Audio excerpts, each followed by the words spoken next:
Yo, what's up guys? Happy Sunday! This is FF9, good old Melodies of Life. The theme of FF9. Hello, how y'all doing? What's up? Ada, happy Sunday! Wallen, good to see you. Omni, hello.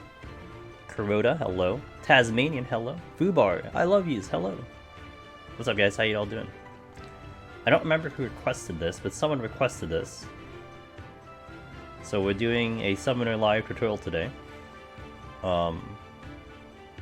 We'll kind of over-explain as we climb. The reality is that we're probably going to be pretty chill until like 61, like 51, 61. So this will be pretty much like just a streamline up until then. Also, I'm going to like remember how to play this job, because I don't really remember how to play this job, but it'll be fine. I have 50 floors to remember how to play this job. So eating cookies, nice. I had popcorn. Yeah, almost good to see you. So with this run, with the live tutorials, we will you're doing it right now. I hope I can catch up to you. So in these live tutorials, what I will do is I will over explain a lot of things that we'll do. I'll kind of mention the things that are kind of important to know, and hopefully, and this run will also be catered to more the general clear. Like there's way many ways of clearing, high scores, challenge runs, but we'll try to get you to the title. So if you want to do anything after that, there's so many more people doing that now. But I'll get you, you know, your foot into the door, get that clear, so on and so forth, if you were to choose Summoner. Summoner is, you know, not, I would say, the popular choice. It's very strong, though. Endwalker Summoner is very good. But the tanks are still definitely favored in this expansion. But, I don't know, maybe watching this, you'll be convinced that this is a pretty good job, especially if you're good on Summoner. So, we're also going to assume that you're full in arm and armor, and that you have potsherds. I'm usually full in potsherds. I usually walk in with at least 900. We do actually recommend 400 to 500, and that's assuming you'll pick some up along the way, but you'll probably use about 400, 500 around there, average-wise. So make sure you have at least that much, and assuming you all have that, then we're here, we can start this run. So let's do it. Logan, what's up? Let's start from the bottom, because we will be going fast in this job. I got my warrior utility to 121. Nice! 121, that's in range, man, that's in range. How do I play this job again?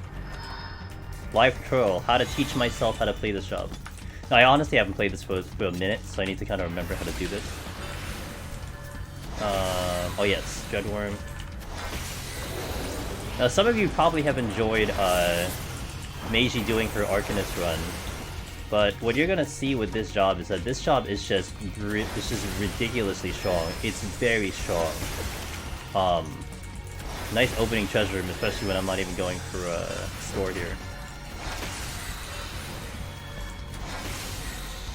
So definitely kind of in the early floors, kind of just use it to your advantage of the amount of power that it has. What I would recommend for sure.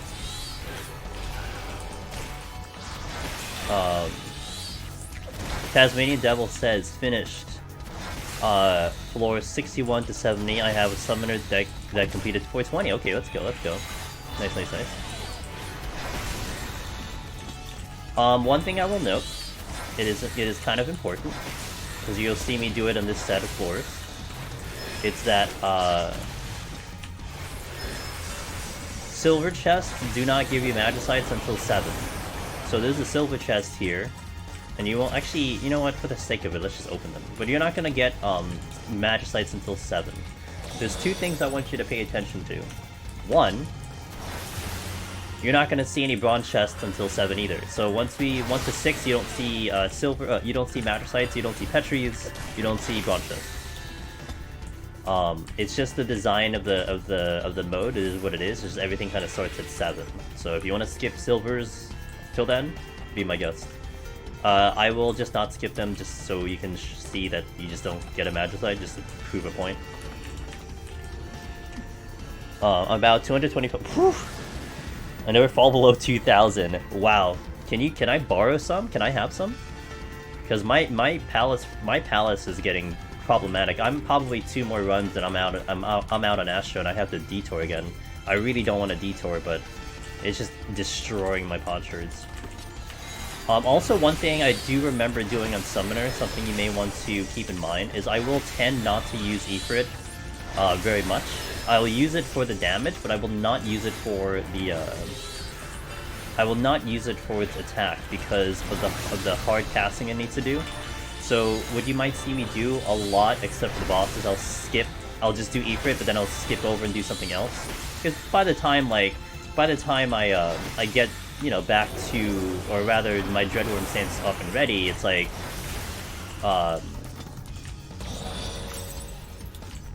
because we're moving around and such, my Dreadworm's back up in a minute, so I don't really have to commit to Ifrit that much. You see, still no Magicite, but again, you're not gonna see it until 7. Guaranteed, guaranteed, guaranteed. Now, you might not see it at 7. You know, that could also happen, but I can at least guarantee you won't see it till then. Summoner's strength is definitely mobility right now compared to what it was in Shadowbringers. It is mobile as hell. Very mobile job. And the comparison I keep giving Summoner is that it feels like Machinists, except you don't have interrupts. You don't have interrupts, you don't have leg raise, but you have sleep. And sleep can be very potent. You might see that in the much later floors. But this job is really strong, especially once you get to Behemoth. Once you get to Behemoth, it's Bahamut. It's insane how strong this job is. Also, we are going to be aiming to kill everything. What I do recommend is going for high kills, rather going for all the kills to get your XP up and your level up. It'll make your life a lot easier, trust me. You know, especially if you're just doing it for the first 10 floors anyway, so it's not that big of a deal. And you'll see the time. I mean, watch the time I go through. This will still be a fast run. So it's not like you're going slow. You're just gonna be going at a moderate pace, even with the kill speed of this job. A little HoH stream to unwind after you're clear. Yo, let's go, anything. Good, congratulations. The double title. Kiami, hello, how you doing? Also, I have to be careful about my Ruined 4, because my Ruined 4 is, I believe, AoE. So I don't want to be too, aggro with that one. No Magicite. Using the normal Ruin over Ifrit 1 is only like 4 pot per second difference. Anyway, from what I remember, maybe they bounced up. I don't know. I know there were some changes last time I did this. Like, didn't they adjust Emerald Ruin gives? I think. But it didn't change. It didn't really change my strategy though. I still kind of used it if I saw it, because it was more about the mobility versus the damage. If that makes sense. I know, like, early in Endwalker, people were like, oh yeah, you get more damage from like regular Ruin than Emerald Ruin. Or whatever the green one is. So I was like, yeah, okay. But then it's like its practicality was more important to me than anything else.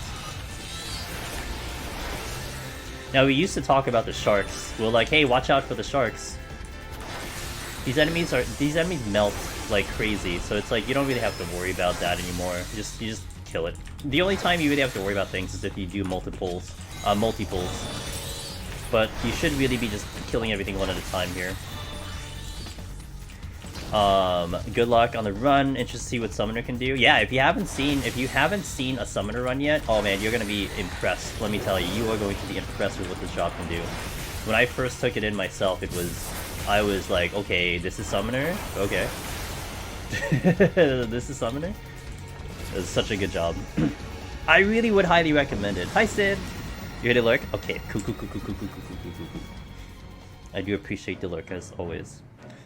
They ruined the shark meme. I mean, the shark's fine. Oh, yo, what's up, dude? Of course he'd be here for the Summoner run. I mean, the shark, yeah, I guess you could say. I mean, they still do the same thing. They're just, you know, way weaker now. Yo-Yo, by the way, is the one I would almost refer to as the Summoner God in here, ever since Shadowbringers, maybe even Stormblood. So I hope to do the job justice. Sweet. See, no Magicite. Hello, Mickey's mom. Hello. I am live. Good to see you. I love Summoner. Thanks for playing Summoner. Good luck with Summoner. Yo, you got it, Sig. I got you, dude. I owe a fair amount to the Warrior videos. Hey, I'm glad.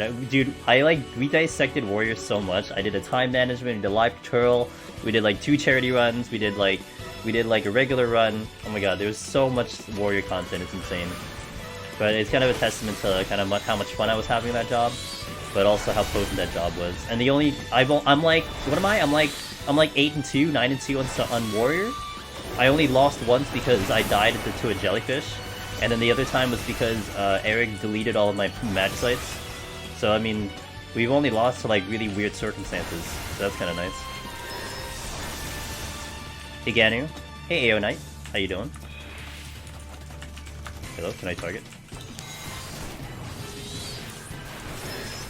Oh, I gotta go this way. So we are, again, what I'm doing on this floor is we are going to explore all the rooms, and we're gonna kill everything. Once we step into 11, the kills are gonna become less amounts. I'm just gonna get through the floors, but we will still full explore because we want to load up on the Pomanders.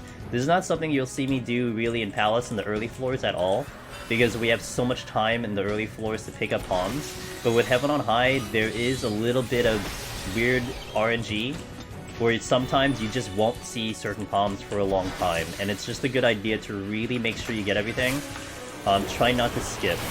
If you fill up on everything, if you get 3 of everything, go faster, you know, start skipping rooms, so on and so forth, but before then, I highly recommend you take the time to get your Pomanders, because Raisings, Magicites, sometimes Flights, they might be very sparse in the early bits, and you might even go through 60 floors without seeing some of them, and it's kind of scary. So take some time to take it in, and get those Poms in. Going for a ranking run? Nope, this is all about a clear AO Knight. I'm just gonna be doing a normal clear, no scoring, no nothing. Those are stressful anyway, but yeah, no scoring, no nothing. We're just looking to help people go for their clears today. So if you want to do this job, yeah, let's go. I've been studying my EW War clear for PUTD, like... yeah, you know, like, some people, like, that's how I kind of relate it to, too. It's just like a college exam. Okay, it's time for me to push 71 to 80. I most likely won't make it, but at least personal best to me is only attempt number 2. Hey, absorb as much information as you can. Don't forget the raising. Tasmanian, don't forget the raising, dude. Some people get too excited and they forget the raising. Don't forget the raising. Is it like Palace where some Poms don't drop until certain floors? Okay, so in here, AO Knight, you will not see Magicites, Petrifies, I think even Raising, and even Bronze Chests until 7. So I'm opening Silver Chests here just to kind of prove the point that you will not see a Magicite till then, but basically floor 7 is where everything kind of unlocks. In Palace, it tiers it a little bit more. Like, you don't see Rages till 21, you don't see, like, a lot of other things till, like, floor 7, you don't see Raising till 51, you don't see Resolution till 61. But here it's just 7, that's it. Floor 7, boom, and then everything kind of unlocks from there. It's actually interesting. I definitely will say it's interesting. So this won't be a Magicite guaranteed. This won't be a Magicite guaranteed either.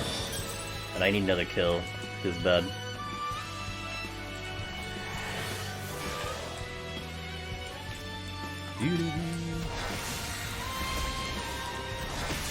Yeah, so like I was mentioning at the top, I'm opening silver chests. I probably have said this like 20 times already, but I'm opening silver chests just to show you that a Magicite doesn't show up. We may not still get one at floor 7, but it will be the first bit you'll see it on. Hey Liverpox, how you doing? Kuroto, I've been out of the loop. Would you compare Summoner in Heaven on High to Machinist from Shadowbringers in Pier 2D? Would you compare Summoner in Heaven on High to Machinist from Shadowbringers? That's a weird comparison. So I guess, I don't know if you want to rephrase that. I kind of got a little lost in your sentence. But basically, in terms of the mobility and the damage, Summoner is extremely similar to Machinist in current status. And Machinist right now, by the way, it's like kind of the same as it was before. It just does a little bit more damage because it does a little bit more. Oh, do I have no abilities? Oh, no abilities. Machinist does a little bit more damage now because they keep getting potency buffs. So if anything, it's better than before.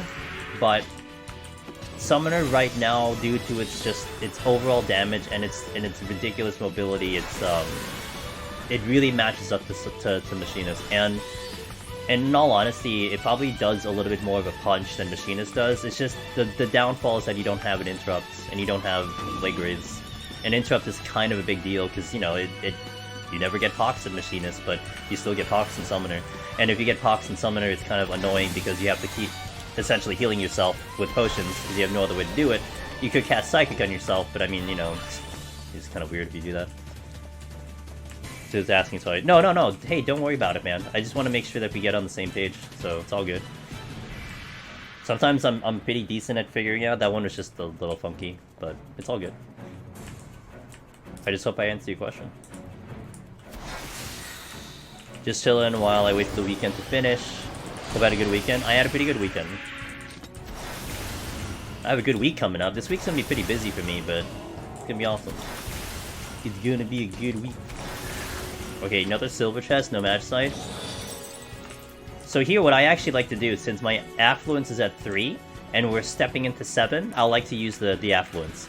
Might be a good idea to keep affluence at 2, and not really lower than that. We'll explain that later. But you want to probably keep it at 2, so that you can keep the Pomanders kind of rolling in. Again, you want to aim to cap out as soon as possible, especially because you only have 100 floors. You don't have 200 like Palace. You want to give yourself every opportunity to fill out these Pomanders. And this is, again, where we're going to start to see all the Pomanders drop. You're also going to potentially see a bronze chest showing up. You'll not see a bronze chest before then. I don't know what button I had. I don't have Strength on. You know, one of the biggest things I was so impressed with Summoner is I'm doing this ridiculous amount of damage right now, and I don't have Strength on. It's just like, okay, game.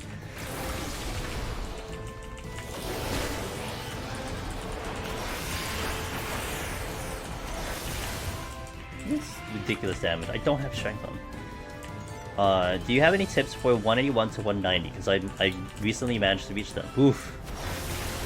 If that's your first time, what I would recommend is learn as much as possible. Survive as long as humanly possible. But the going strategy is kind of similar to 171. You kind of go as far as you can from 181 to potentially 185 without using as many Pomanders as you can, and then you start kind of backloading all your palms, and the rages come in, the flights come in to kind of speed you up to the boss because the enemies are harder later than they are earlier. And pretty much the entirety of Palace is kind of like that. The enemies are slightly easier in the beginning, and then a lot more harder at the end. So you want to try to have your palms for the latter bit, but also still move at a moderate pace because you don't want to be so far behind in time that boom, all of a sudden you have to rush it through and you've got to take the chest and everything. So definitely don't have that happen.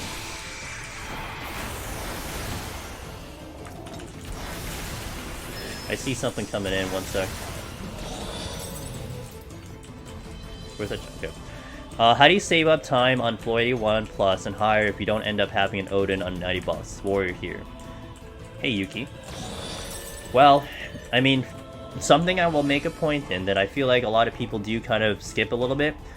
What we've been averaging to do, Yuki, is from the 71 to 80 set, is that we get through 71 to 80, walking in with at least 6 or 5 floor wipes. So 3 Magicites, 3 Petries, 3 Magicites, 2 Petries, so on and so forth.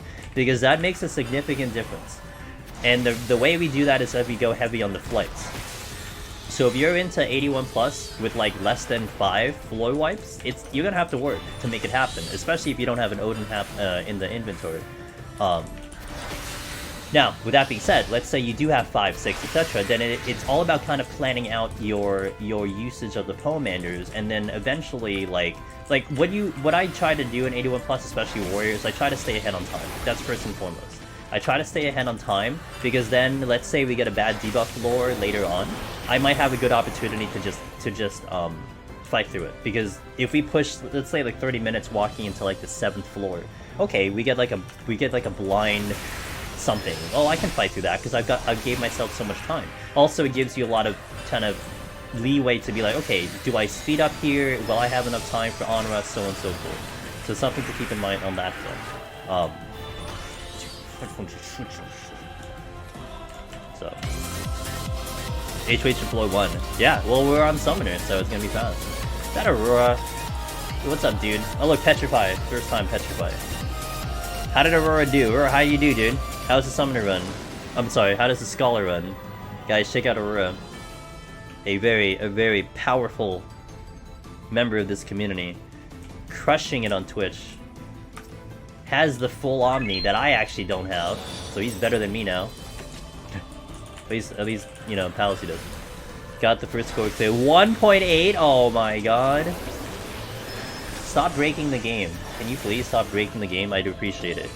Rank 1 gamer. Is that like rank 1 in the world for like Scholar? Oh, you're not dead. What's up, Gabriel? What's up, guys? Everyone, welcome in. I'm Angelus Demonus. Today's a good day. So you came from Aurora's stream, who just finished up Scholar. Here we're doing a tutorial on Summoner, the counterpart to Scholar. So if you're ever interested to see how this job performs, and you have questions about Heaven on High, today is the best day for that. Because we're going to explain this job. Hopefully we're going to crush this job too, but we'll see about that. This is a job I am very comfortable in, though. Should be number 4. Wow. Wait, there's people that did it better? Well, I guess that's true. I guess Finn probably crushed the Scholar at some point. Number 1 NA. Oh, he did better than Finn. Oh, good thing, man. Aurora, you should be on Aether, dude. You and Finn going at it together would be absolutely insane. It's just a tragedy you guys are in different data centers. Swiss, hello, good evening. Okay, Sight. You like going from Scholar to the other counterpart? Yeah. I appreciate it. Guys, definitely check out Aurora, man. You're gonna love his streams, and he streams before me, so it's just perfect. We kind of do, you know, he goes from his stream to my stream. It's really awesome, so definitely check him out. Hey, Ben. Taco, hello. Toby, hello. Floss Raptor, thanks for that follow. Welcome in. We are continuing to kill everything. That's the goal that I like to do on these early floors, that we kill everything. Hi, Dad. I've been streaking for 26 months now. 26 in a row! Thanks, Sig. I appreciate it, man. I appreciate you being a part of this community. Doing your thing. Sig, by the way, the maker of the Necromancer Red Mage guide. A lot of blood, sweat, and tears in that guide. And people are using it, people are learning from it, people are clearing from it. And that's all you can ask for. I should stream today too, so I can stream the other counterpart. You should, Meiji! Also, shout out to Meiji. Meiji's doing Arcanist. We're going easy mode. Meiji's doing the hard mode. Because she's insane. But we all know that already. that's her default setting, insane. We'd have to question Meiji if she starts going chill. They're like question her sanity. It's like, wait, you're doing something chill? Uh-oh. Has your life been okay? Yeah, it's apparently, wait. Oh, I hit the wrong button. It's apparently, you know, the Arcanist class in popularity right now. Wait. Okay. Still no match site, concerning. Meiji does Warrior in Heaven. Oh, oh my god, can you imagine? That would be a...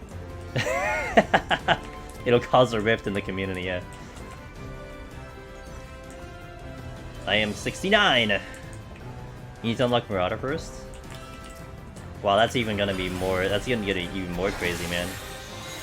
Meiji unlocks Marauder. News at 11. You boost Warrior? Okay.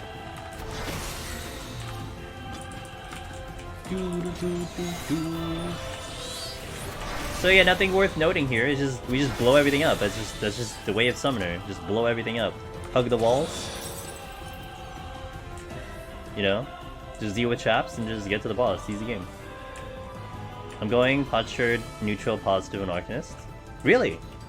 Interesting. I play too safe. I play way too safe. So I use too much. Yeah, Warrior's fantastic though, but I mean, I'm saving Warrior for like charity runs, and we're gonna do one at least in a month or so. So I gotta chill on Warrior for a little bit. What's up, Paulo? How you doing? Alrighty.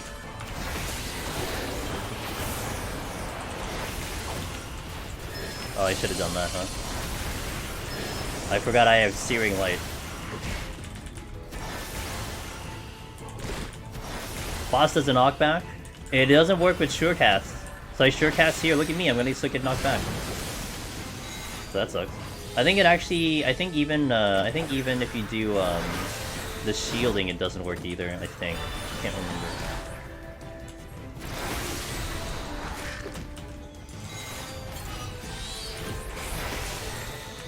Is Heaven on High easier than POTD?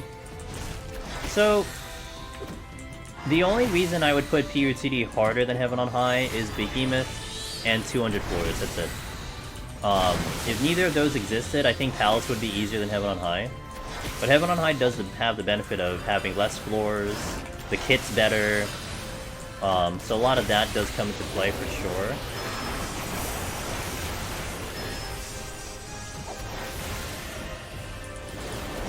Would it be home gang? Does it work at home gang? I don't know. I haven't done floor 1 for a while. Shield? I'm pretty sure this shouldn't work. I have a shield on now?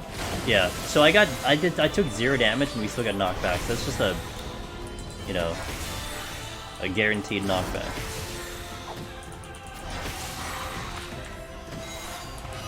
Maisie with the insane psychic gameplay. Oh, is that how she's cheating the system? I see. You're not locked to place home anymore? Gotcha. It flew over my head again. That's 1 to 10, team.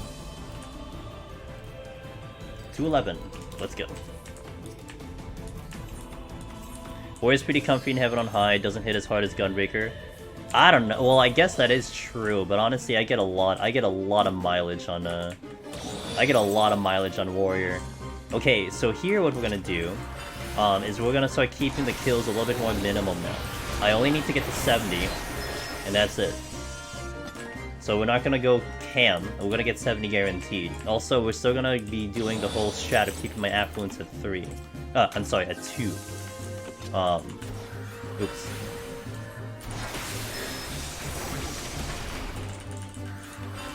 I'm not popping potions if you want to no auto heal. You're gonna sit there and do. I guess you have the time for it, so that works out. Nice thing about Summoner, these lower floors killing multiple runes in a single Bahamut. Yep. Summoner is powerful, for sure. Very powerful. Once you get Bahamut, guys, you're gonna see the magic of Summoner. I mean, Summoner is great as it is. I mean, in Palace, Summoner is really good. It's very strong in there. Again, the whole machinist comparison is very valid. A lot of people will agree with me on that one.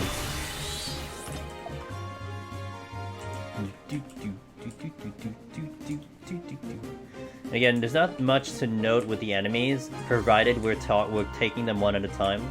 If you start taking multiple, some of them can get a little dangerous. You'll see some patrol hands that can enrage later, so on and so forth. But as long as you're kind of taking them one at a time, then you're good to go. And really, there really is no kind of reason you should be going multiple, unless you're just unless you hit a luring trap. In which case, you can probably go a little defensive on that one. We get a Mimic, which is fine. The Mimic will just kind of explode. Oops. Okay. No problem.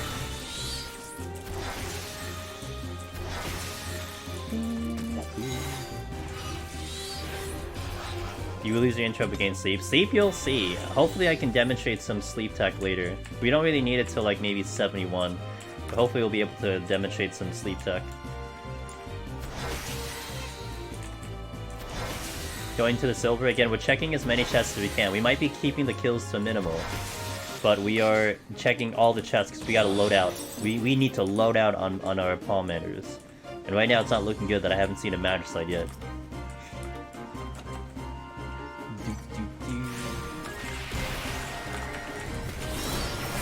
Goodbye, Sprite. Bye. We'll see you next time.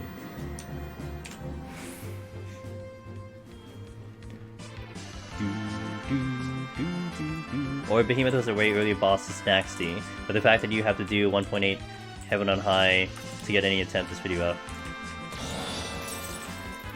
From rumors, you need to go to Chayla if you want Odin at least. Yeah, true. Wait, did I just skip on the thing? Yeah, if you want Odin, you gotta go ask Sheila. She ordered all of them.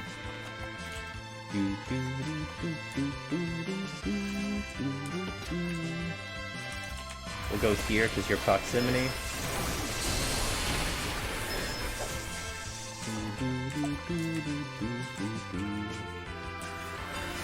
Hey, Catman. Wait, oh, you're still alive? Wait, did you aggro? I'm so confused right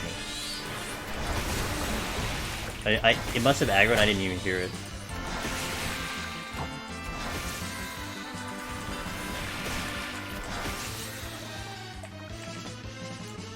Took 51 to 100, really enjoying Healer P3. Hey, I'm glad you're enjoying Healer. Finn just cleared on Healer today. And I think he got like a 3.3 million or something. Some ridiculous, crazy-ass score. I also killed Behemoth in a group today. I was the only one alive at the end. Sounds about right for a group Behemoth. Oi, where's my Magicite team?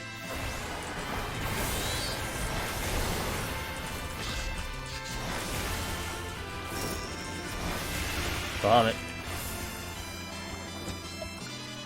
I didn't ask you to walk to me, I asked you to nuke the enemy.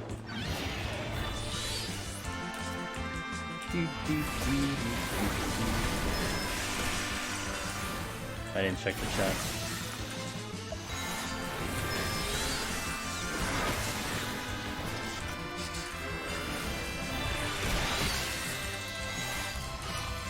Okay, frailty. That's gonna aggro. See, this on Astro was irritating, but like on Summoner, it's just like, yeah, just going here anyway. Who cares? So like to have to do extra kills on Astro just hurt my soul. Don't really care on Summoner. That's kind of the big difference. Every time I see that on Astro, it's just like, ugh, come on. And you know how much time it takes doing it too. Alright, so Petries are starting to load out. We don't have Raisings yet, we don't have Magicites, we don't have Conceals, and our flights are not bad. Scene works. Now, it is kind of important that I try to hopefully get get a Magicite before 15. I'll explain that once we get to 14, but we'll see what happens. Emanating Aurora, yeah, Summoner is awesome, especially in Deep Dungeon Solo. It's amazing in Deep Dungeon Solo. I love it a lot. Big fan of Summoner right now in this content.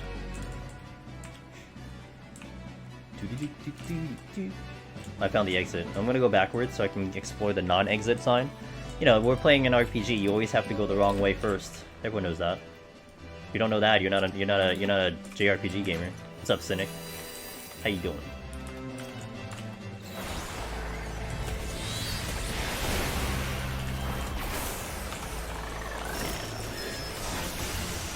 Bahamut, please. Bahamut, please. I forgot I have to use it the moment. I have to use that the moment he pops out, otherwise it gets really weird. I forgot about that. He kind of takes his time if I didn't make him do it at the start. Or if I'm stationary. If I'm not stationary, he'll take a year to use it. Switching. How's the speedrun go? I got PB by 22 seconds. 22 seconds PB. A lot of places I can definitely improve, so tomorrow we're going to be doing more SOP, and we're going to have a full day on that one, so I'm really excited. But 22 seconds, yeah. I made some significant improvements on that run, stuff that I learned on last week, and it was huge, because it's like, it really was a game changer for me, because I understood the mechanics a lot more, and it showed. Like, I got improvement on the sections that I did horrible last time.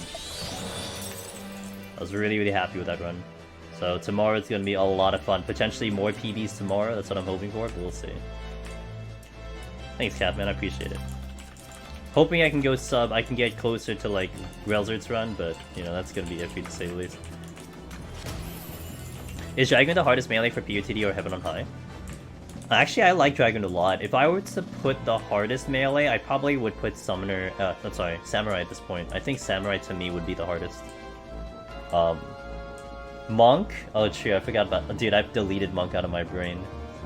Yeah, but I haven't taken Samurai in yet, so I can't really comment on Samurai and Endwalker. Monk's just not... I don't know. I'm so biased against Monk right now, it's hard for me to say that it's like, you know, if it's really bad or not. I'm a big fan of Dragoon though, but it's definitely not better than Ninja or Reaper, like that's for sure. Ninja is just unique with its style, and then Reaper is just way too strong. So the Dragoon's not doing better than those jobs. But is it doing better than Monk? I think so.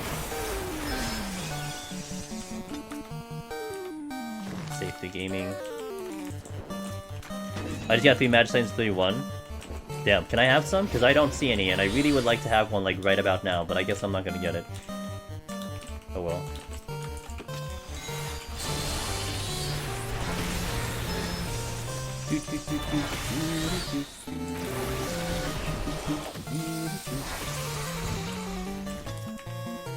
Just go Pugilist?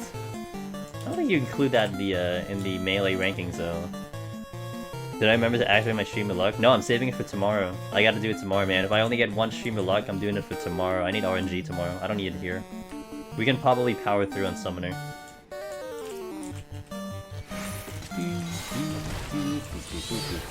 Classic FF1 right there.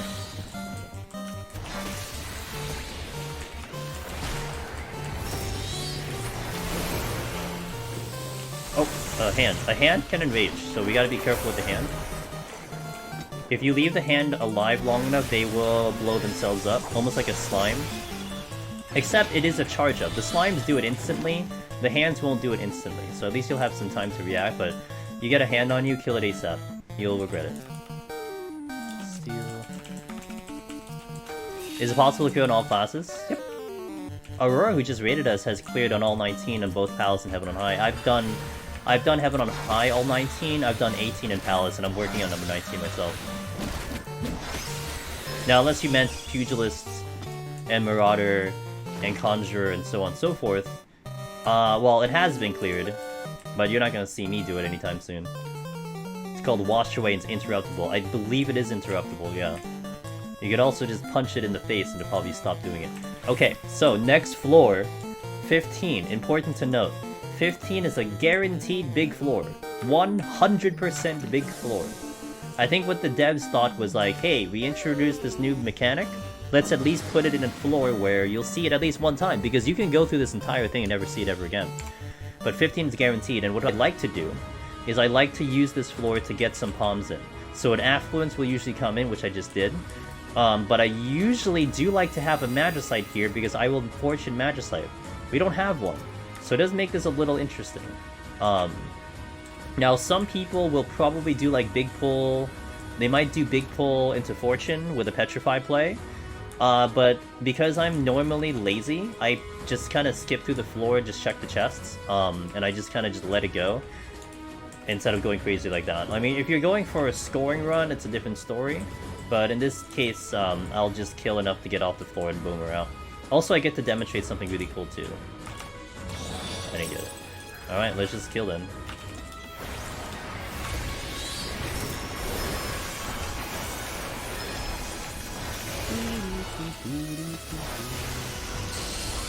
Miss Sheila, good morning! She still can't hear me apparently, uh-oh. I just hope she can read my lips.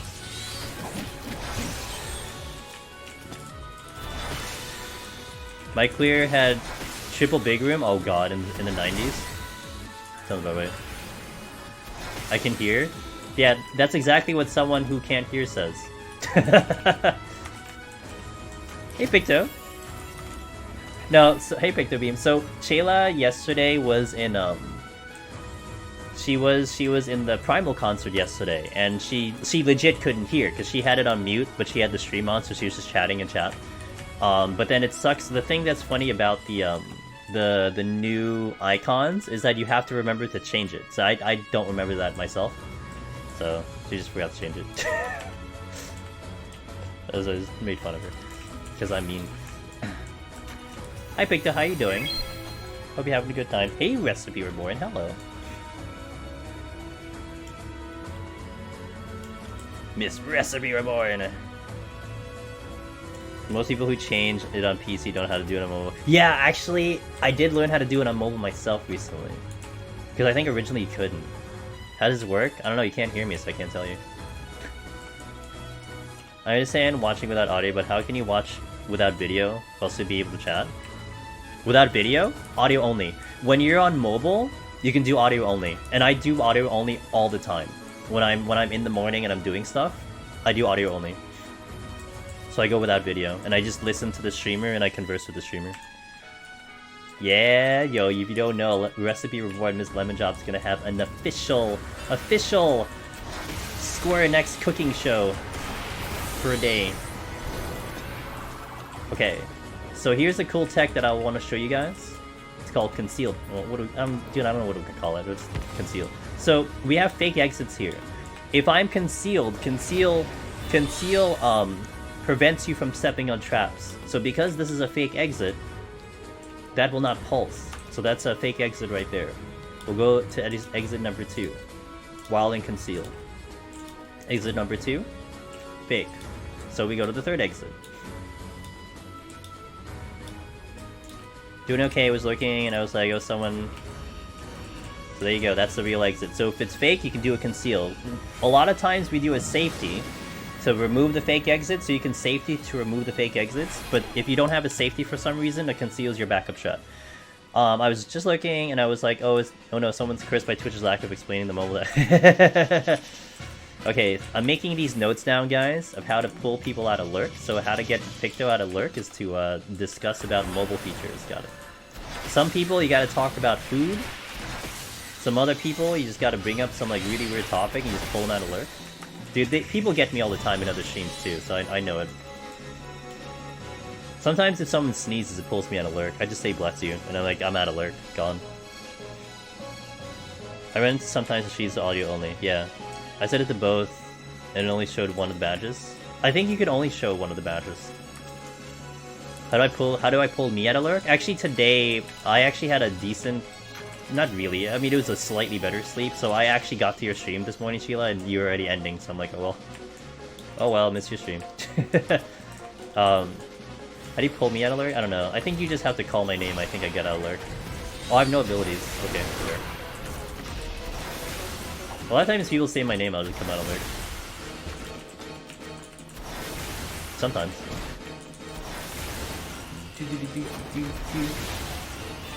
Alright, let's proceed. We're still checking all the chests, moving along. L Eater, hey, thanks for that follow, I appreciate it.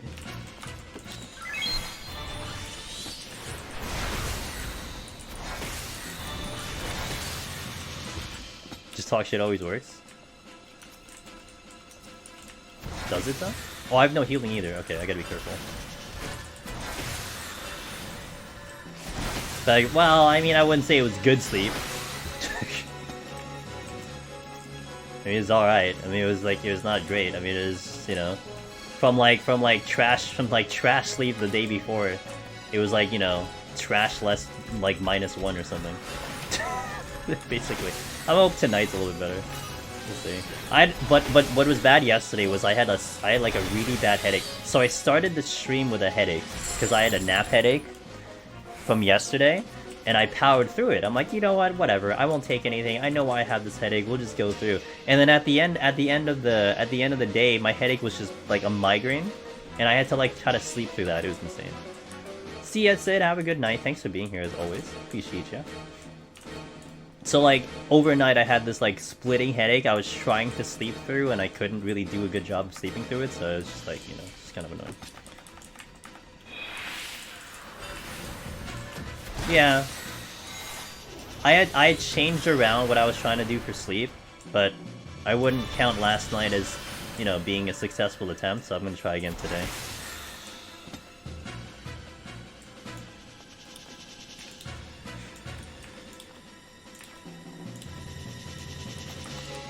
Okay. Let's go.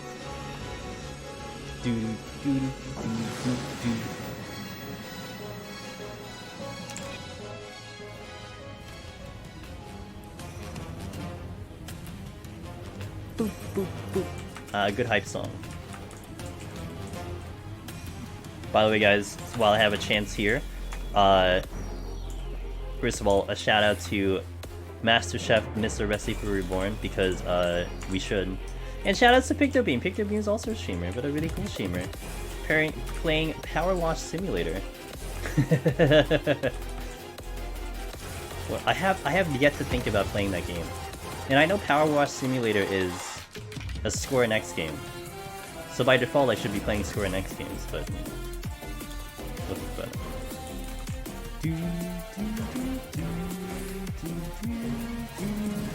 Okay, my affluence is back to 3, so I will want to use it after this floor. Sunday's up. Really? Ooh, designated Sunday Power Wash simulator times? Ooh. Okay. Yeah, it's like distributed or published by Square Enix. Something to that effect.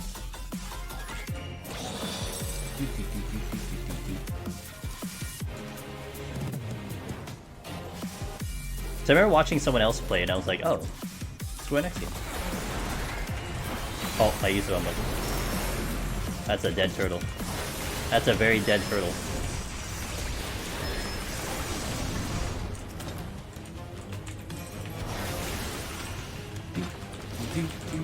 So let's go here.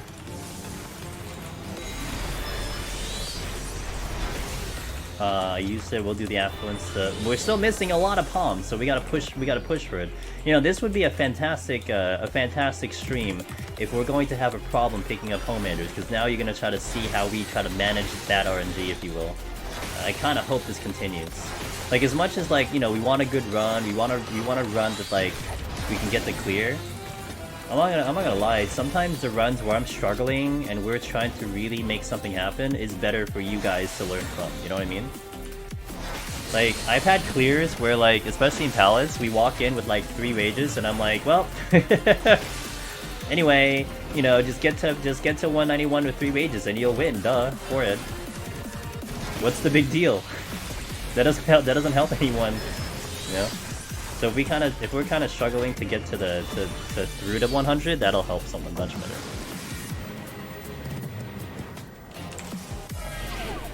We can overcome bad bombs. You can. Apparently Yuki's getting all my match sites. Unfair advantage. So we got which life trail was 91. You picked up abilities. It was ninja. I think I did ninja. And I think I walked in ninja with like 3 rages and we picked up like another one. I'm like, yeah, just this is how you win ninja, duh. Okay, my Petries are loaded out, that's good. Goodbye, turtle. See you later. Okay. I think my machinist ones were both the same. I think when I disconnected on Machinist, when we got to 193, I had 3. I walked in with 3. And I think on the new tutorial, it was, I think I had 2. I need a heal. Never open a chest without full HP, because it can explode. Something that's nice about Summoner is that you do have a shield, so you can shield up next to a chest if you want to, but it's a little overkill. You'd rather have the shield for an enemy versus the chests. 429, damn dude. Well, like, not gonna lie, if we get a no Magicide run purposely, that's gonna be really good for you guys. But I can't just, like, you know, I can't just, like, make it happen by not checking chests. Like, that's not gonna be authentic to the run. Like, I'm encouraging you guys to check as many chests as possible, but if we get a bad run with it, then that's a good thing. A good thing it came back though. Okay. Yeah, life trail just pick up rages. Duh. Just get Magicites all the time. Flight, we'll use it. So Chila, how was the concert overall? Was it good? Did you guys like it? Did you hate it? Did you never want to come back again? I'm sure that was the end result, clearly.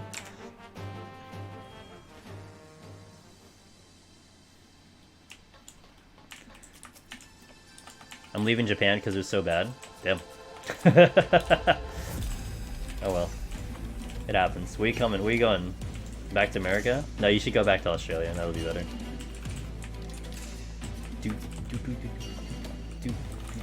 Okay, Purity. Petri.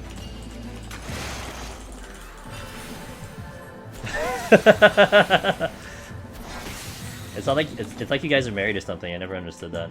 Like, I'm still trying to figure out why you guys say the same things all the time.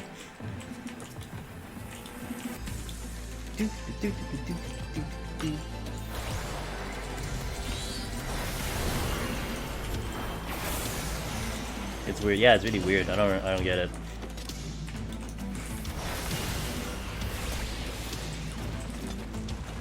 Okay, well I'm getting like Petrifies forever, but I'm not getting any Magicites. A little concerning. It was incredible. I cried a lot, and my arms hurt from dancing too much. Damn. Wait a minute. Don't you dance with your legs?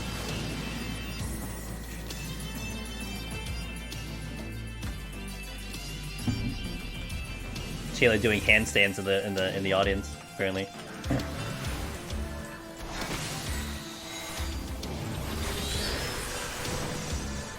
Alright, this boss used to be bad. Like, we used to hate this boss because it took so long. Now we don't care. That's all I gotta tell you. We just kinda don't care anymore. Because we kinda just, especially on Summoner, we're just gonna melt this boss. Without strength on, by the way. I like to have this boss middle. I've watched some other people, and they like to fight the boss, like, where it stands, where it spawns, and you have the things on the outer edge, so honestly, like, please fight it in the middle. Make your life a lot easier and fight it in the middle. Because you'll avoid the butterflies at the edge, and it's very easy to dodge all of its AoEs, and it doesn't really move either. So, just fight it here. Look like my last one ended in 72 with that match at 50 floors. Woo! I'm not gonna lie, I'm kinda hoping for it, like, deep down. I'm kinda hoping we just don't see a match site, so we can complain about it the whole time, and then we'll try our best to get through. Do not get hit with this gaze, because I believe it is Hysteria, and it is designed to walk you into the edge of the arena. So that would be kind of bad. I dance with my hands to the keyboard. It's assuming I dance. Primal Conscious of full context for it. Yeah, the full context for it. Yeah. Hey there, man. What's up, dude? How you doing?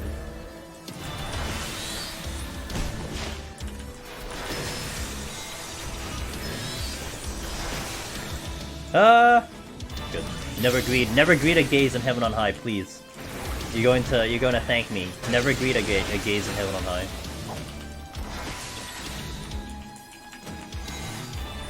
You couldn't really scream or anything because of code precautions.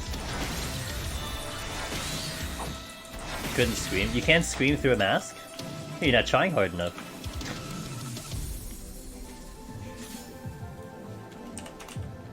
Duh. Let me catch up in chat for a little bit. Can't confirm have been hit by the gaze. Yeah, it does do a Hysteria. Just let me have my head cannon. Okay, you'll have your head cannon. They asked us not to. They said, please don't yell or shout. Okay. That sounds like a Japanese thing, though, right? Because, like, if you went to an American concert, they'd be like, why are you so quiet? That's what they'll say. Okay, let's continue. Alright, into 21. Never happened. Yeah, it never happened in America. Alright, so here we're maintaining our position here in terms of our game plan. We check as many rooms or all the rooms as possible because we're still missing commanders, but we're gonna blow everything up. So that's gonna be the fun part. Bahamut just one-shot the furball. I just want to put it out there.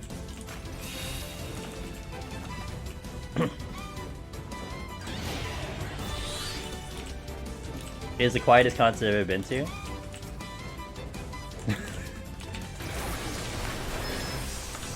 Wait, I've been to a Distant Worlds concert, so those are pretty quiet.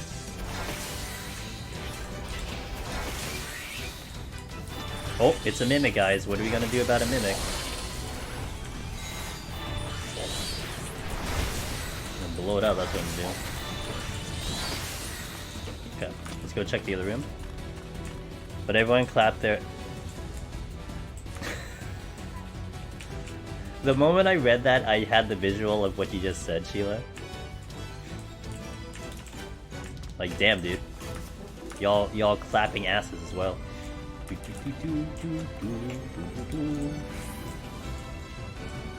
There's overlap between the two, however there's some spots for more testing cards. Ooh. What is the question? I mean to ask you something. Did you notice correlation between chat spawn points and cursor house? Do they seem unrelated? Yeah, you know, Daraban is a good person to ask. See, I always thought they were the same. Well, rather, they have the same spawns, more or less. Of course, Daraban has done all the research. And if you guys don't know, I'd love to bring this up in the segue. Demonus has made the trap video. He is the biggest trap in Deep Dungeon. We call him a trap, but it's a good thing. Because he has identified every single trap in Palace of Dead. And it is legit. Like, let me tell you, it's legit. Like, we're not just talking theory. It used to be. I used to talk about how this was theory. Oh, you know, there'd be a time in Deep Dungeon when you can just walk along the middle of the room because you know exactly what the traps are. Well, it's not theory anymore, it's fact. And Demonus has even showed it, not just demonstrated on a video. There's my one raising, good.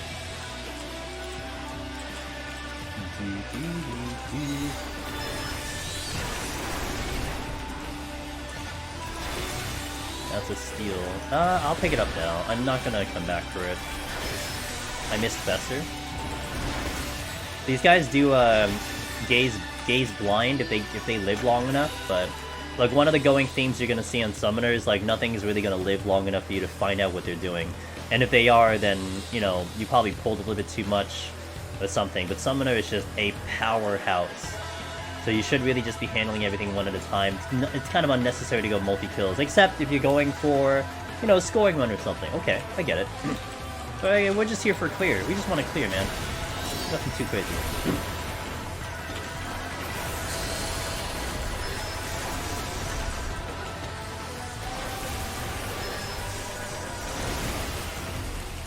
Strength again. Hello there. Hey, Nodeblade. How you doing?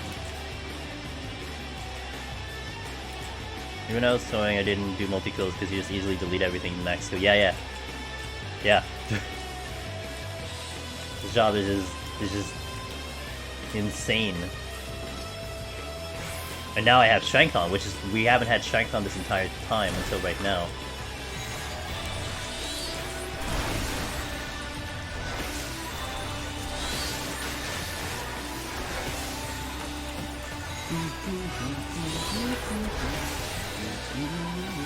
You should definitely try to learn with mods. Wait.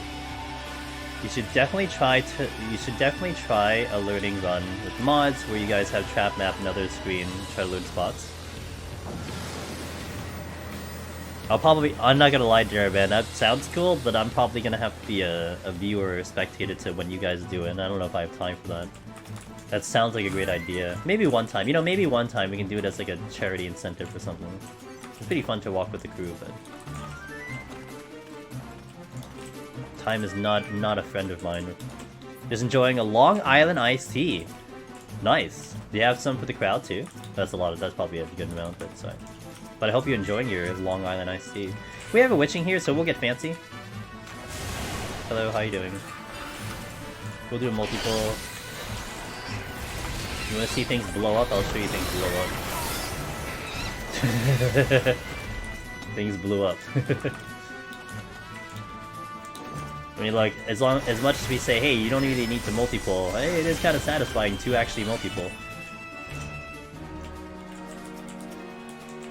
Alteration.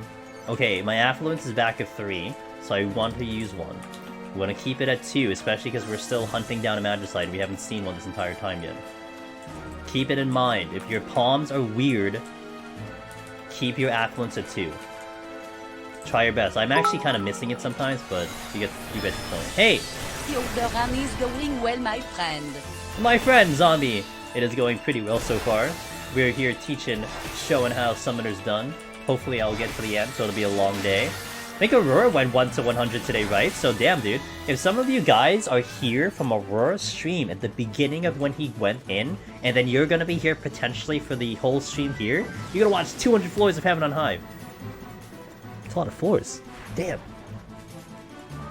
Was my current S plus and POTD Heaven on High? Astro! S plus! Although it depends on your definition of what S plus means. I mean, if you're talking S plus and irritation, anxiety, and annoyance, and want to bash my head against the wall, then yes, that's an S plus. Appreciate it? Oh, you're welcome, dude. It's one of my better traits in life. Oop.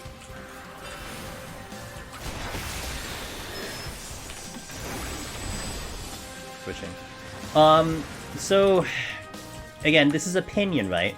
And also, I always say I'm never gonna put out a tier list. Everyone keeps asking me, "Hey, are you gonna put out a tier list?" And I'm like, "No." Sorry. But if you were to ask me, like if you're like, "Hey, what job will you take in for a guaranteed clear, or like a clear with the highest rate with my ability?" So for Heaven on High with my ability, it's Warrior, and it's also obvious. You're gonna see me take in Warrior a lot, for various reasons, tutorials, charity runs, and so on and so forth. So you'll see me do that in Heaven on High. When it comes to Palace, it's a little bit of a toss-up between Machinist and Reaper. I love Reaper in Palace. I have a great time on Reaper with Palace, and we just did Machinist, and I was kind of reminded how good Machinist was again. So between those two are pretty high up for me. But again, you're asking me, and that is my subjective opinion on that one. Pure Payzak, thanks for follow, welcome in.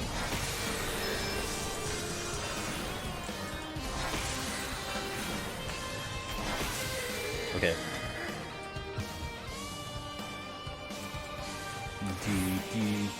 What is this, chef?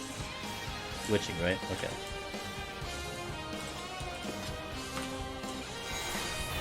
Red Mage's not up there anymore? I wish it was.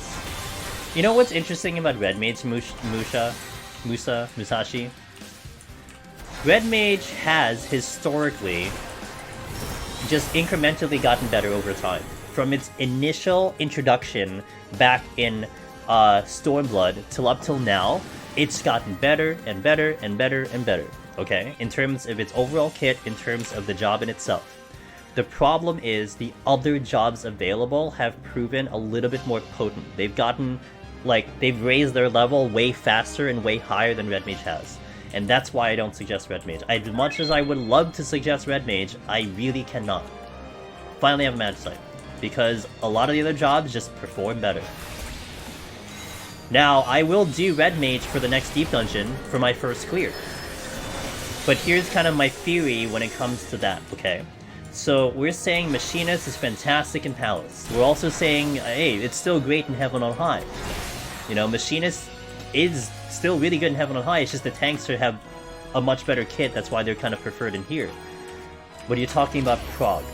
And you're going to take in a job that, as much as it has a lot of mobility and all that stuff, you're going to enter into a field where you don't know what things are doing.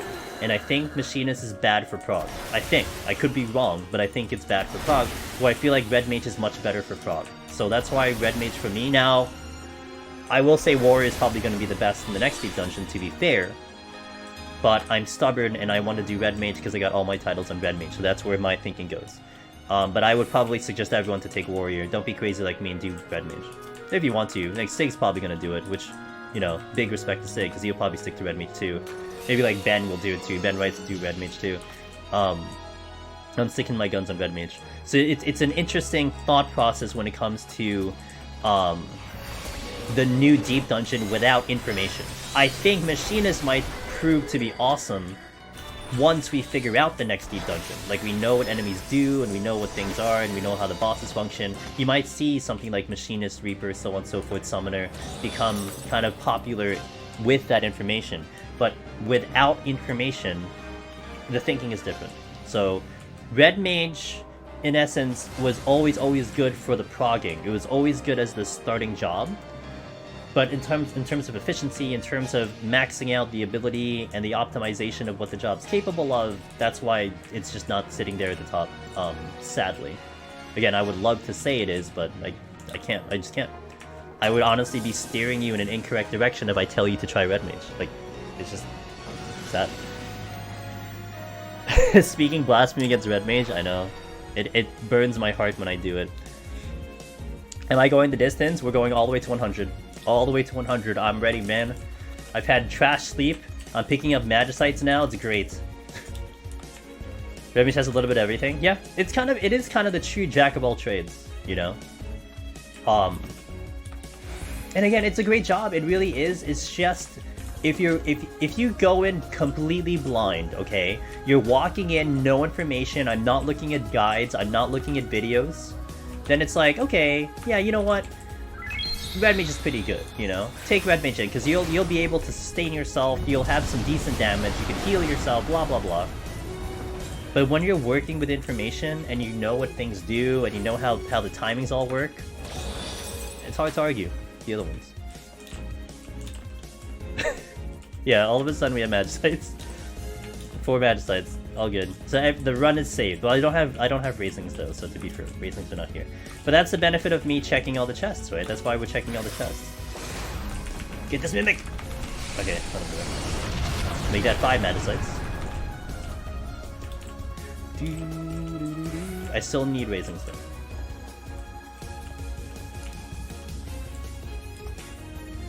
Don't forget Red Mage sexiness. Yeah, you know, can't complain about the sexiness of Red Mage, that's for sure. It's Titan Day. Titan. What are the chances my playlist plays the next song is Titan? My playlist is random, by the way. Next song is... Endwalker. Actually, it's less than 3%, to be fair. Oh, well, I have... How many Titan songs? Well, I have 2 Titan songs, so it actually would be a little bit higher. This is basically Titan theme? Endwalker's Titan theme? Alright.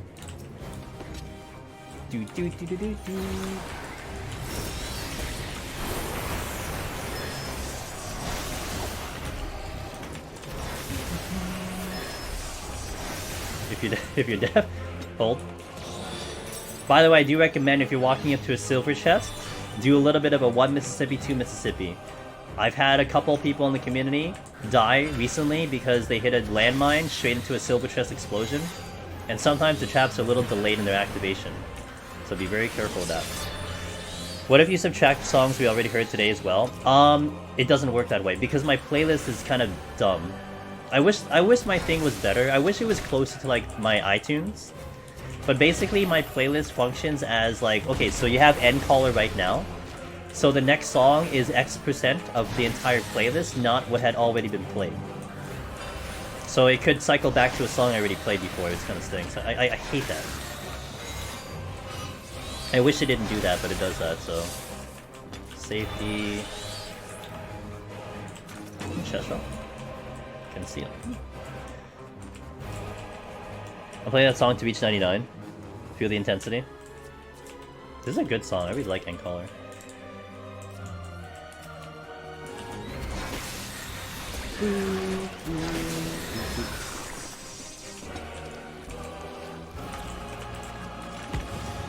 Steps on a landmine, sees copper when I realize. Oh, well, that's too. Oh, the other. You know what's the other bad one? Otter trap. If you step on an otter trap, your HP is reduced by 50%, but when you come out of an otter trap, you're still at 50%. So if you hit a chest, the moment you pop out of an otter, a silver chest, and explodes, you're dead. So you have to be careful there as well. Make sure you don't make that happen either. Playlist should shuffle, play everything, shuffle. They should! I don't know why they don't do that. My iPod does it. It's fantastic. That's what I use at night, but it doesn't do that for this one. If you only get 71. Cyber, 71 guaranteed. Because 71... First of all, there's 2 reasons why I use it on 71. First, 71 is the final floor set that you get raisings on. Also, it is known that it tends to give a good amount of raising. Like amongst most of the floors, even if you've picked up none all the way up until there, there's a good chance you'll see a raising from that set. Assuming you're checking chests, okay? Also, for me, 71 is dangerous because there's a lot of things that can one-shot you, and I've gotten one-shot so many times. Whereas in 81 plus, even 91 plus, nothing technically one-shots you. Like you get pummeled very hard. Like things will kick your ass, but you're not getting one-shot by mechanics. Like okay, you might get a Gozu double attack, you might get pummeled by a warrior doing big damage. You know, you might get hit with a gorilla doing its dive in, but they're all not technically one-shots. Whereas you have the big conal from the tiger, you have the mammoth AoE if you miss it, you have the hippogriff winds of winter, so on and so forth. So for me, 71 is more dangerous, and I will raising there no matter what. And I will just hopefully get lucky, and hopefully just see another raising at some point before we get out to 81. But again, I will repeat that raisings do stop at 80 or really 79. You don't pick up raising anymore, and this is something the community has found because it's just hundreds and hundreds of runs. There's not a single person who's reported a raising that high. So we're just like, oh, I guess it's just no more raising. I guess they're just gonna keep getting match size down. Number 6 in this set. Let's go. Also, if you notice, I used and opened with a safety, and you'll see there's only one exit on the floor. I always use safeties on a big room, and actually I never even use safeties except for big rooms. I don't have a purpose for them in other places.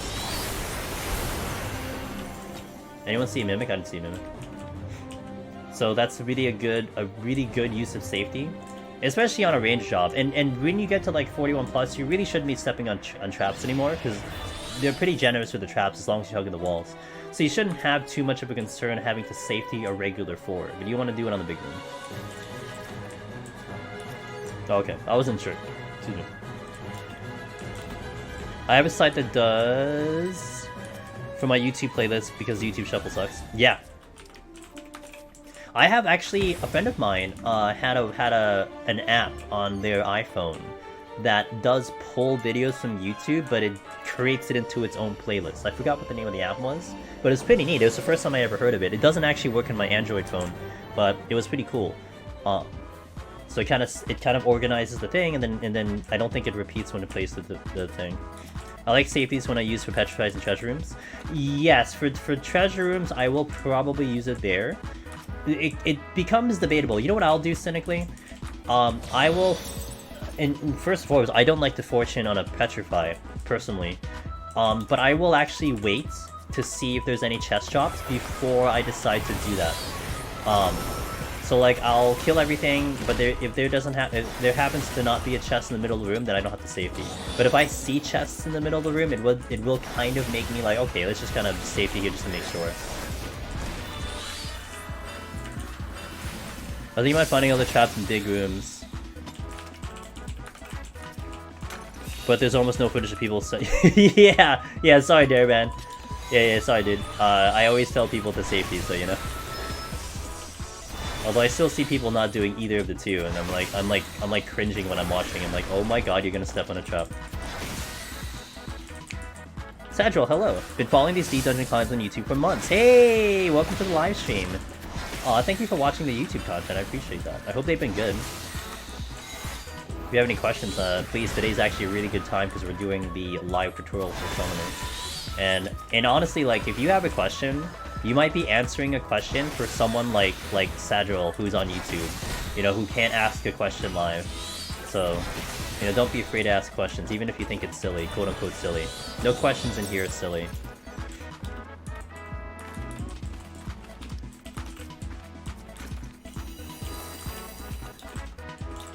Does Heaven on High use similar system to PLT to make the map? Setting up walls, big map, make force. Yeah, Daraban, do you have that answer? Dude, guys, by the way, I love how you guys are interrogating Daraban right now. I love it. I love it. I hope, Daraban, you're okay answering all these questions. You have the knowledge on this, man. I don't know anything about that, dude. It's all you. Love it. Demuff, is Machinist the easiest job to Necromancer title with? It is a very good job. Now, the thing is, when it comes to Machinist, we have had a couple people, Demuff, talk about how, Machinist is not their playstyle, okay? And if you don't like Machinists, I'm not gonna lie, you might have a harder time on Machinist than someone else who's pretty good at Machinist. There's a lot of great jobs that exist for Palace to clear on. Machinist was the undoubtable winner in Shadowbringers. It had the most clears.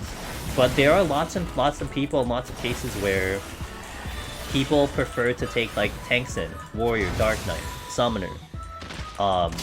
You have had actually a couple of Warrior Necromancers recently, because the playstyle is better suited for them. A Warrior playstyle is very different than a Machinist playstyle. Actually, one person to keep an eye on is Zepla HQ, who's working on Palace of Dead solo. And she was working on Machinist. She's trying to prog into Machinist, but she was learning Machinist fresh. And you can ask her about this too, and she's doing it as we speak, but you know, probably tomorrow or Tuesday. trying to prog in Machinist because everyone told her Machinist is the best, which it is. It honestly is. It has the most clues, like I said. But then Naxty, who's in chat, probably still, kind of convinced her to try Warrior. But Naxty got Necromancer and Warrior. But Warrior is a very good case because it's very good. Yes, you are going to go slower because it's a tank, but you do tank things. You pull multis. You do landmine plays, so on and so forth. You kind of make up for that, for what Machinist doesn't have, so on and so forth. So you can make it work on other jobs, and it could be more potent for you at the end, because you're playing a job that you're better on. And in Zeppela's case, she said that she's a much better warrior. She knows warrior way better, and she doesn't know Machinist. So it could fit her playstyle better. And she could potentially get the title on warrior. So kind of circling back to the original question, if you're really good on Machinist enough, you're gonna have a good time on Machinist. If for some reason you hate Machinist for whatever case, don't feel like you have to take Machinist. Don't feel like, okay, well, I'm just gonna take any job I take is gonna be harder. That's not the case. You might actually be taking a job that's better for you.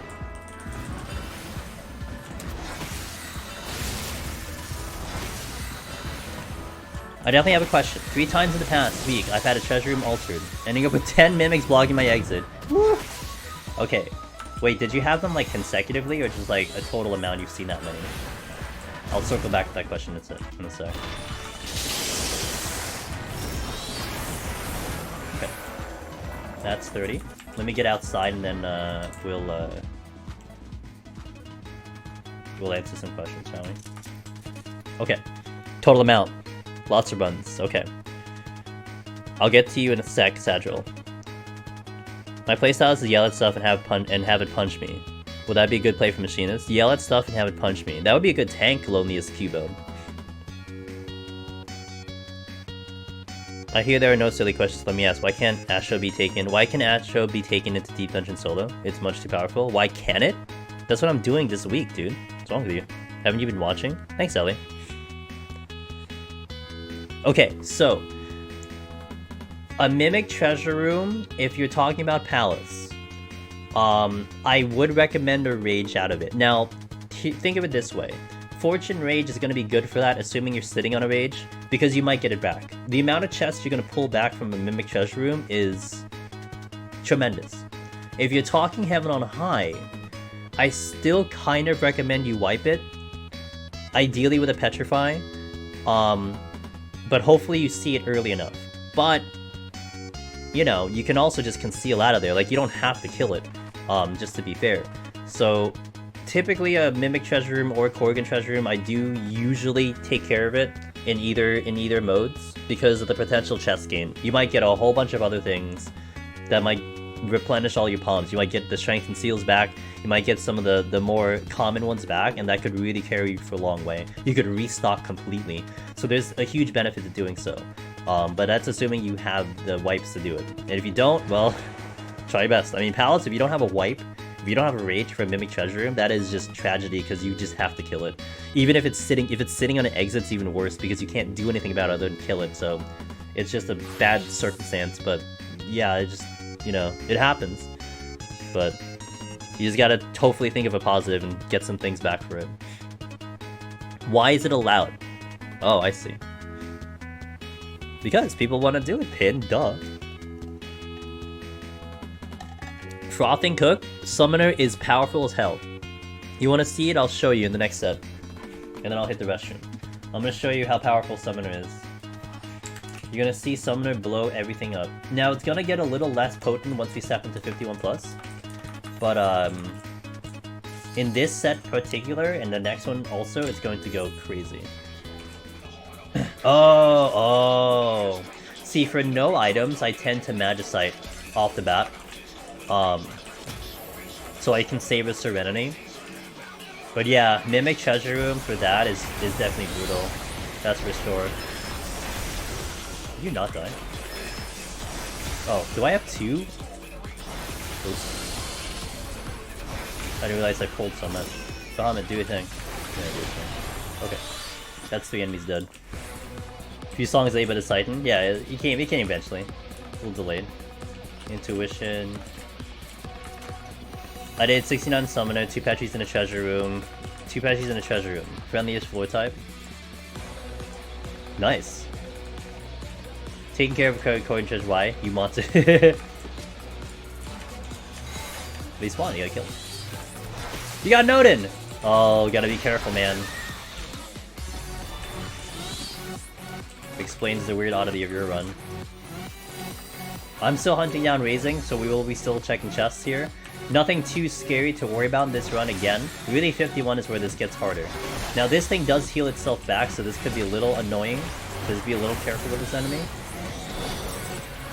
I'll just double pull. Bahamut just blew him up in 1 GCD, nice.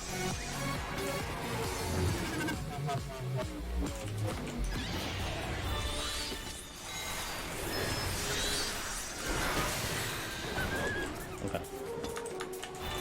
There's Summoner. Angry Bird.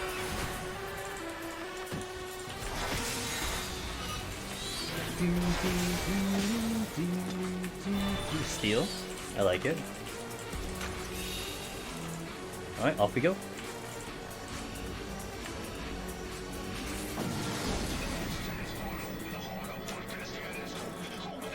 Yo! Sire. Thanks for the 8 months! Sup? Sup? Sup? Sup? Not much, how you doing?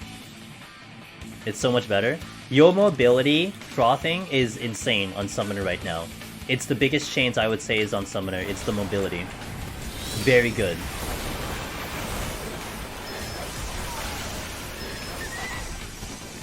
So like, I've been comparing Summoner to like Machinist. That's how it feels. It's like Machinist.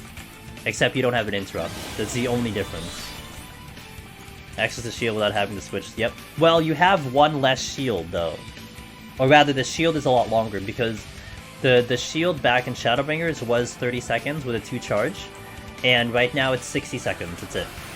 But you can use it without, and it's also instant, so you don't have to worry about Titan, you know, before Titan, like, kind of using it when he feels like it. So it'll go off no matter what. That's nice. But the playing style Summoner, you don't kind of play to the shield, you play to kiting. So you don't really need it for survival, you rely on kiting for survival. That makes sense? And that's why Machinist is like the biggest kind of comparison to Summoner right now. Because for Machinist, your whole thing is that you're running away from enemies, shooting them all the time. You could basically do the same thing on Summoner. This treasure. Yep.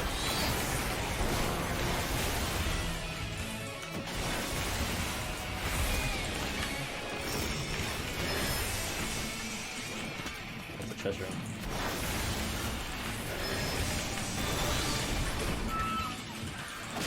Boop, boop, boop, boop, boop.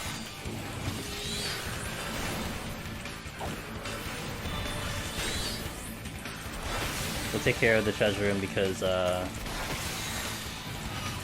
could get the raisings out of here, who knows. I get a try. Petri. Oh, or we get a Petri.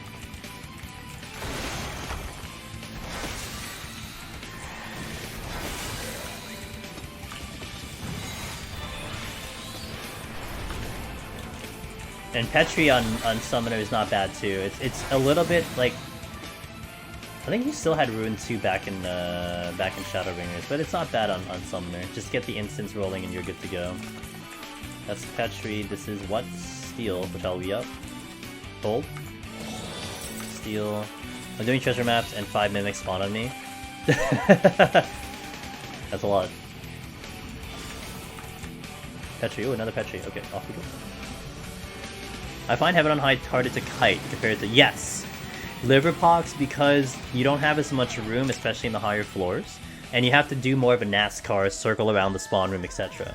So it feels like it's a little bit more claustrophobic in here. And I completely agree with you. Now, I think you can still pull it off. Like, there's still enough kind of... You know, you can make it work, but it does feel a little bit tighter with the spacing.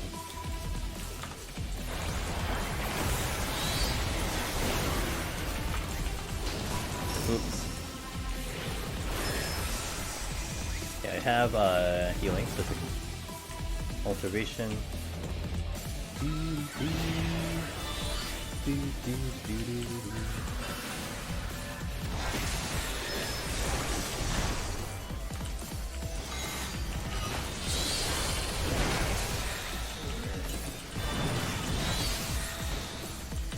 Just watch Airman Trap video. It's crazy how far Deep Dungeon testing has gone through the years. Can't wait for it. Yeah. Yeah. Give that man some credit, man. What you're seeing right now is the expanding of the community, Demon. You know, I've done what I can with my end, with the videos and everything, but now people are seeing little pieces and holes that they feel like should be touched upon, and they feel like people can have use for, and they're taking it upon themselves to do it. And it's incredible how what you're seeing now. I mean, literally every aspect of Deep Dungeon is covered. It's just, there's like, I don't want to say there's nothing left. I'm sure someone will find something to cover and to talk about and to make everyone's lives better. But man, it's like, little by little, everything is just getting torn down with this game mode, and it's making it even more fun, more everything. It's great. I can't believe Meiji's, you still can't believe Meiji's trying to do no job zone. She does it for the content, that's why she's doing it. She knows what people want to watch. But also she is, like I said earlier, she's insane. Her default setting when she wakes up is insanity. Look, my Bahamut is invisible. Can't see it. Maybe when someone finds a Wong Warp in the last war. Man, then we can have some official glitched speedruns. Let's go. And then we could all get banned by Yoshi P. Oh, can't wait. Yeah, she did. And she had like, it was like an unfortunate situation too, I think, in Palace. Like, it wasn't like, it was just a bad RNG kind of thing.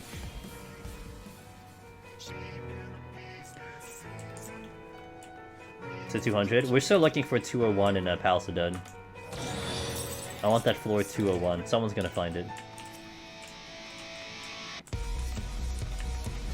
Frailty. I wonder if Jason's listening. Jason, are you listening? Are you here? It's okay if you're not. Not that you hear me anyway. Sights.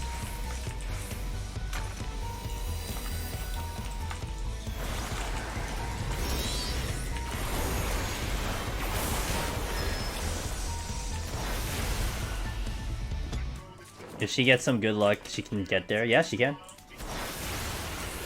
And she's a super good gamer, everyone knows that, so she just needs a little bit, there and she's got it.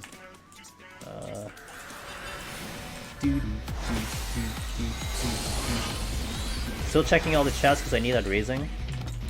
I would be going faster if I didn't have to pick up the raising, but we gotta get to the raising. Also, I probably will use, I just realized I did have 3 alteration affluences, so we're probably gonna use one. I'm gonna use that too. Get rid of the auto healing. Affluence. Here. So you, yeah, true. That's what I said on my live patrol. You just need rages. Just get enough rages and you'll clear forehead.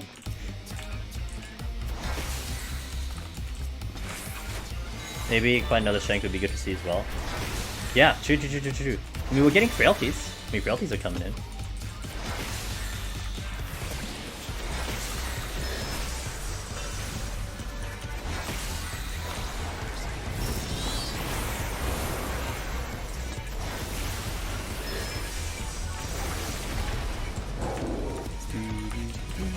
Well, there's a shank.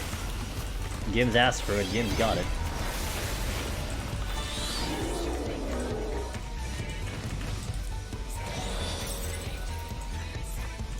All these are sight. Let's see that.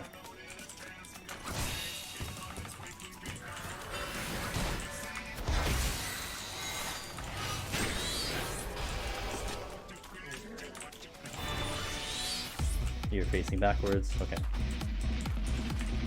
Hey, if you didn't know, also something I want to point out. Notice the omnidirectional right there. That big arrow is where they're facing further front. So if you're not sure where an enemy's looking, use that omnidirectional arrow so you know which way they're facing. Especially because the vast majority of enemies in Heaven on High are sight aggro. You know, later on we'll definitely point out the ones that are not, but you can basically assume that most of the enemies here are going to be sight. So if you're just not sure where its head is, between its head and its ass, then just look for that arrow. Sometimes it's a little bit hard to see which is its face. Like, when we get into, like, 61, you start getting to those plant creatures. Not gonna lie, it's actually kind of hard to see which one is its face and which one is its ass, because it doesn't... looks all the same to me. Just cleared 60 Boston stage, congratulations. She just needs about 900 HP and she's fine killing about everything. Rarum. Yeah, what's up, Rarum? the other summoner expert in chat. How's it going, dude?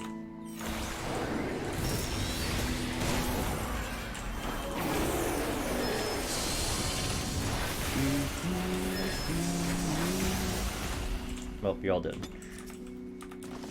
Frailty again. Ooh, frailty and strength in this set? Say goodbye to everything living. If there was anything else that was actually living.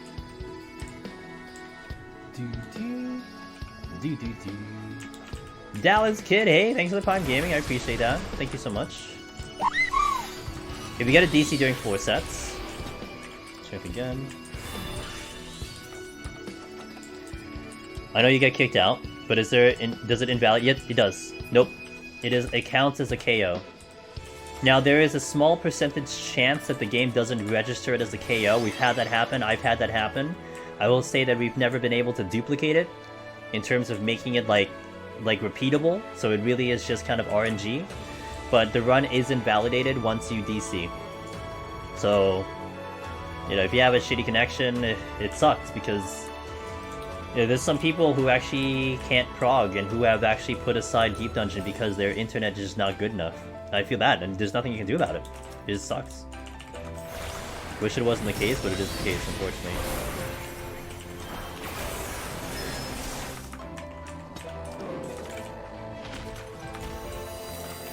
Just finished 1 to 100 POTD speedrun for a few minutes ago. Okay. Should elevate me out of last place. How fast you go? How fast you go, dude? Like the speedrun.com speedrun? Like I think we did do that before, didn't we? I think you were part of the kind of the crew that was doing that initially when we were doing that like maybe 2 years ago or something.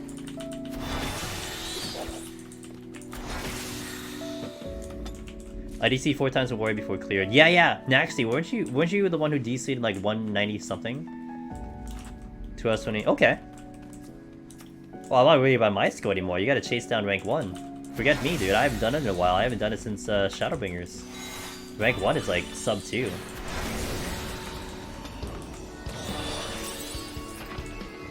$21. Oh, you got that story to tell, man. That's a hell of a story to tell. I never saw Duty Fail on Warrior, always DC. Wow, so you're perfect on Warrior. Go figure. Yeah, I had note issues for a long time. I mean, it still sometimes kicks in, but it's not as bad as it used to be. I'm not complaining at all. Although, you know what is interesting? This actually happened a few days ago. So, I can see out my window to the street. And there were these 3, like, seemingly teenage girls. They were just walking around. I thought they were just, like, whatever. Like, maybe, like, Girl Scouts or something like that. They come to the door, they, like, ring the doorbell. I don't answer the door because I never answer the door. And as they're walking out, one of them had a Spectrum t-shirt. And if you don't know, if you're not in America, etc., Spectrum is an ISP company. And I'm like, what? Spectrum? Because, like, as far as I know, all I have is Optimum and Verizon here. So I was just like, interesting. I actually haven't taken... I was gonna take a look at that and investigate it further. Like, Spectrum really is here. Because that would be rather interesting. I don't think I'd switch, but it would still be interesting to get information out of them. But it was very weird. Like, I really thought it was, like, something like Girl Scouts or, like, maybe some, like, high school was coming in to, like, ask some, like, survey or something. But, like, in my brain, I'm like... I mean, you're not gonna walk around with a Spectrum t-shirt, are you? Like, no one in their right mind is gonna be walking around, like, representing an ISP company. Unless you're trying to sell for their company. So, we'll see. Like, all I would like is just...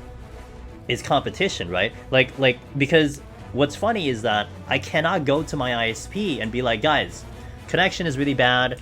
I'm paying so much money here. This other ISP is offering me a really solid deal to like pay like half the price. Like, can you help me out here? Otherwise, I'm gonna swap. I can't do that because they won't believe me. They know the service I have here. I cannot change ISPs. But if there's competition now, well, might introduce something interesting, you know? I was so happy when I got away from Spectrum. They're horrible. Yeah, no, I've heard bad things about Spectrum. But still, I mean, just the fact of having actual competition would be very interesting. It would drive the prices down, you know? So, we'll see. Yeah, all you guys, I've heard that. I mean, isn't Spectrum Comcast? Aren't they the same? One and the same now? Like didn't Comcast buy Spectrum?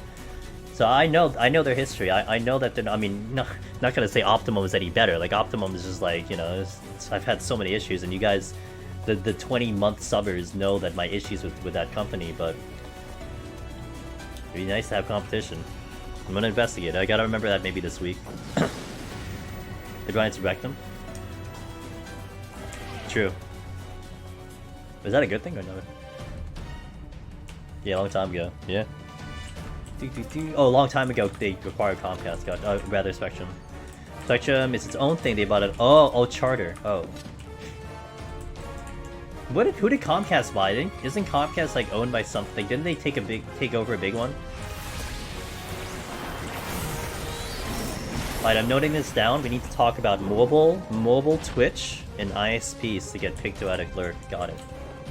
Taking these streamer notes down. You never know when this will be useful to me in the future. Okay, witching.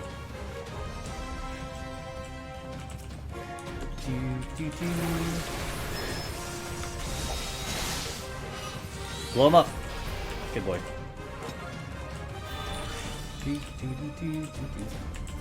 The Summoner is a really interesting job because, like I said, you're handling Summoner in a way where, you know, I could explain what enemies do.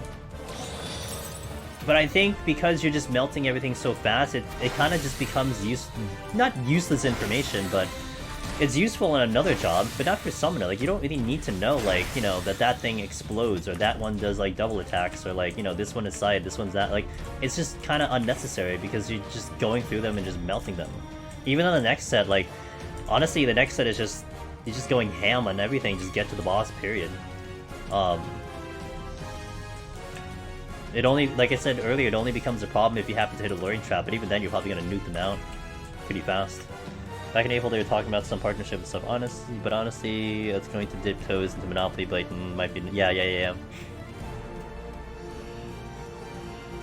They're already bad enough, they don't need to be worse. I started 14 exactly a year ago and barely got over 2,000 arrows. Send help? I mean, if you like the game, I love these, so that's all that matters. You've only been playing this game for a year? Damn. So bigger in my safety. Actually, I shouldn't have used the strength because it's a little too early, but sorry.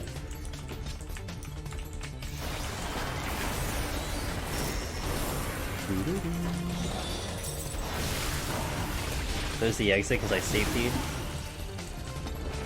Charter was based in St. Louis, and honestly it was pretty great for people who lived in the area, but Section came in. It was still a hub, but not nearly as good as it used to be. Gotcha. I know Comcast, like from what I heard, Comcast throttles. Oh, as a streamer, that's the worst that's the worst thing you could ever hear. If an ISP throttles you, oof. Sometimes weird. My experience with it is melting everything to 80, then suddenly getting OS by... Oh, I do have a video of me, Sadril, on Summoner, where I pull a Garula, and it does melt me. It does melt me in just a single pull. I get rushed into an auto attack and I'm just dead. And best part, Sadril, it was through my shield. I had a shield up and it still deleted me. Wonderful experience that was. Okay, this is the Stray. Been playing a year and a half myself. Wow, you guys are babies. Y'all are babies. I'm too old. Oh. No more Mimic. Very teaching glass kind of theme. Yeah. Oh yeah.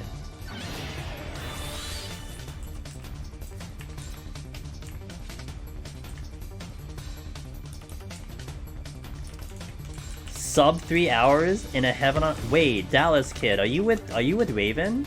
Do you know Raven? Amia, hello. Let me read your message when I get a chance. Do you know where the traps are? Nope. I did a safety here, Damata, so I don't need to worry about traps. Attending my run for title with Summoner recently. My best is 84, where I got unlucky having spent all my poemators. Thank you very much to the Inspired guys in general, they help a lot. Hey, welcome in! Dude, thank you for coming in from YouTube, Amaya. And I don't know if you're gonna be able to hang for a while, but I do have plans of going all the way. And this is what we dub the live tutorial. So this is all about kind of hoping it can teach you and show you how to clear on this job. So I hope you can hang around. I mean, it's gonna be a couple hours till I get to like the same floor you got to, but I do hope something like this will be useful for you. But yeah, thanks for saying hello from YouTube. It means so much that you guys are taking the effort to come over here on the live stream. I mean, I know basically all my content on YouTube is from the live stream, but you know, it's kind of cool that you guys show up live. Can you fast forward to 71? Yeah. Close your eyes for a second, and I'll be there. Lil Pickle, thanks for following us. Oh. Well, that's rather unfortunate. Okay. I missed, and then I ottered. Cool.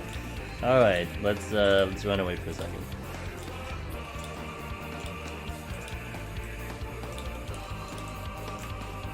You do not? Okay. Last spin, I can take a Gorilla Reaper in no time, but I believe got 11 total completions myself. Got 2 dodos. Because, Dallas Kid, the reason I'm asking is because, Raven is doing actual speedruns for Heaven on High and putting them up, I think, on speedrun.com. So whenever I hear someone going fast in Heaven on High or Palace, I think of Raven because they're focusing in on speedruns.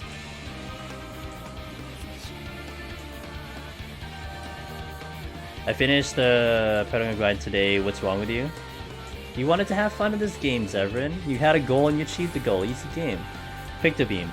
Back in 2000, there was some FCC wildness with Spectrum contest. Now, they like work together to take down Xfinity, but I think they're pretty separate. Probably why people think they're the same, it's so toxic. Yeah, you know, our ISP's Pictobeam here in America is just a tragedy. I remember when I was talking with, like, actually some of you EU guys can probably pitch in. Like, some of the guys in EU, you guys have probably what, like 4 to 6 different ISPs you can pick from in like your designated like area. I'm sure the big cities have more. To me, that's insane because I only have 1, and some people might be lucky to have 2. But most of us have 1, and you guys have 4 or 6. It's like, it's an insane concept, but it keeps the whole thing healthy because you need to compete against your other ISP or else you don't have business. Unfortunately, this is not the case here. Not to mention, I'm still waiting for fiber.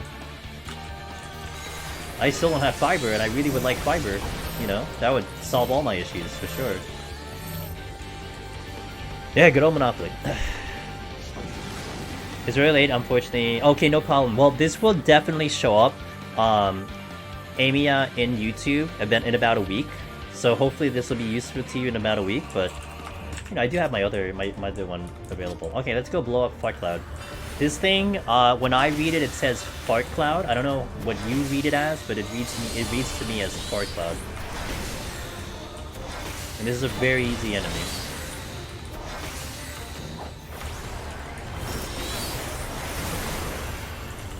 So we can shield the knockback. You want to be positioned north or south the first one? Because the knockback, the area east and west of me are going to be bad. So we want to be knocked back into it. But we can also do a shield. Now if you do a surecast doesn't work. So you can't surecast the knockback, and I can show you that in a second. After the north and south, you want to then position yourself east and west to avoid the next knockback. Thanks for that. I'll second in a sec. Aww, Amy, thanks for the tier 1. That really means a lot. Thank you so much for that. Oh, good luck on your summoner. Summoner is such a good job. So I'm going to surecast here. Surecast is up. We're still going to get knocked back. It's just one of those weird knockbacks that it just kind of ignores it, but it's okay.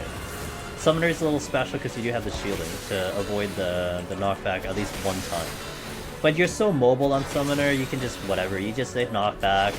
You kind of make sure that you're not an Ifrit and you're okay.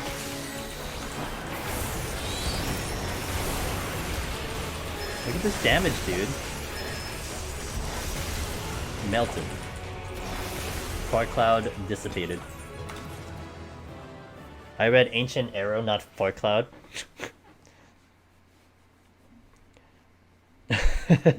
What's the thing with this one with Daraband?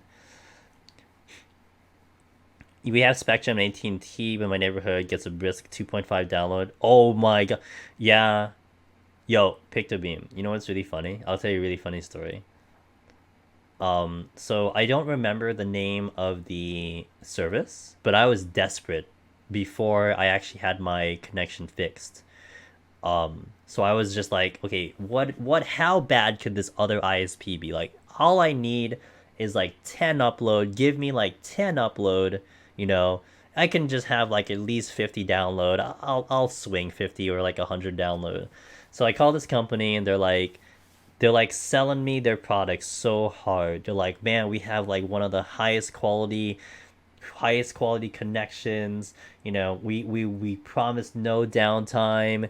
And I'm like, how fast is your speed? They're like, you know, it's like 10 download and like 1 upload. It's like really good. They're like trying so hard to sell this to me. And I'm like, thank you. You know, I really appreciate the information. I'll talk to you next time. I'm like, oh my god. I'm like, yeah, I can't do it. And that was like the second best option that I have. But I was laughing so hard because this guy was like it's like he was trying to sell like this precious heirloom that he has to like get off his like, you know, his self so that he can like, you know, feed his family. Like he was selling it so hard. And he was like into it, man. I'm like, wow, dude. You got to work for something else because you are doing a good job here. I don't know. Maybe my voice comes across as a 70-year-old boomer. Facebook only? Wait. Hey, don't call me out like that. I do other things. Might as well just go back to dial-up. Yeah, I'll just do dial-up. I don't know how they survive. I don't know how they make business, you know? Like, they're still there, so... We just finished the boss at the same time. Demonus. Yo, let's go, Yuki. Wait, I didn't get this inside joke. Say what, Sig? Okay. I said it in my brain. Random question. But what happened in POCD before they added 51 to 200? After you beat the 50 boss, he gets kicked out? Yep. I was gonna make a joke.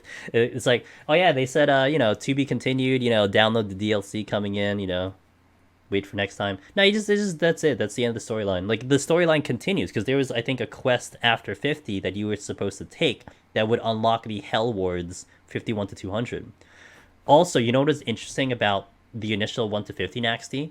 Is that your arm and armor capped out at 30. You couldn't go past 30. So it actually made it really hard to get 1 to 50 down. It was only after 51 to 200 that it uncapped to 200. And I don't think you're capped at 30. Like, I think you're higher than 30 in, like, 31 or 41. Like, I think your cap is higher than that, so... Yeah, it was hard. I mean, the kit back then was hard, too, but it was hard in general. You capped it there, but yeah, that's what happened. Something like that. I don't remember. I don't know what the breakdown is. I don't remember that part. That sounds super bad now over here. I'm not sure. Would you call it in English? Glass fiber. Yeah, we would call it like fiberglass is what you're looking for, but it's more just like a general fiber connection. Yeah, like a fiber connection. Yeah, something like that. Somehow find. Yeah, it's not common. So what's funny about my area, Amy, is that I do have fiber in and around me. Like, I've joked about this. I could take a tennis ball, and if I throw it in a specific direction and I chuck it as far as I can, the tennis ball will land in a spot that has fiber. That's how close I am to fiber. But they won't go to my neighborhood because whatever happened, the company that was working on it only did halfway through the neighborhood and then stopped. They like just stopped, and then they didn't continue the work, and then I got the short end of the stick because they didn't work in my neighborhood. So it's just really inconsistent. It's just kind of a mess. Yeah, 500 up and down would be a beaut. Like, I would take that in a heartbeat.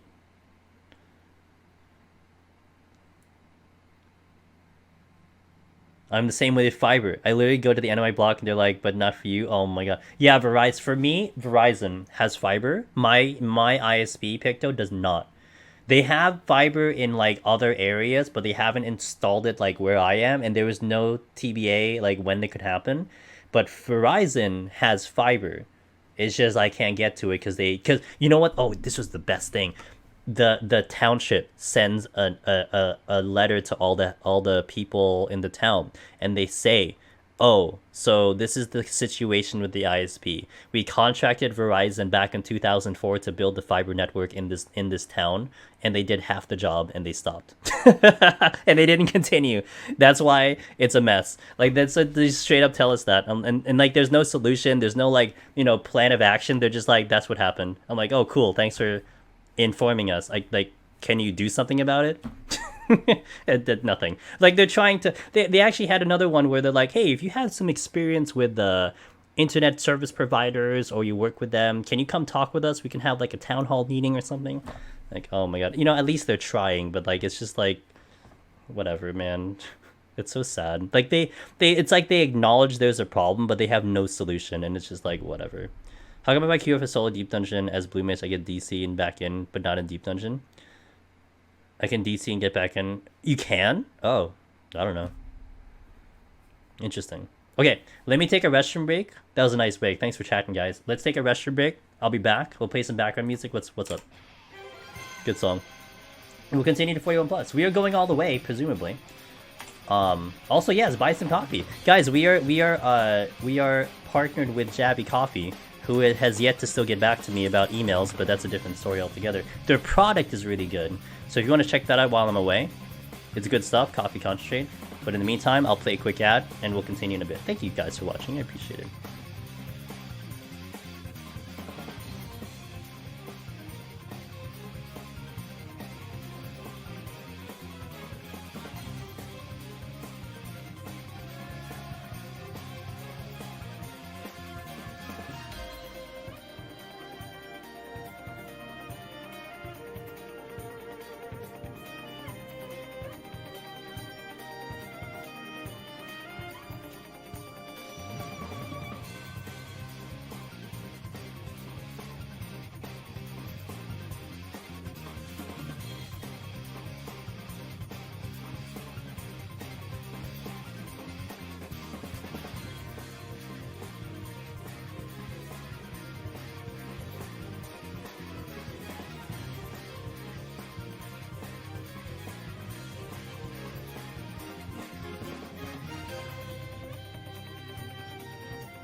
Yeah, Amy, I was trying to fix up my, I was trying to make a new machinist tutorial for YouTube and for stream. Disconnect in 193. I had to do it all over again, and I was bound to clear that one too. Like we had enough palms to clear that, and I had to do it all over again. It happens. You just have to kind of hope you have a stable connection with this content. Hopefully they'll think about doing something about it. One can hope, but it's been 5 years since the next deep dungeon. We'll have a 5-year gap, so maybe they'll think about it. Who knows? Let's do it. So things here are still gonna melt. Actually, I do call this the easiest floor set minus the boss, because things here are going to just get deleted so fast. It's going to be awesome. If that's enough evidence to indicate that. I had a DC in 197. Oh my god, Dallas Kid, holy crap.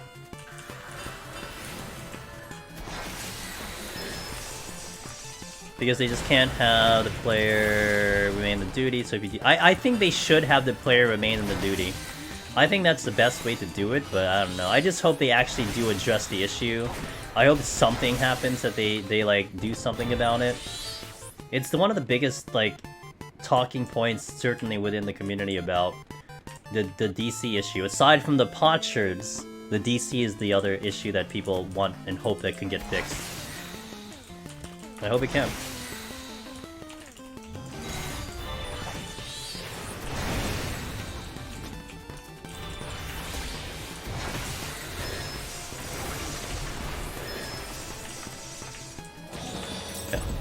They clearly had technology already, as I mentioned. Instances are opened up and kept. Yeah, clearly, yeah. And to kind of second that, Naxty, something like I think it was Lost Ark. They have essentially what they call queue forgiveness. Like, they have a way to know when the person was previously logged in to be able to get them back in, because when Lost Ark had their massive queue system of, like, you know, hours upon hours trying to get in, it would actually remember where you were in that queue. But they've never implemented here in 14, that's for sure. But the technology in general does exist. Like, it's not something that's impossible to do. It's just, you know, can they code it in? Can they fix it in? Set up their service to be such that. But who knows? My partner stopped playing 14 because the connection issues with Lost Ark has been great in that regard. Yeah. I remember that from people playing and talking about it. Like, they had like something, they had a system in the back end to do with it. I think it's too harsh on lost connection. Just add like a 2-second increase attempts to reestablish connection, maybe fine for like 90%. Yeah, I would see, what I would like for them games is just to put you back where you left off, right? So like your character is still like in a AFK state or something. You know, if you take an aggro, you die. Like, that's fair, you know? I think that's the best solution in my eyes. Not a reset. Don't reset. That's gonna be kind of bad. But just doing that would be good.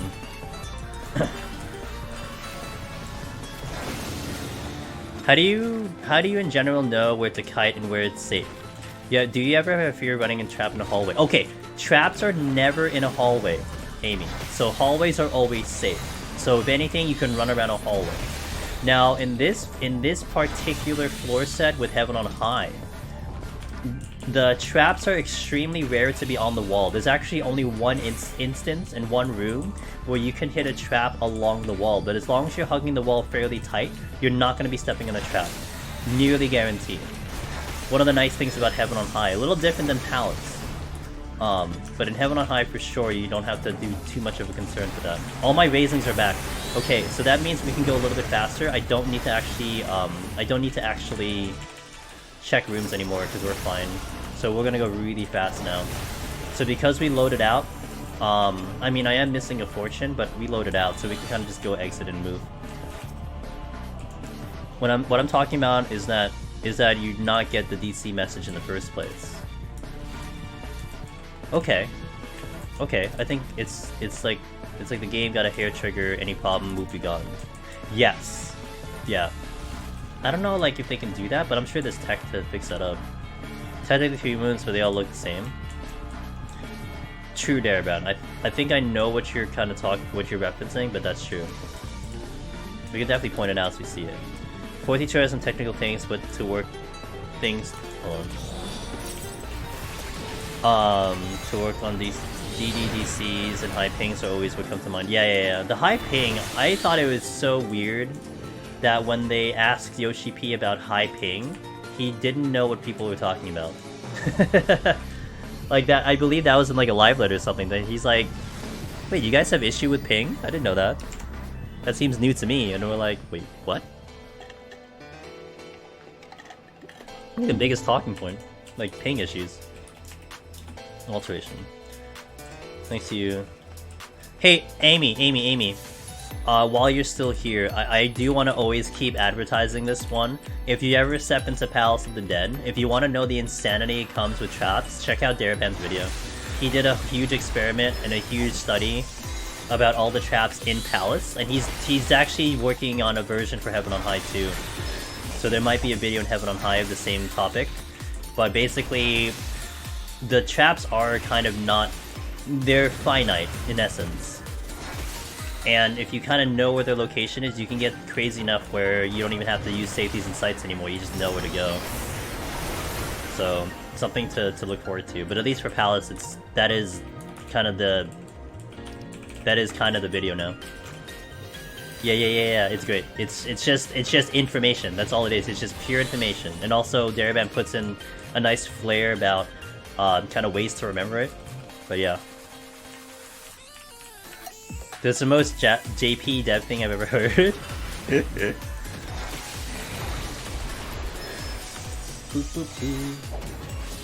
And probably by the time we finish up this video, like there'll be like already an update in terms of that topic with the traps. You never know. I'm still respecting rooms. I'm gonna check at least this one. We're gonna go.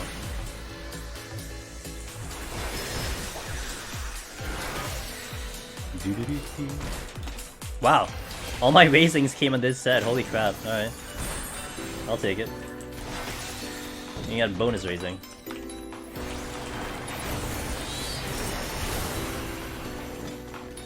Is there anything now that we know traps are not random? I always knew they weren't random, to be fair. It's just tracking them all initially was daunting. To remember it all in my head was daunting. And basically how I simplified it was that you only really remembered the dangerous ones. That's why we knew like certain corners and such like that, and you just kind of remembered those ones and kind of made my brain simple. It's honestly like traps, like the general traps in Deep Dungeon. I still couldn't tell you which one is innervation and which one gives you ability and silence. I couldn't tell you which one does what, but the reasoning is that I don't need to care. Like I'm never gonna use them, I'm never gonna step on them, so why would I need to remember that information? I know what landmines are, I know what luring trap is, I know what the transformation is. That's all I need to know. And that's how I kind of handled the traps in general in terms of trap location. But, I mean still, like having that further knowledge on the topic is definitely going to be useful to people for sure. Like you can't say no to that kind of knowledge, and it can help a job like Monk. Like Monk will just get a huge benefit off that. Also, is anyone excited for that? Oh yeah, you got, dude, it's gonna be Super Bowl season for me, that's for sure. It's been 5 years, Amy, since the Deep Dungeon. I've been waiting for a long time. But I think what's been great is that we've made the most out of the current Deep Dungeon, and I think a lot of people still look at this as something super cool, you know? And some people are getting into this like brand new, like fresh, like it's their first time. Maybe like yourself, you're going for the title for the first time. It's just been really cool to see. So the hype is just going to keep getting bigger and bigger with this content over time, until the next one comes out. Yeah, we don't know. Actually, you may want to look towards September or October, because that's when the live letter might show up, and that's when we might get a hint at what it might be. Right now, I couldn't tell you anything. I couldn't even guess, like, speculate or whatever, because they just said, oh, it's in 6.3, that's all we know.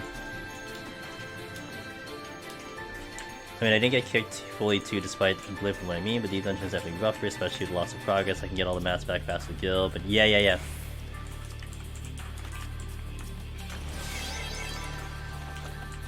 This has always been such a brutal pace when you get disconnects, that's for sure.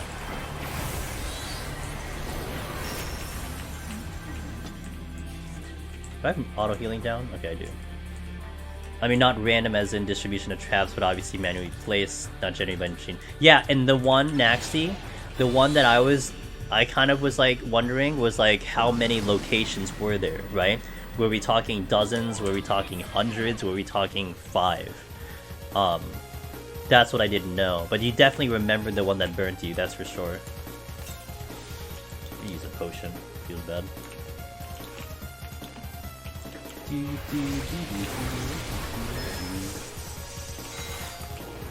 Oh, Petri.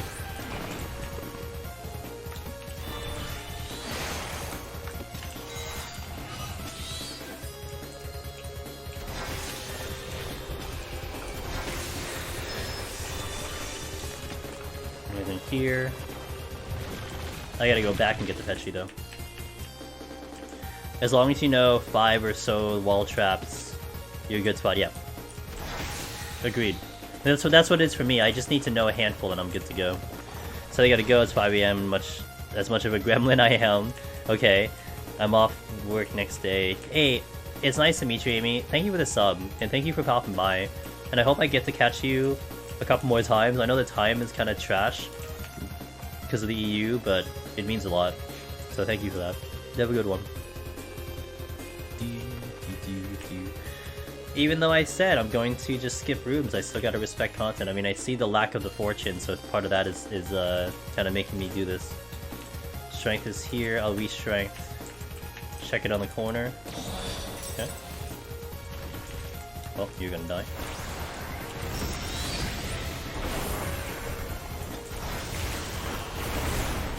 It didn't stand a chance.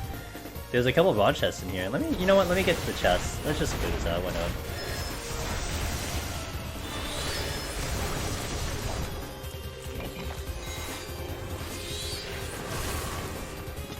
Switching. I could use more Empyrean potions, Empyrean potsherds, considering I have, you know, a lot. Good thing I got super potions though.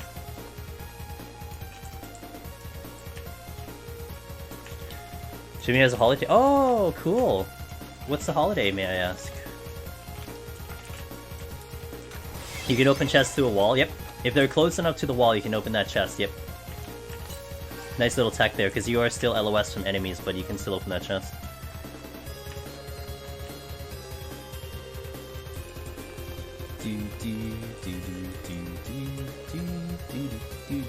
Wait, what's the first chest? Switching. Petri, I picked up the Petri. This was what? Serenity, right? Yeah, okay. Off we go. I still do want to fill out the affluence and the fortune. I really should still respect though. Is Pentecost. Okay. Never heard them. Never heard that term. Okay. To get a religious holiday. Made it all the way to floor 80 with boss. Oh no! That's pretty good though. Okay, that's pretty good. 71 is a rough floor. It really is a rough floor, but good job.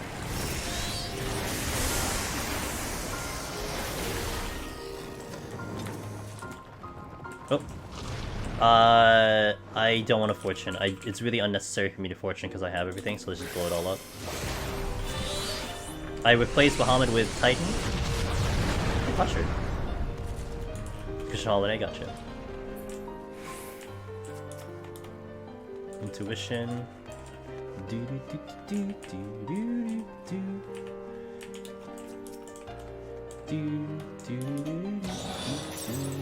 At least all the Magicites have returned, so we're gonna have a more or less normal run here.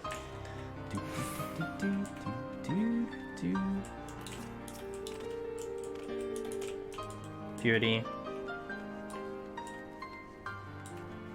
Not checking minutes. Not for a 46, because even if we get a Mimic, I can blow up a Mimic literally in like 2 GCDs. So in this set, it's unnecessary.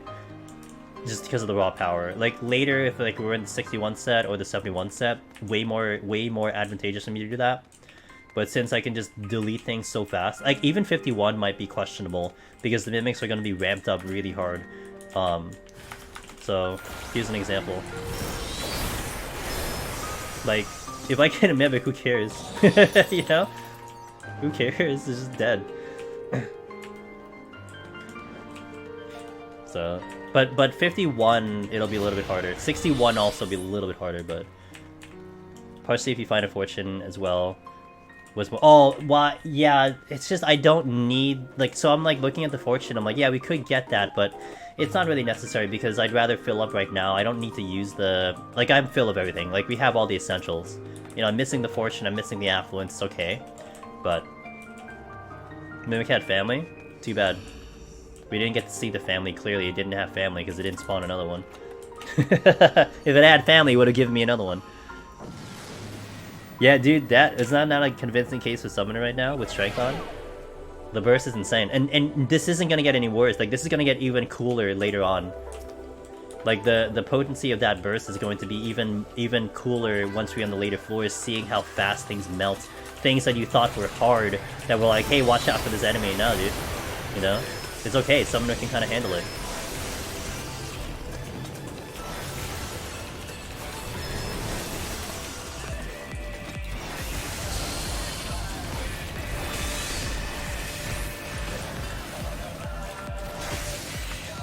Done. Henry can die before they hit you in the Bahamut burst? Yes. Now I gotta make sure I have it the entire time, but yes. Card pull here, because the AoE is opener, so I don't want to open with an AoE and take the green guy. I could. I mean, I have enough power for that, but you know, good practice is always good.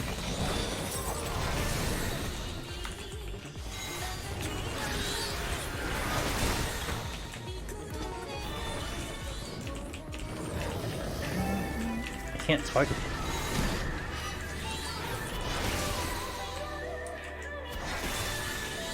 Okay. Would you put Summoner Burst above Red Mage? Oh, yeah. I would put Summoner not well above, but just what it can do, I think it's superior to Red Mage. Sad to say. I mean, Red Mage is a different flavor, because you have heals, but to some extent, some can argue, well, if you kill it fast enough, you don't need heals. That's kind of the machinist gameplay, right? You kite it, as long as you're not getting touched, and you kill it fast enough, I mean, who cares about heals? So the idea is kind of similar to that sense. Summoner, we can have full mobility for if you kind of plan out your GCDs, especially if you have Garuda, Titan, and then you have Bahamut ready, waiting, you're gonna down an enemy before you run out of tools. And I think that would apply all the way up to 91+. Well, maybe. I mean, with Strength on potentially. But more than likely, especially getting up to at least 81, you'll have more than enough tools to continue kiting until, like, sprint drops. And with that damage. It's just better with Strength on, because it gets even higher potency. Kill it before it kills you? Yo, it is a good motto.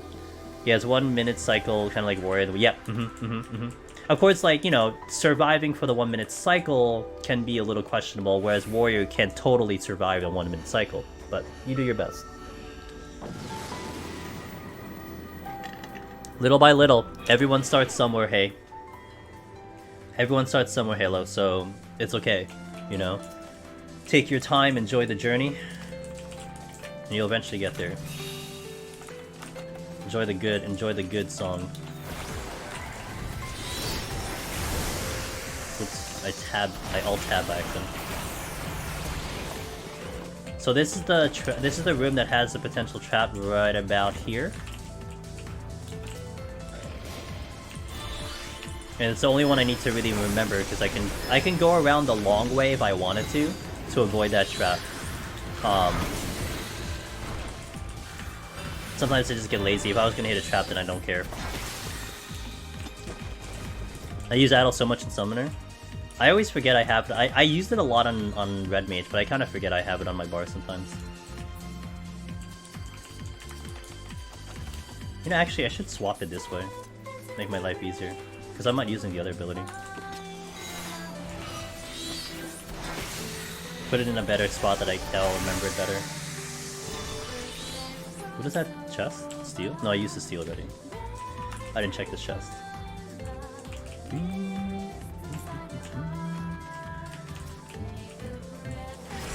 Oh, there's that trap right over there. Oops. Okay, Serenity.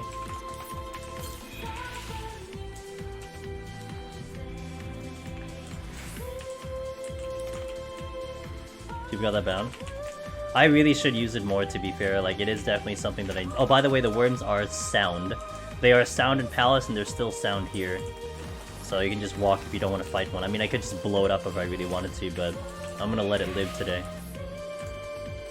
I'm feeling generous today. We'll let it live.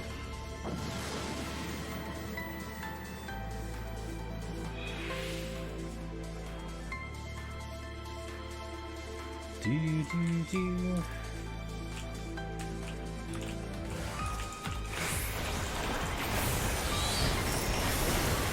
That's without strength, by the way. That's without strength.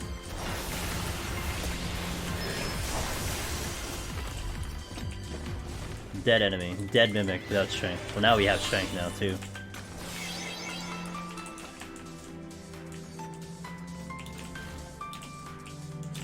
It's honestly not a bad idea to walk up the chests and to make sure that you have full burst as a good opener.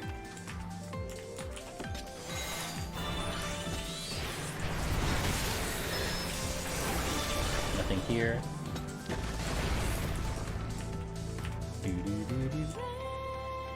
Summoner burst is crazy.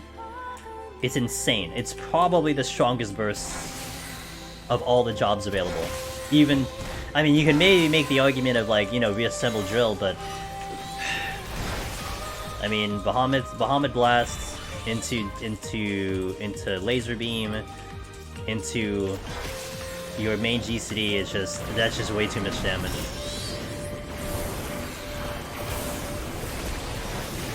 Like, it's insane. It's just absolutely insane how much damage it has. But it's a really good job. I mean, I think Summoner is a bit of a sleeper in terms of Heaven on High. Hey, even Palace, it's a bit of a sleeper. Like, people are kind of passing on it a little bit. People don't know how good this job is, and it's just really, really good. I think you only get to know how good the job is if you happen to watch it, or if you try it out for yourself. Like, we can tell it to you, we can be like, yeah, Summoner's great. You gotta see it to believe it. When you see it, it'll be like, oh. Oh, right. I see what you're saying.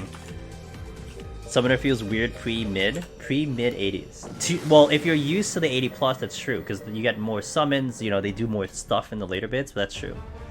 I died to my last 2 summoner runs in 70s, working on Warrior right now. Okay, Zabin.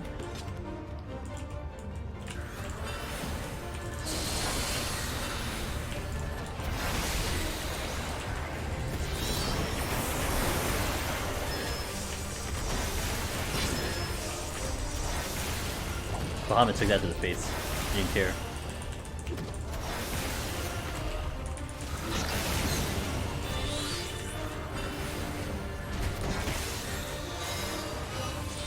Turn, do not get hit with his gaze.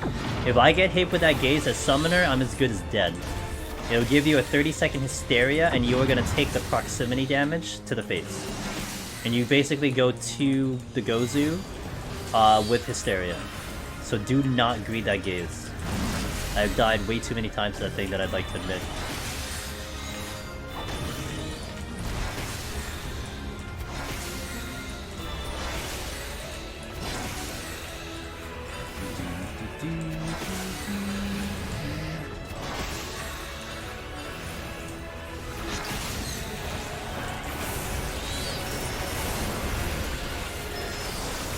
Turn. Full respect. Mobile. Oops, I lost that GCD. Shield here.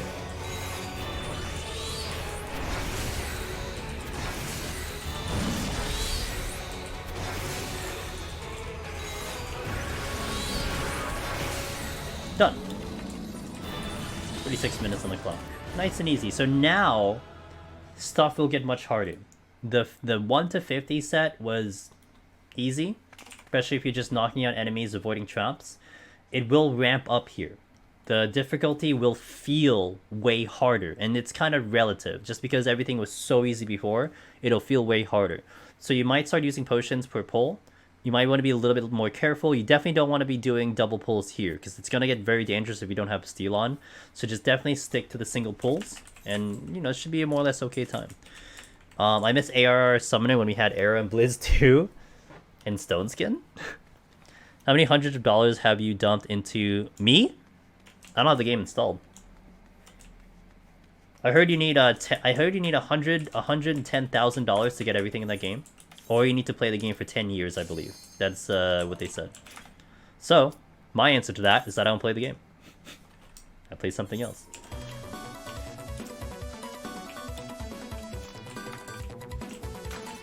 Tell you stand a mobile game? Probably just because it's Diablo, but you know. Okay, so these are proximity. Oh, I'm sorry, these are sound. And they give me a stacking damage debuff. So I could pull them. You honestly don't want to pull these, the Kamakiri, because they do a dot on you. So that could get a little annoying.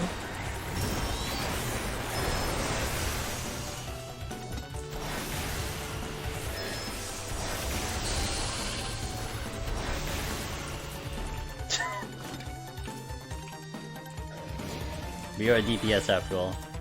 Okay, Nagas are a little dangerous because they do have a Petrified Conal. Gaze. If you get hit with it, it's just like the Petrify from your Petrify, and it will one-shot you if you get hit with it, so don't get hit with it. Oh, hi. Here?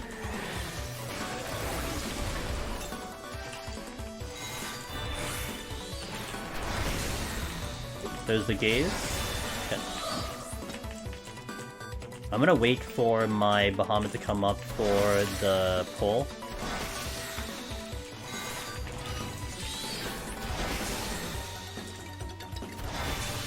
Shit.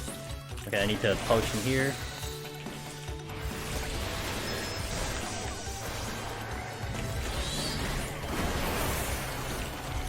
We're still a DPS after all.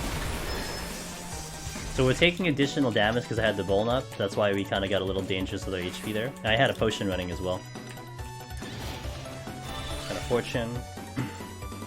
So Summoner really is going to... You're going to start to see that definition of Summoner, Glass Cannon, I'm sorry. Glass Cannon. And that is really what Summoner is going to be. Your defense is going to be paper. But as long as you kill everything. And I warned this at the beginning before we entered the floor. You don't want to be pulling multiple things at once. And there is your kind of your reasoning there as to why, because things can get very dangerous very quickly.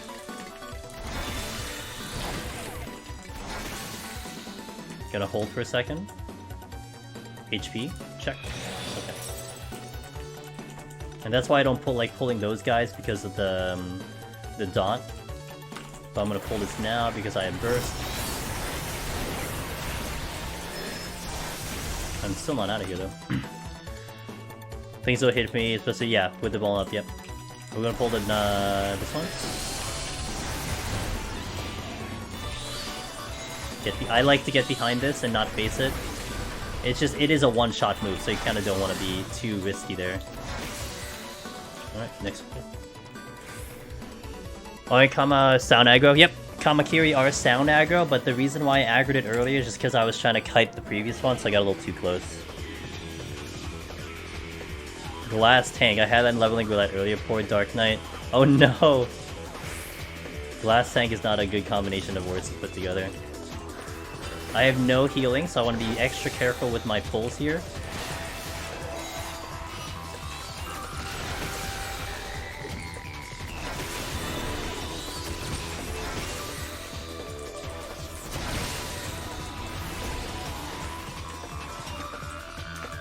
Walking here to take the chest, and I don't pull the Kamakiri. I might pull the robot though. Now, not open with Ruin because Ruin is an AoE.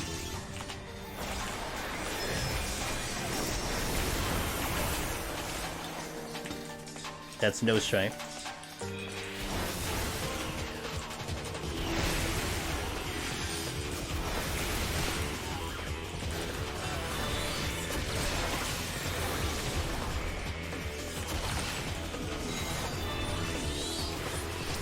Okay.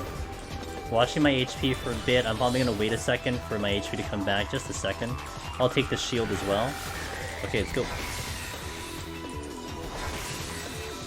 Hello! Just died on... Oh no! Now I have to wait for this guy to slow dancer. Well, I got you, dude. I mean, we will hopefully get there.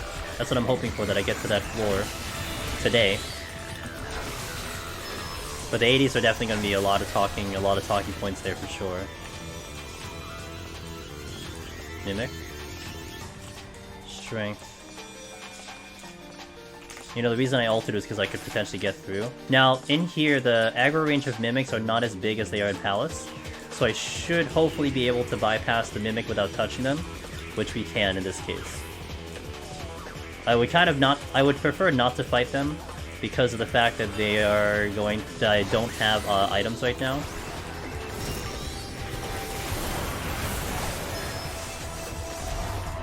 Okay.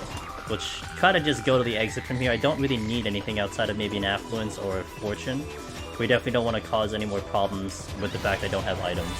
And reminder, that's a no item floor, you know, and we like to have those heals, so getting through pretty clean and no problem is really nice on this job in particular. Now, I guess it is worth noting, I haven't mentioned this this entire time, but, oh, and I could use this as an example. Okay, this is a good example, okay? Let me put the marker down. We have the Mimics, they are tiered. So Mimics in 1 to 30 are only from bronze chests. From 31 to 60, they're only from silver chests. From 61 up, they're all for gold chests.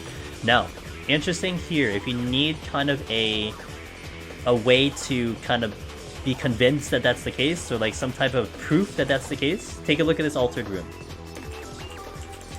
These are mimics, and look what color they are. They are silver. If they were random, they would be random colors. But whenever you do an alteration on a room, they will always show up as mimics of the color in which they spawn from. So in this set, 51, 52, up to 60, they are all from silver chests. So mimics are from silver chests. Later, if we do an alteration, you'll see them all from gold chests, because they are all from gold chests. So that's kind of a secondary way of seeing, like, okay, well, that's what it is. That's just how the game, the thing works. So you don't have to worry about mimics from any other chest outside of the one they are designated as.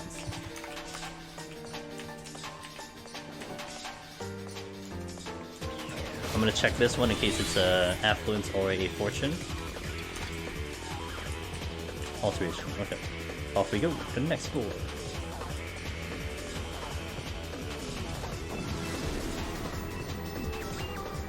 But some people still kind of like get a little paranoid about opening specific chests on higher floors because they feel like the mimic can come from all of them, but it's just not the case. So you don't have to worry about that at all, and it really helps because you know you don't want to be skipping a specific chest because you're worried about a mimic when it's never a mimic to begin with.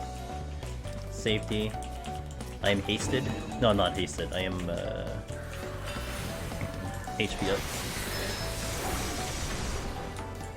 Someone out here doing nuclear damage. Yeah. I still don't have strength on either. Like that's even probably the more impressive part is I don't have strength on.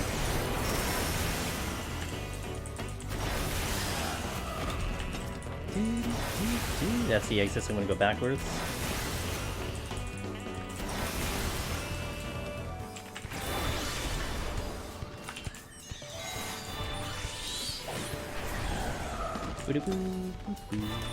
I'll do the bit.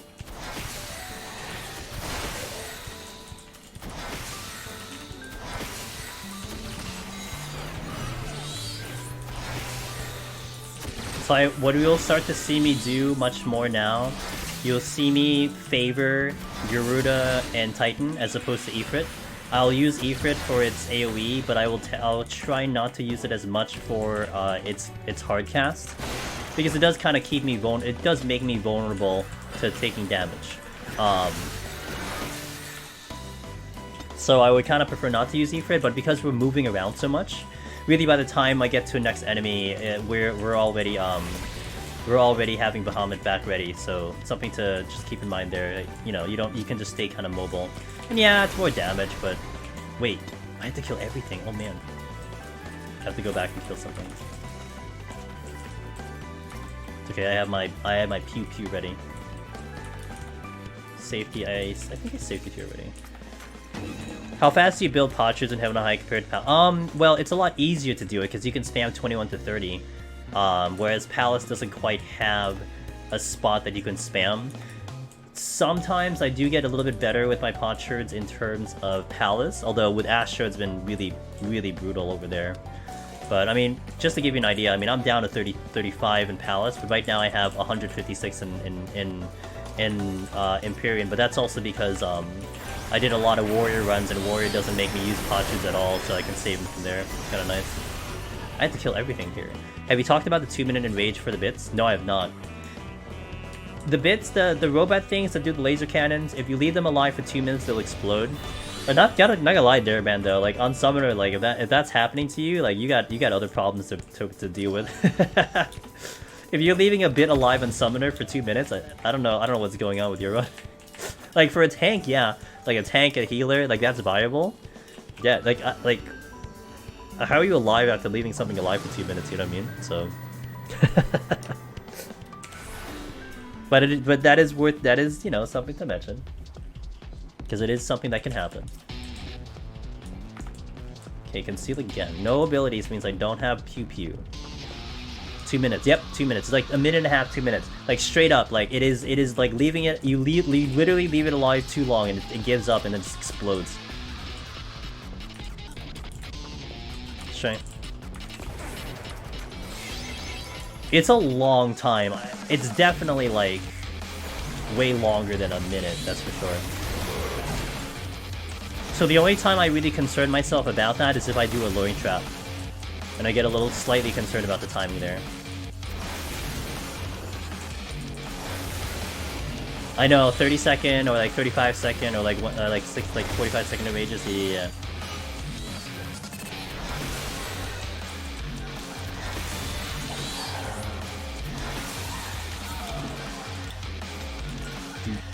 So these are the bits we were talking about, the Kongore.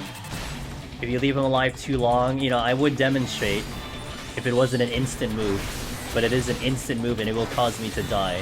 So I would prefer kind of not to demonstrate.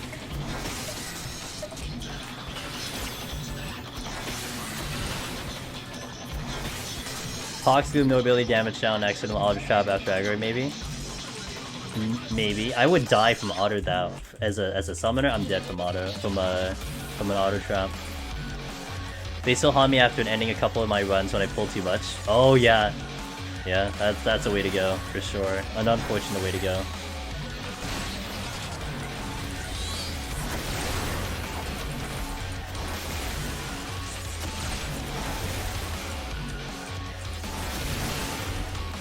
I'm gonna check the other. Excuse me. I'm gonna check the other room first. I don't know why. If I aggro this, I'm going to pot. Potting.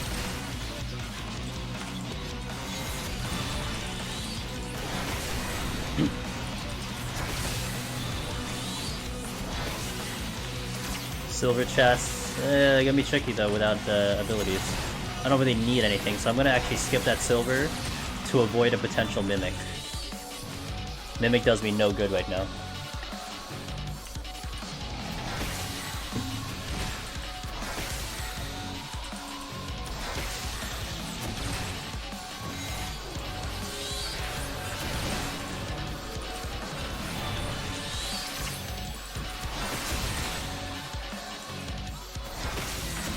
Check the chests.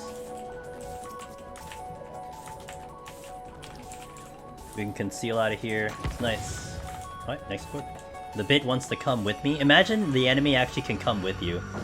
Like it just so happens to be on the exit and then you like spawn to the next floor and it's like still next to you. That'd be kind of hilarious. I'd love that actually. I would try to do that all the time. Oh look, even worse. Great. Alright. Steel's here. Alright, time to utilize really Summoner's kiting ability here to make the most out of it so that we can get off this floor. So here's a really good example of seeing kiting, Summoner's kiting ability at work.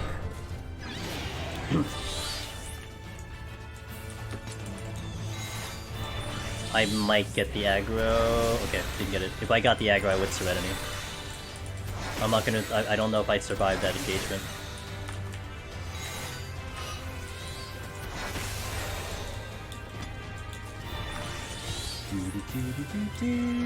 Hey Luca!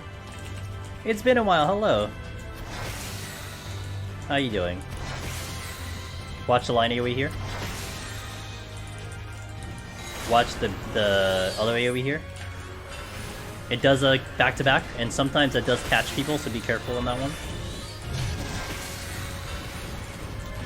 I've seen many people die to that wombo combo. You dodge the line AoE okay, but you're like, ah, you're okay, and then you kind of get a little complacent, and then the second AoE comes in and you move too late. It's kind of designed like that. So you have to almost be in motion already to kind of prevent from that happening, kind of. I mean, you can still get in with a reaction, but... Now I have to watch my line here, because I'm walking in a straight line. Okay, we're good. Oh my god, he did that LOS.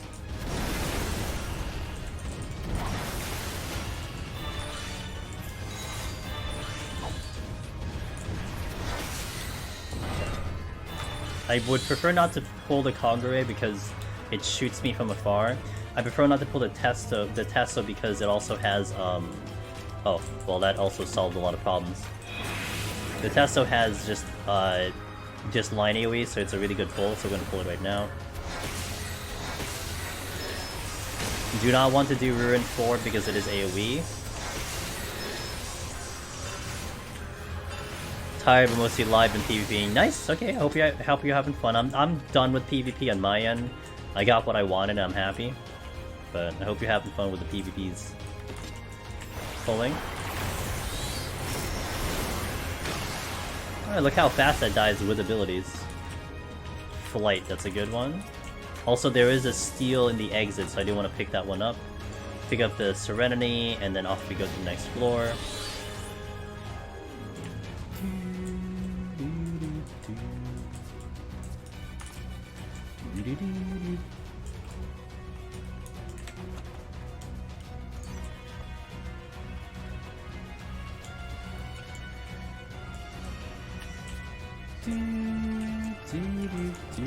It is pretty comforting, by the way, to be back on a job that just goes ham. Kids, we're working on Astro for Palace right now.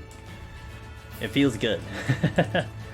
Feels good to be kind of back in my wheelhouse for jobs. I kind of prefer this playstyle. The kiting, the nuking, the glass cannon. I like this playstyle. So it's just a nice kind of break from the Astro runs. Astro does too much damage. You're right. It does 700 per GCD. Can you imagine? If you pull that much anyway. Steal again. Love it.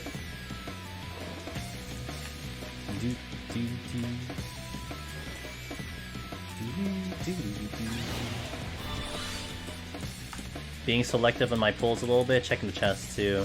Another flight. Oh, this is flighted too. I need to remember that. I flighted this. Okay, you're coming for a ride. That's cool. That's the exit, so I actually want to back out a little bit. Still missing the afterwards. My fortunes are good.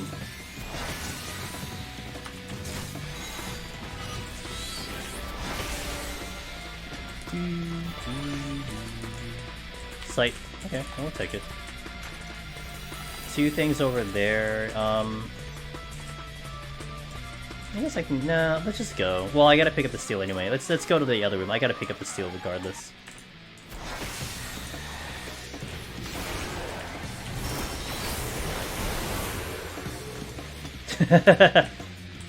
Enemy? What enemy? I didn't see an enemy. Did you guys see an enemy? I didn't see a hand. Astro can nuke with perfect card play and AoE. Yeah, it's broken OP. You're right. Yeah, it's broken OP.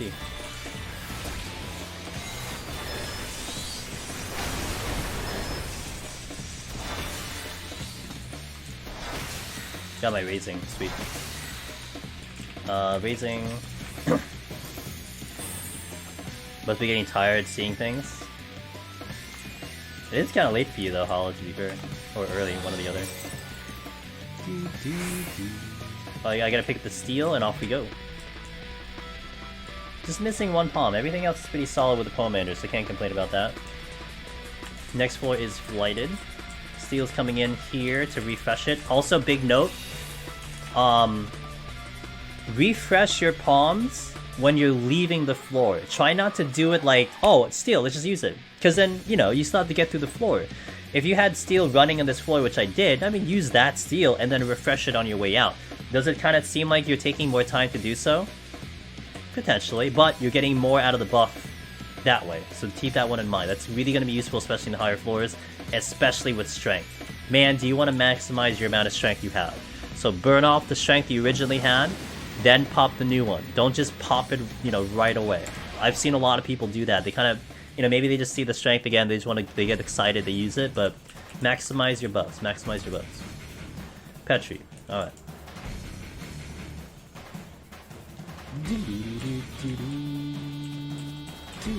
This is the exit, so it's good. We're going Crisis Core music apparently in this set. Safety and a Petri, love it. Good combo here. Petri. Make sure I do not miss. So with the blind, I could miss enemies, and if you miss enemies, and you don't realize you missed the enemy, bad day in the office, let me tell you.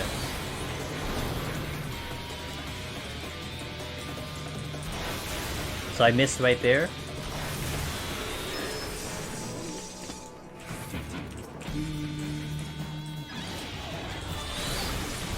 Okay, got it just in time.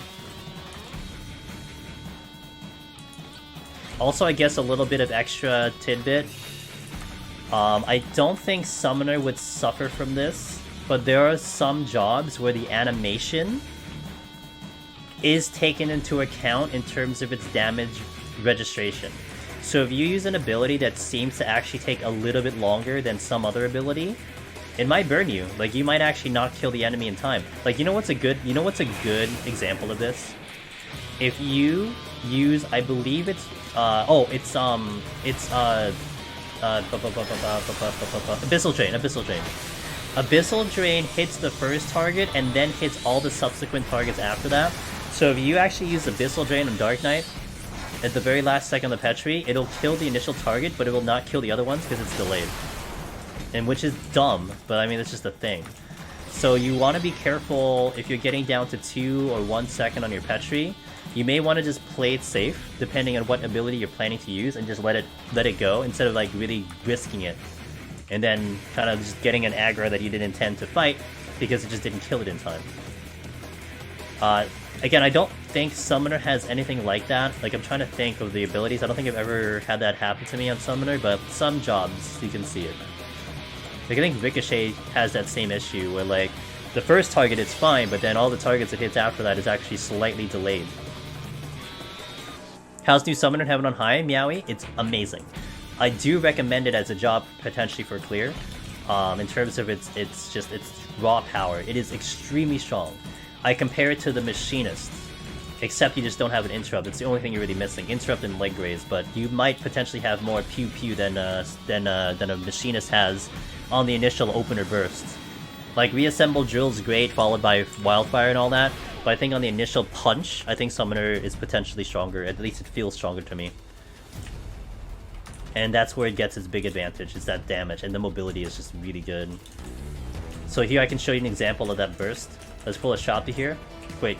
Oh, I have abilities. Never mind. I can't show you that burst. Never mind. I'm just kidding. It's still pretty good damage, though, even without abilities, but... Might try it soon. It's a good job.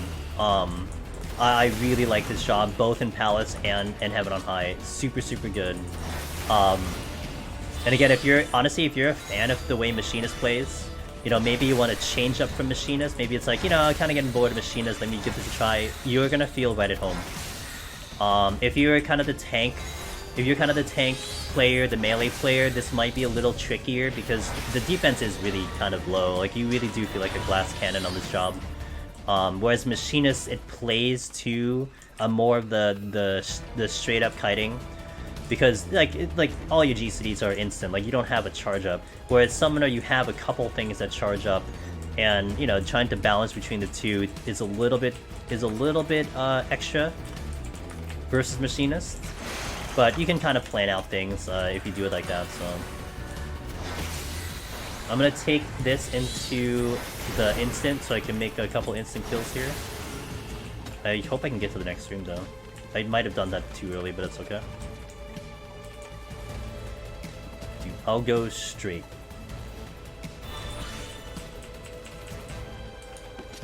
That's a little late.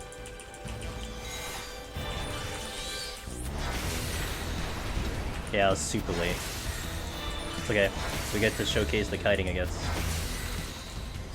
So that's in there. I was just talking about the delay of the abilities. That's right there, a big delay because of the summon, but that I knew was going to happen because of the summon that I decided to use there. That's okay.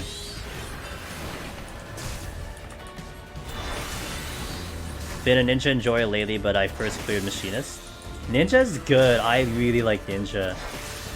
You don't gotta twist my arm to replay Ninja, that's for sure. Actually, next week we'll do Dancer. Jason requested Dancer. We'll do Dancer next week. But Ninja was a good job. I really like it. No problem, Yowie. And hopefully we'll clear today, so we can definitely put it up, and it can be used for excuse me, for future reference if people want to go for that clear. Especially because we're taking this one to kind of explain a little bit more. These are all sight, by the way, and I just want to wait for him to move so I can get this bronze chest. So we're taking the strength here, the fresh strength. Again, I used it when I'm on my way out, not before then, because I still have to check rooms and that exit wasn't there.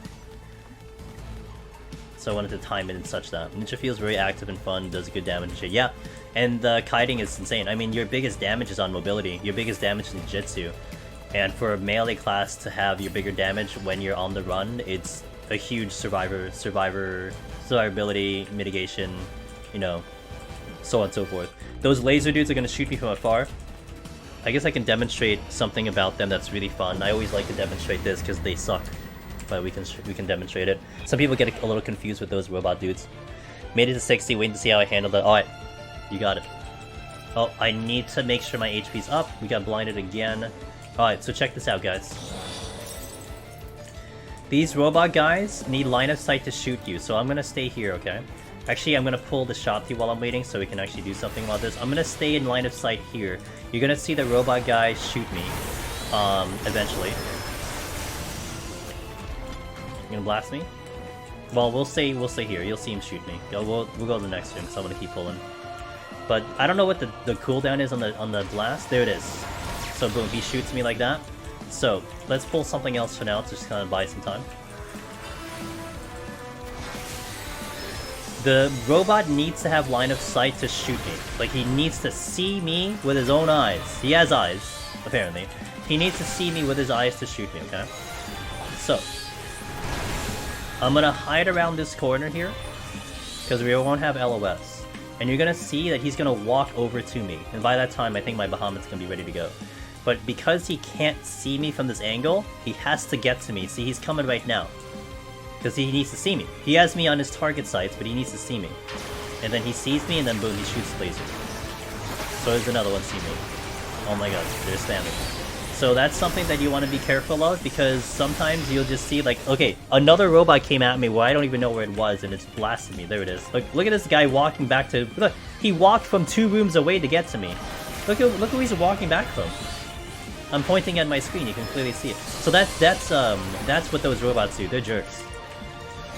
They have a mission, they're gonna complete their mission. And that guy came 2 rooms away just to blast me. He wasn't even in this initial room, so something to just, you know, kind of be careful with in this room, especially if you're running into... Oh, hi. God damn it. God damn it, dude. He came back for more. So he's gotta be careful. Because if you're running no steal here, it can get a little dangerous, that's for sure. I can get away with this without having my sustaining potion, my impairing potion running, but it can get a little dangerous with that enemy for sure. And I'm actually gonna use it because we have no healing here.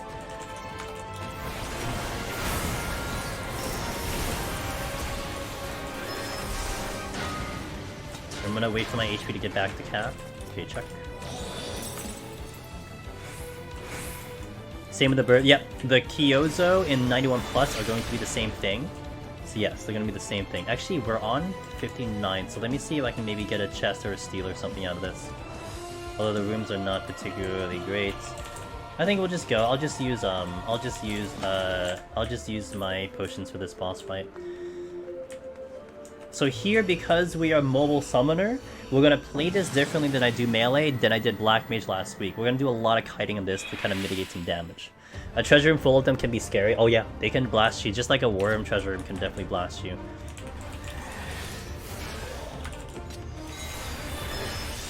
So we're gonna do a lot of kiting. We just have to be very careful about where the stabs are positioned, so we can position ourselves to avoid the AoEs coming in. Hey, lamps are sneaky. Hey, thanks for 2 months. Yo, thank you for that continued support. I appreciate it. Okay, watch my positionings here for the AoEs.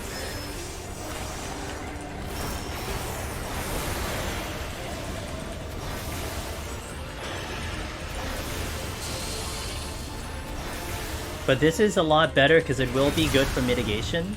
So now we're not taking a lot of upfront damage, so we can mitigate quite a bit. Now here, with the big stabs coming in, I highly recommend you position yourself in the middle right here, and then go off. So like when they're about to do that AoE, you don't want to get caught like parking an AoE really bad. I think I can show an example of that though. I'll show an example. I should be able to survive it too if I make it happen. I'll give you an example of what's bad.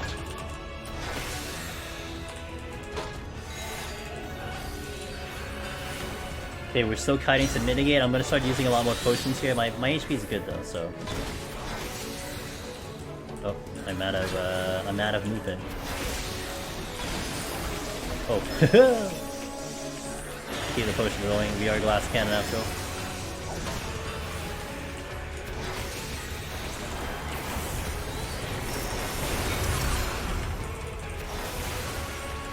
Okay, so I'll give you an example of what you don't want to do. So as the thing is coming out, right here, I'm gonna sprint. So watch, if I park it there, look, I am killing that safe spot. See, that safe spot is completely gone because I parked myself right where the staff was. So what you want to do is you want to park yourself in between the staffs, and therefore you bait that AoE out, and then you have a safe spot either going forward or backward. That's why it's a little important to pay attention to your position on that one, because otherwise you will panic. And I planned for that, so I easily got out of that. But maybe your sprint's down, maybe you kind of react a little bit late, you got caught off surprise. So definitely be careful about that.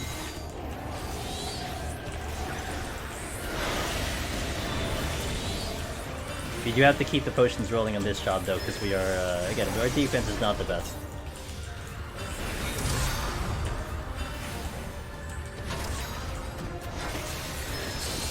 So again, this will be the section here. Get in the middle, park in the middle, right here, in the middle. Gives me a free spot either going forward or back, and we're good. Middle is also technically free, but you don't want to. I never. It's interesting. I've always fought this boss in the edges, and I've watched other people fight in the middle because the middle is free. There is a free spot there, but the one thing you don't want to do is to kind of sit yourself there, because you can do the same thing. You can plant the AoE in the middle. You have to bait it on the side and then go middle. Hey, what's up, Ludar? How you doing?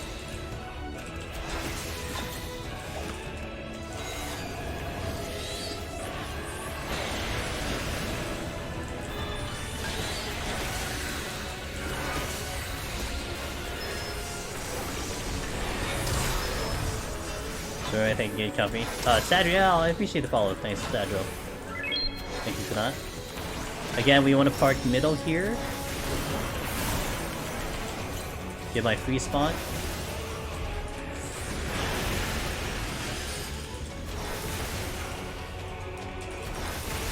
Edge clear.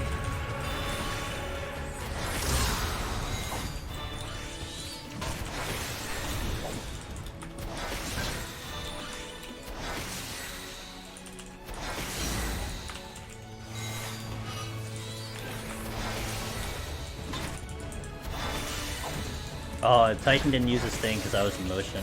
Something to be careful about Titan for that. He has to be in position. I think he didn't get the damage out.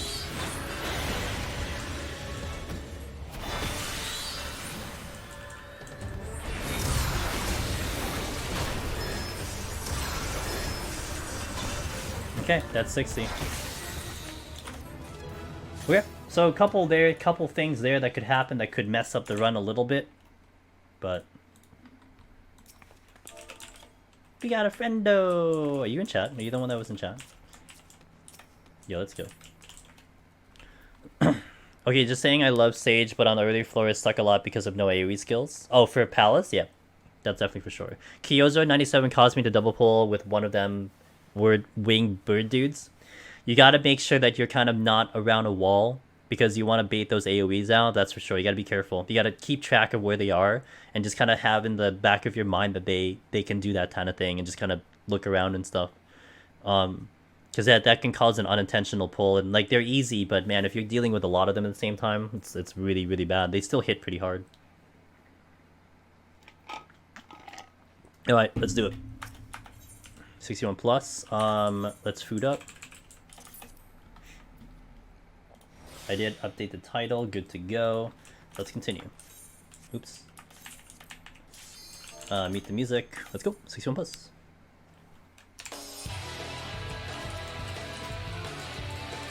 I'm gonna open with his strength to kind of get through the Onryu set.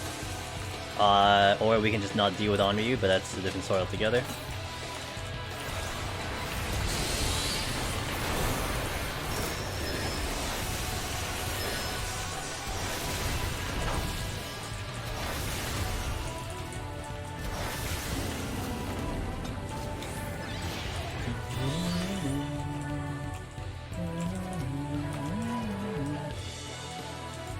Also mind that we do have sleep. Sleep can be a potent ability here to utilize, so something to keep in mind.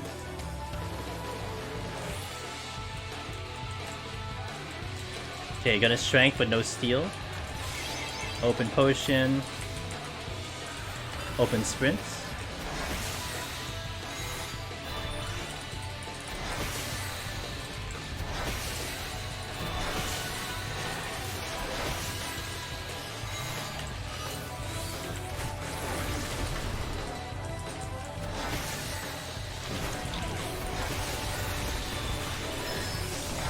So no downtime there with my damage. All good. Next pull.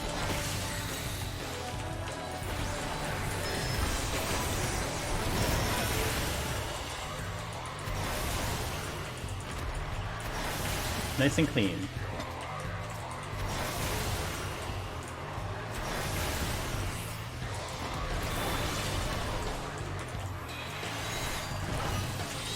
Yep, I did strength though, bear in mind, but the strength I'm okay with because we'll get a lot of strength, I'm sure of it.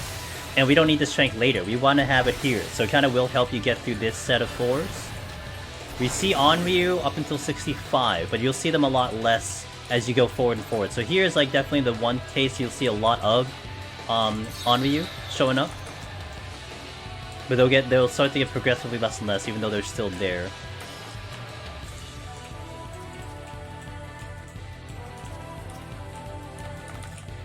There's an Onryu that is by the exit, so that's what we're going to clear up first.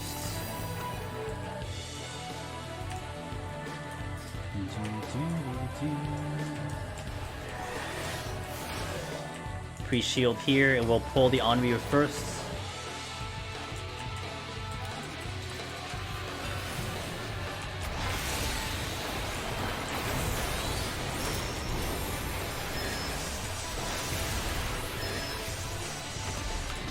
I didn't even need to use the sustaining. Looking which way he's facing because that is a sight enemy. Holding my sprint here.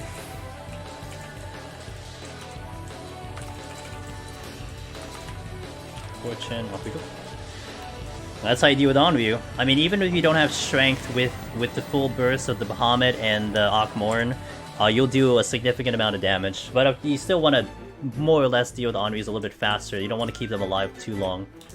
Of course, that also helps if we get the steal, so that's a good thing. So that kind of opens the door for me just pulling whatever I want to at this point. Let's go ham. Might check the silver first, though. Okay, pull you.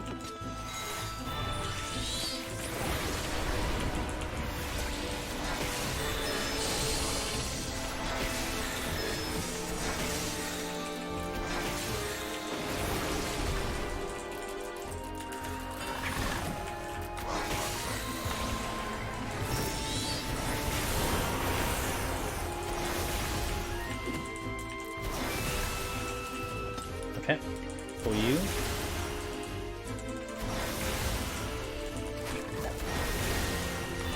If you add all Aegas, you can sometimes negate the tentacle. Yeah. Is that even without steel, Hollow? That's actually pretty impressive without steel.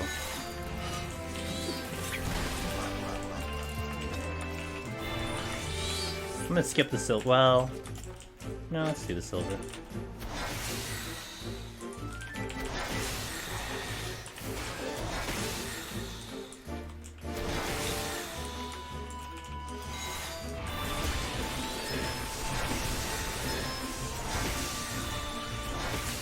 NASCAR Summoner, no problem.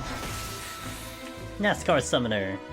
That's what you do for Machinists and all the physical range DPS. You do that, you just run around in a circle. But, you know, in our case, it's just whatever. It's the same thing on Summoner. If you have it all lined up, because I had Titan already there, we burned off the Titan GCDs, then I had Garuda, we had 4 GCDs there, and I had Bahamut ready if I wanted to use it, but, you know. Prog and PUTD now. Always thankful for the, hey, no problem, Sour Patch, I'm glad they're useful, I'm glad you enjoy them, and good luck out there.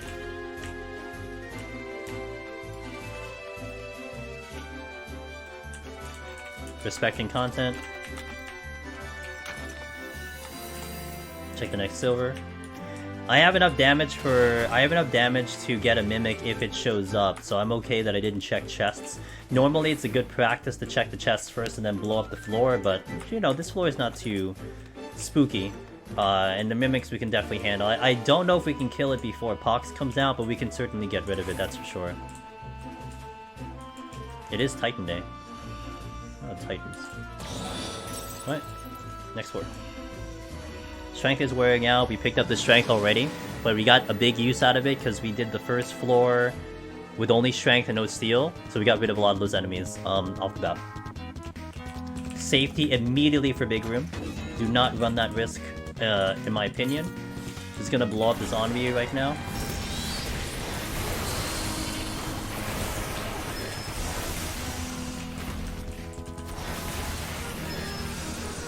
Here, what I may recommend for big room is maybe do it like the inner release strat. So like what we want to do is after we do Bahamut, we'll now take the time to navigate, check the chest while I'm waiting for that cooldown to come back. While it was ready, I wanted to pull something to maximize that damage.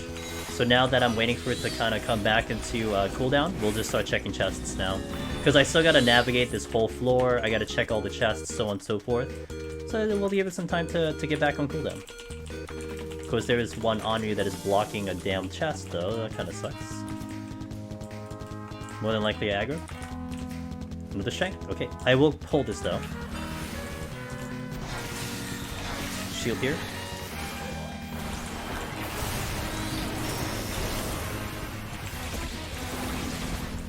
Okay. We will come back for that strength because I still have a lot of it. I'll keep pulling because I still have, I'm still in jumping stance.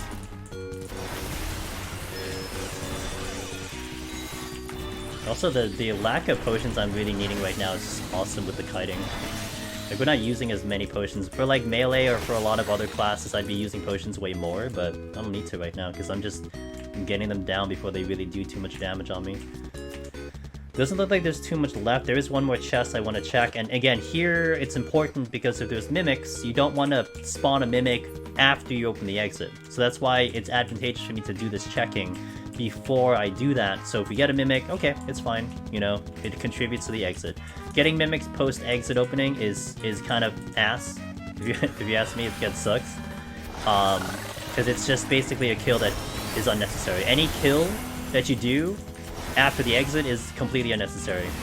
No matter how you look at it, no matter what kind of logic you try to put into it, it is just purely unnecessary. So if you can plan it out where you get all the kills, minimum kills to open the exit, you're gonna save yourself a lot of time. You know, maybe get to the exit faster, check the chest before, eliminate the mimics. Whatever, there's always ways to make it such that it doesn't have to happen. Conceal your way to the exit, you know, especially in Heaven on High. So keep that in mind. Any kill you do post exit opening, waste of time. Now the only time it's okay is if, like, you know, you're going for a scoring run, then it's like, okay, well, you need the points. Of course you're gonna kill more than the exit. But if you're just going for that clear, which is what we're focusing on, it's really important to keep that in mind.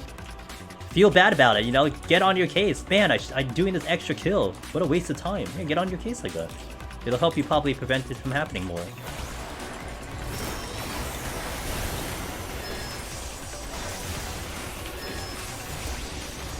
Didn't even get touched. Henri tried to surprise me with that standing in front of the exit, but I'm like, no dude, I had full burst. I think this is flighted if I remember correctly. Oh crap, that landed. Time to use sleep, guys. So the jellyfish does sleep, but the crab does not. I know that for a fact. I didn't realize, dude, I didn't realize my Ruin 4 would land that far. Oh my god. I just hit it for like whatever, and I'm like, oh shit, it went up. And I knew it was gonna give me the jellyfish. So sleep will be useful here. Sleep is a little bit tough on summoner because it is a hard cast, so the only thing you can do to make it quick is swift. Red mage definitely one of the best for sleeps. Black mage is not bad, but you do have to use either triple or swift to make it happen. So and also be careful with the jellyfish. That line AoE is a one-shot. If you're in it, you're dead. Period. I even died on warrior, so that kind of felt bad, but you know, it happens.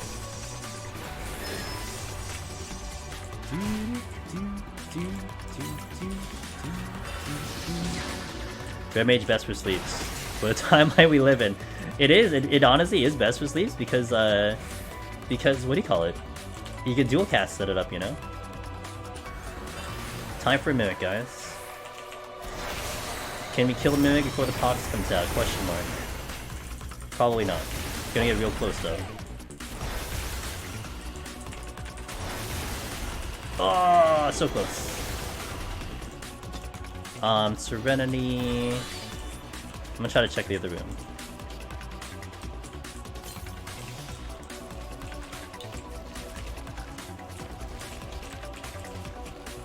With STL, I think that line AoE hit me for 11k, gave me a 30-second paralyze. But when I got hit with it, I just died. And then the run ended. You know what I did on my run? I avoided the AoE and I ran back into it. Like a dumbass. So what I'm doing now is I'm going to check all the chests. If we get a Mimic, it's whatever. It's fine. But I do want to check the chests, see if we could get a potential purity out of here. And we're like really, like their time is just, we're on pace for a speed run right now. That's how fast we're going. So I'm not really worried about time. Okay, so I will use a purity here. We're gonna use the purity now because here's my general strategy for purity on a job that doesn't have interrupts. If I take the pox, I'll check a couple chests because sometimes I have a little bit of a paranoia where maybe like the very next chest I get is another Mimic, so you know, call it superstition or something. I'll maybe check one more chest and then purity. But if I have 3 purities, I'll use it kind of right after the first pox. But if we get another pox thereafter, I will hold on to my purity until we get into like a bad situation. I always want to hold on to 1 purity, specifically because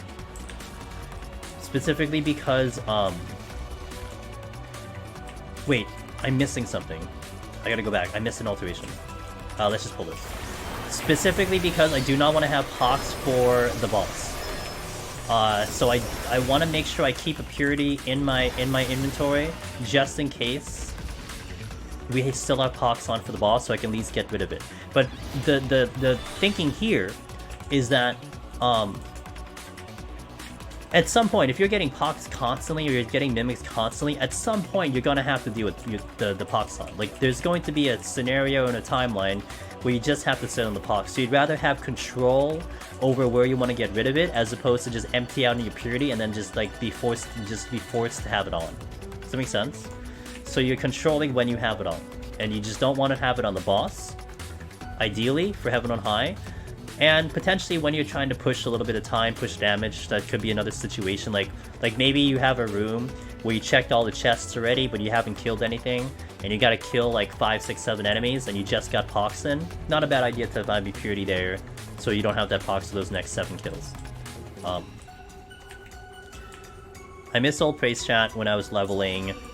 Please just trust me, we can skip these enemies, I take the aggro, let's go. Just cast the... Yeah, can you not do that? I haven't done the new one. I guess you just kill everything now. Was that your first swipe on Warrior? Yes, that was my first swipe on Warrior after we had the perfect record, yep. Oh look, more mimics. I'm glad this game likes to give me mimics for some reason. I should be able to avoid the aggro though. Ooh. Okay, we're good. They have a shorter aggro range, like a traditional aggro range, so I can completely avoid them. And that's also one reason why I don't mind having mimics in general, because we can just handle them no problem.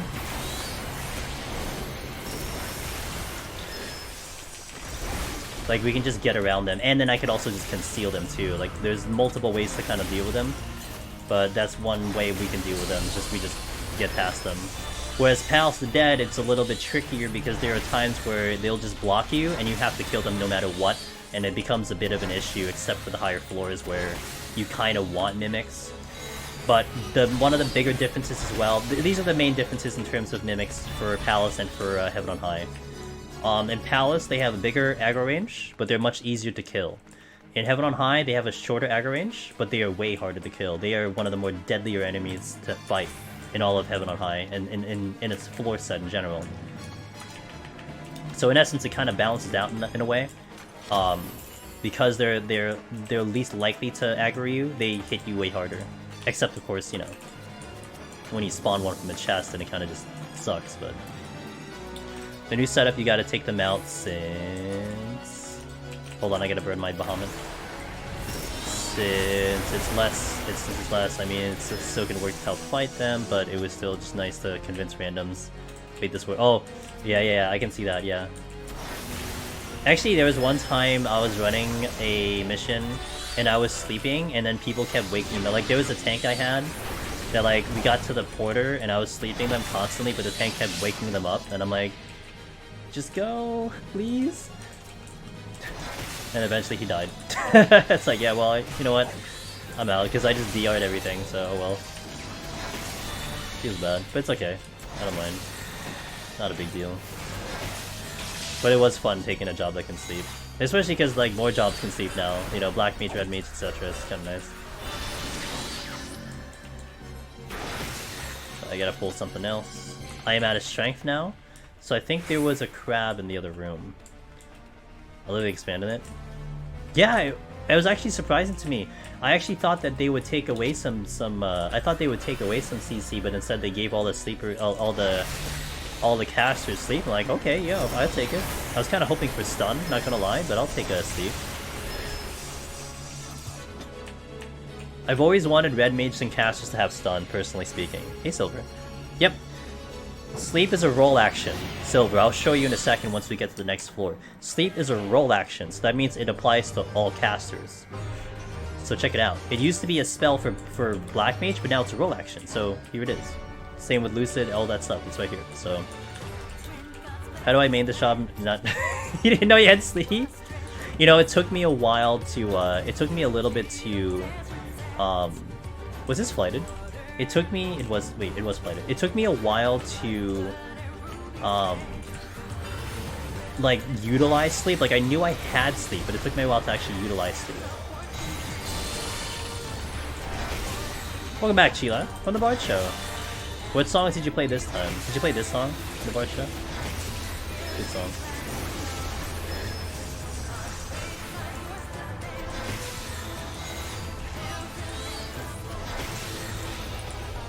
You to have it? I gotcha.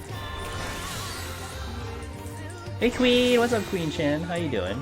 Yo, if we can get a shout out for Queen Chan, I'd appreciate it. She's been kind of chilling in the 14 directory a little lately, but she's good people to check out. Her streams, we tend to rate her sometimes at the nighttime.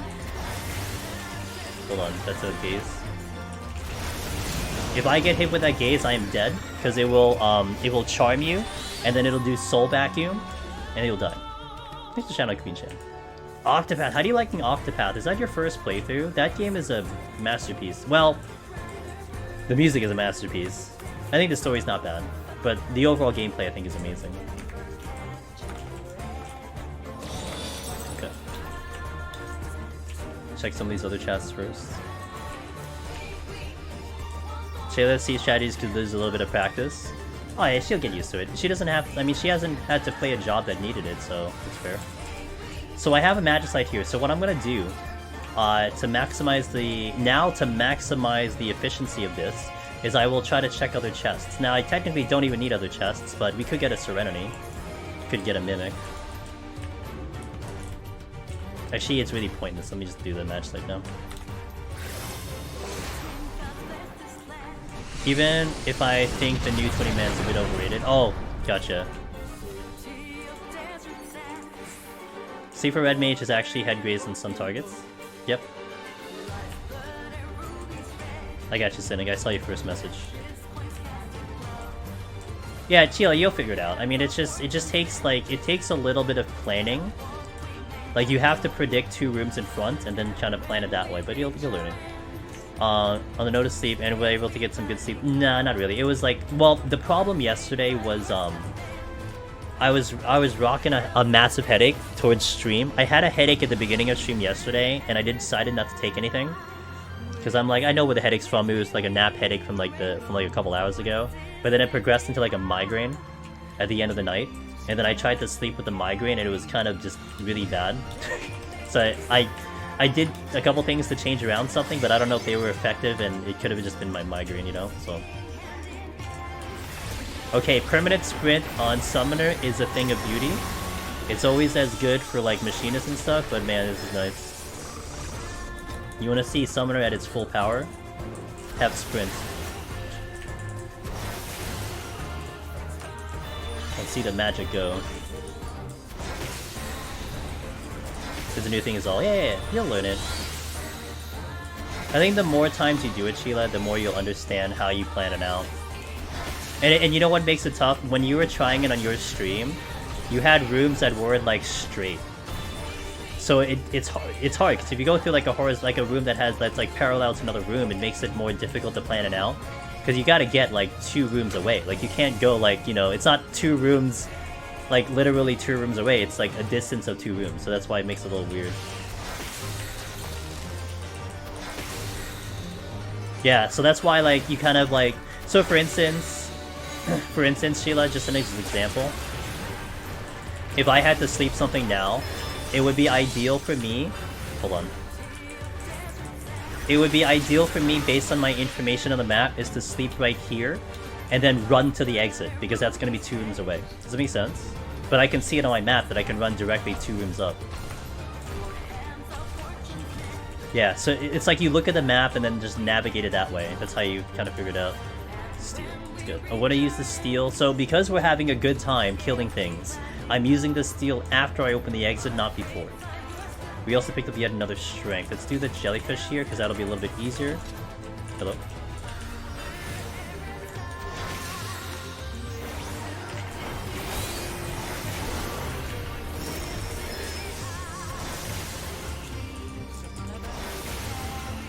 Kermit sprint is so good. Let's see if I need another kill.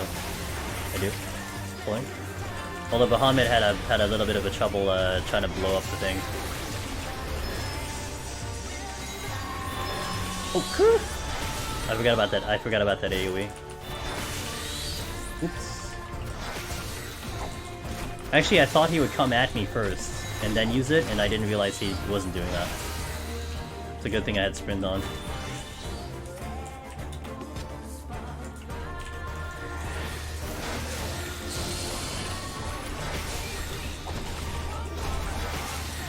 Died to that area last night. I know it's there, it's just, it's back to back. It's like the Giants. It does it back to back. But it was more its positioning that kind of caught me off guard a little bit there. Wow, I'm not out. Didn't I flight this? No, maybe I didn't flight this. I flighted the next one. I'm gonna steal here. No, we can do this. I got this.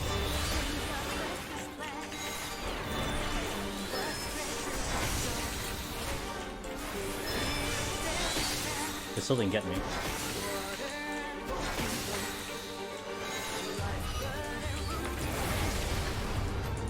It's having a problem get to me. Okay, Steel's here. On map runs, you normally AoE sleep the packs for no reason. Me? Oh, I sleep all the time. Watching Meiji's push Behemoth on Arcanist stood still in it. For summon healer, not the cleanest, but I'm 81 plus, 80 plus. Nice. Let's go, Swiss. Riding the high of the of that. Hey guys, check out Jabby Coffee. My bot just played it out. Good stuff. Coffee Concentrate. We are partnered with them. You are supporting the stream by checking it out. Also, it is on a. They tell me it's 15%, but it is a 20% discount. I checked. It's 20%. Unless they changed it on me. Okay, this is flighted.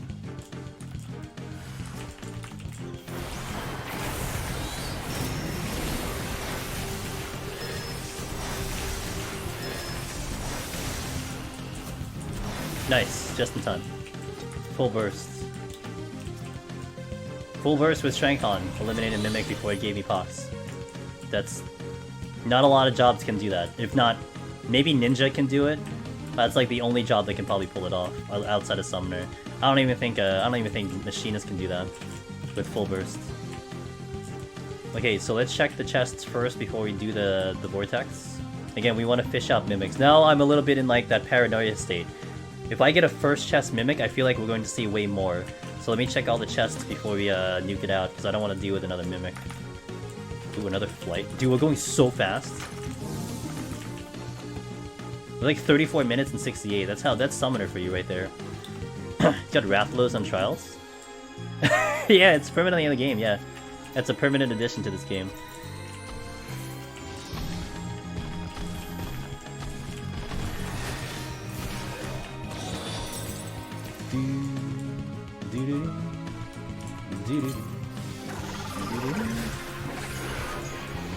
Alright, that does sleep. How did he not see me?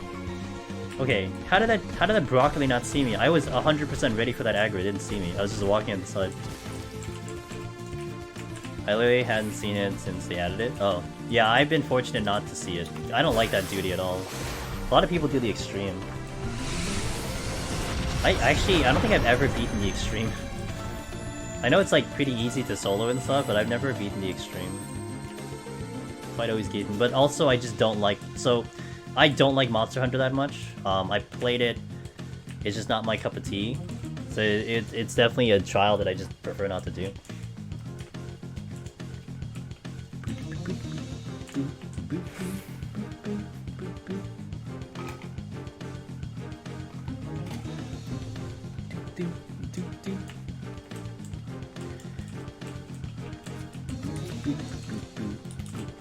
I was on healer in a fight where I can't. Yeah. That's where isn't like warrior the best there or something? Well, actually, even sage would be not bad, right? Because you can just put cardio on someone. I just wanted the pal coke for the quest, settle the minions. The cats are definitely interesting in that game. That's for sure. They're pretty self-sufficient for cats. I mean, cats are typically self-sufficient, I guess. They also require world domination, but that's a different story. Checking chest first. Question, let's do a pull because Bahamut's ready. He wants to go blast something. AoE coming out from the Ochu. That's a dead plant. You get Chewy, nice. So does this mean you can farm X solo for the mount? I think so. I think you could do it in Shadowbringers. You should be able to do it now for sure. I think you can just take Warrior like Dark Knight or something. I'm not sure. I'm a grown-up adult now, so I bought some coffee. Hey, nice, Sig. I hope you enjoy it. Thanks for supporting. Appreciate it. Definitely check it out. It is actually good stuff. I tried it. I have it at home. It's good stuff.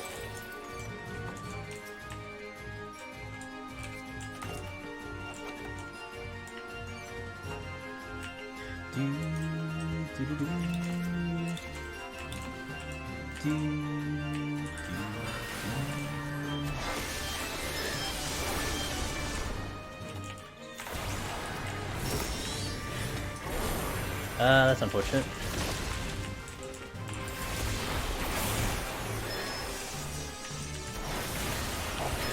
Gonna witching the mimic so I don't take the pox. It wasn't gonna matter because I would have checked that chest next and I wouldn't have killed it in time anyway. It's alright.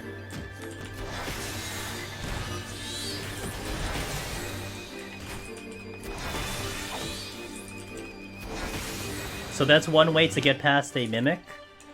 It's to witching, so we don't take the pox as long as you kill it in 30 seconds. And Summoner is more than capable of killing in 30 seconds. That's for sure. But that's one way to prevent yourself from getting pox. Especially because I'm not really envisioning myself to use a witching very much here. I mean, the only time I'd be using a witching is if I take like a bad luring trap, but you really shouldn't be stepping on traps, to be fair. Not in these sets, not really in Heaven on High. If you're stepping on traps, you're not hugging the wall tight enough. Kill God in 30 seconds. That's a lot of damage.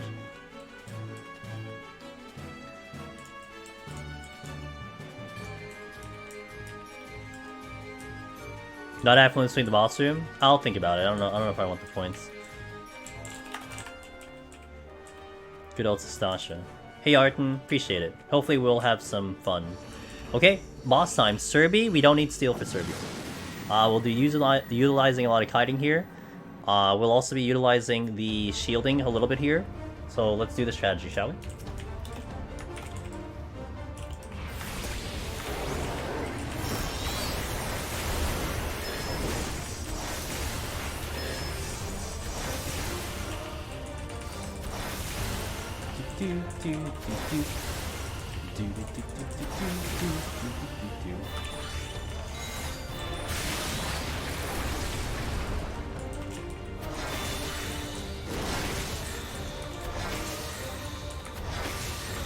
Okay, parking the inner spear there. Potion here. Okay, now here, after he does a melee attack, I'm going to put my shield up. Melee, shield. So what's going to happen is I'm going to be able to block the Hound of Hell coming in because of the shield. Wait for Devour, and then we can step out. You know, Gunbreaker mains, you know how that feels. Don't step out too early. But I think it's a lot easier because you know you're putting the shield up, whereas sometimes with Gunbreaker you don't know you have a shield up. That's why it gets a little complicated for that.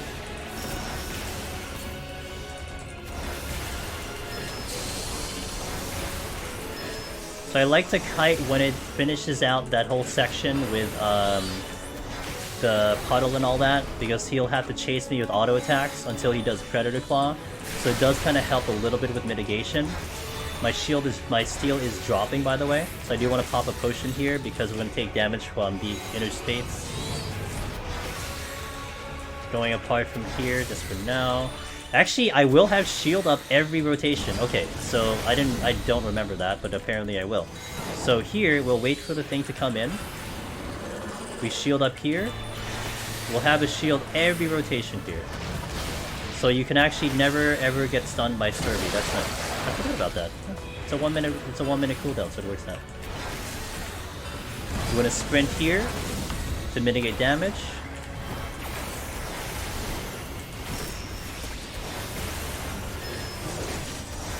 Potion. We'll be fine.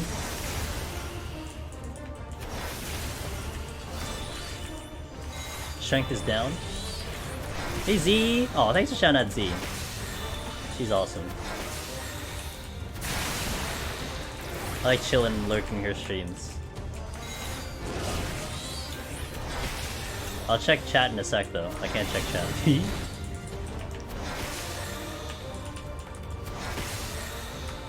Hope you're doing well today, Z. Thanks for stopping by, popping in, and saying hello. Shields up. Okay, in we go. I love that emote. Waiting for Devour. Stepping out. Sprinting here, although it's a little bit early. See ya!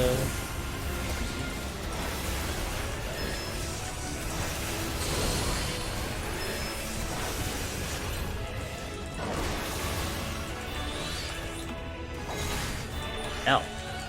You not. I look in Z's stream as well. Hey, I know the good people that you should watch and stuff. A lot of good people out there. Just got home from dinner. Ooh. Hope you had a good dinner. Let's go. It's a late ass dinner. You know, it's funny, like, I usually have really early, like I usually eat dinner like really early. I don't have late dinners personally. So it was funny when I go travel like places like internationally, because like I remember this being a thing in Italy. My family would have dinner at like 5 o'clock or something, and it was hilarious because anytime we had dinner at like 5 o'clock, they would automatically know we're tourists because Italy has dinner at like 8 or something, 8 or 9 o'clock. But you know, but at least it was quiet. I'm a tourist. I eat dinner at 5.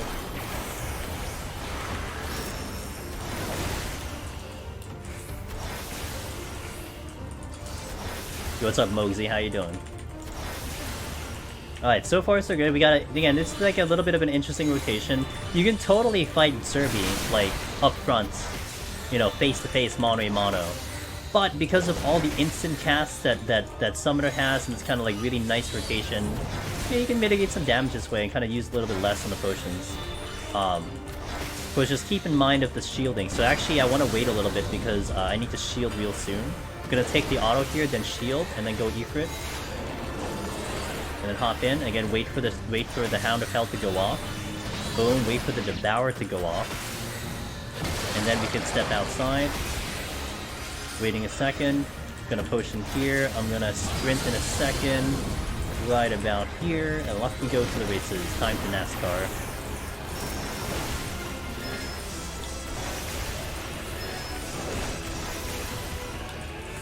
And then I don't really need a potion this entire section because we're not taking too much damage. Pretty good grinding Aether Pulls. Alright, nice, nice, nice. And then that section after Predator Claws, he usually gets about 2 hits in if you're up front with him, but because he has to chase you down, he doesn't get those 2 hits in. So that's why that mitigation is really nice. It will save you some potions here and there. You also take an auto at the inner space if you're up front with him too. Doing Ifrit here. Putting the shield up after the auto. Shield up here. Off we go. We do have the shield up. Waiting for Devour, waiting for Devour. Out we go. Off we go. NASCAR.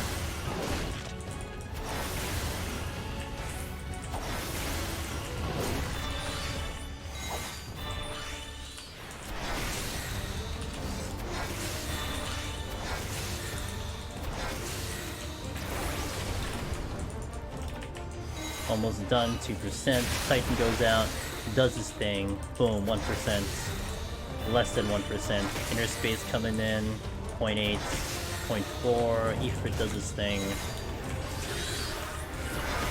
Done. With 22 minutes remaining on the clock. Really fast set. So I'm only down a Purity and a Witching, that's fine. Everything else is set to go. That's 70 on Summoner. Do it on Warrior with whatever the face, Tomahawk. Just run around in Tomahawk. Alright, let me catch up in chat a little bit here. Thank you for sniping Z with that shout out. You need to time your Brutal Shell buff on Gunbreaker along with your mitigations. Yeah, like it does. I can't really remember Gunbreaker right now, but I have watched people correctly line up their Brutal Shell so that it would be always with the Hound of Hell. I remember when I did Gunbreaker, it like did it like 70% of the time or something. But I didn't like kind of cheat and like just make sure the rotation hit like that. You don't need mitigation though for the Hound of Hell, not for Gunbreaker. You'd rather actually use the mitigation somewhere else, but it doesn't really matter. It's not gonna be a risky fight no matter what. But it is pretty comfy on that job. On a job as squishy as Summoner, would you consider exploding trick? Nope. Here's the thought here. I can, but it's risky. But the amount of power that you bring to the table on Summoner, it's just unnecessary. The reason why you do it on Warrior, the reason why you do it on Healer, is because you need to make up the damage, right? Think of the raw damage of Summoner versus Warrior. Summoner is just going to blow Warrior out of the water with their damage. So you're making that up by having the pulls and the continuous pulls and so on and so forth. You're making up that damage. Warrior, you do it another way. You can survive the big pulls, you can survive the landmines, so you make up that missing damage that Summoner has, and you're changing it into those AoE pulls. So for this set, it will be completely unnecessary. I don't do it for Machinist. Even though I do have a shielding, it's still a little risky. And if I were to do landmine plays, even if we pull 2 or 3, we really would have to have a steal on, because we will not survive even like one auto from a landmine.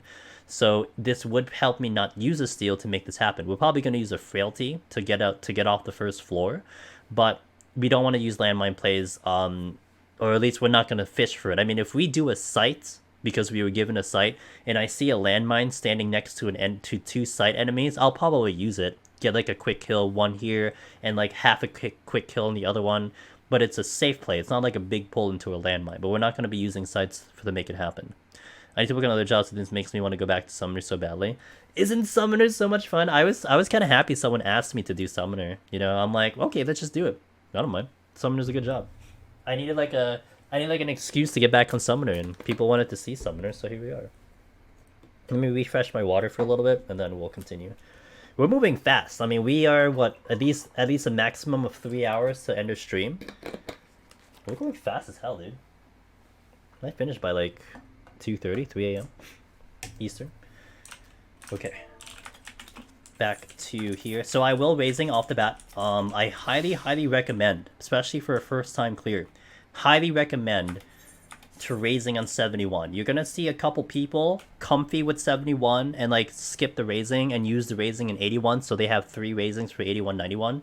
I just, so much risk can happen here. So many things can one-shot you here. Patrols can sneak up on you. And also worth noting is that the raisings do stop at 79. The final floor to pick up a raising is 79. So you're not going to see raising any more 81 plus, and that could be a reason that people kind of save it. But also on the flip side, it is a little common to see raising on this set for whatever reason. It's a little bit higher chance to actually see raising. Sometimes you can get away without raising at all, but you potentially can pick up quite a bit of raising in this set. So it's actually a really good idea to raising here. My recommendation. You do whatever you want, but it's my recommendation. You find it way more uncomfy. I'm with you, Sig. I die a lot here. This set makes me die a lot for whatever reason. The patrols are just weird. The AoEs are weird. I mean, a lot of the stuff in 81 is just kind of straight damage. Like, there's nothing too crazy outside the Chimera. But here, there's a lot of the, like, weird oddities with the enemies and all that stuff. So it's a little bit spookier. Can you give examples on floors which debuffs would be worth for using floor wipes, especially Magicites on the late floors, for a tank job? Double debuffs like blind ability would be definitely one where I would petrify early. A no item floor with something else like a no item gloom, a no item blind, I would Magicite. But it's if you're sitting 3 Magicite, 3 Petri. If I'm sitting like less than that, if I'm sitting 1 Magicite, 1 Petri, and I get a bad debuff, I might decide to fight it. Or Serenity. Because we don't want to burn off all my floor wipes. But if you're sitting 3 and 3, it's a good time to use it because there's a chance you could pick one up later. I mean, a decent chance. You can never see it again. But sitting at a 2 Petri or 2 Magicite kind of prevents you from picking one up when you've already wiped the floor. I mean, think of this scenario, Yuki.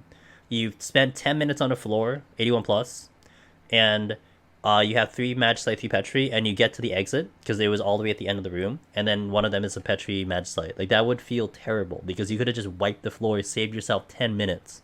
So that's why sitting 2 Petri, 2 Magicite starting at 81 plus is not a bad idea. Because you kind of prevent yourself from having that wasted Magicite, wasted Petri. And it's still not a bad idea because at least you kind of get the most out of it. You use it at the beginning of the floor. You use it as a big time save as opposed to like killing a whole bunch of things then using it.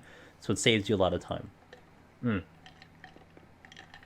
Now, speaking of coming back to this set, what you're going to see me do is pretty heavy on the flight usage. This is something that we've adjusted our strategy kind of ever since Endwalker, but it was starting to show up in like late Shadowbringers, is we kind of call it like flight aggressive flight usage, where we will go heavy with the flight usage and kind of hold on to our Petris and Magicites for time.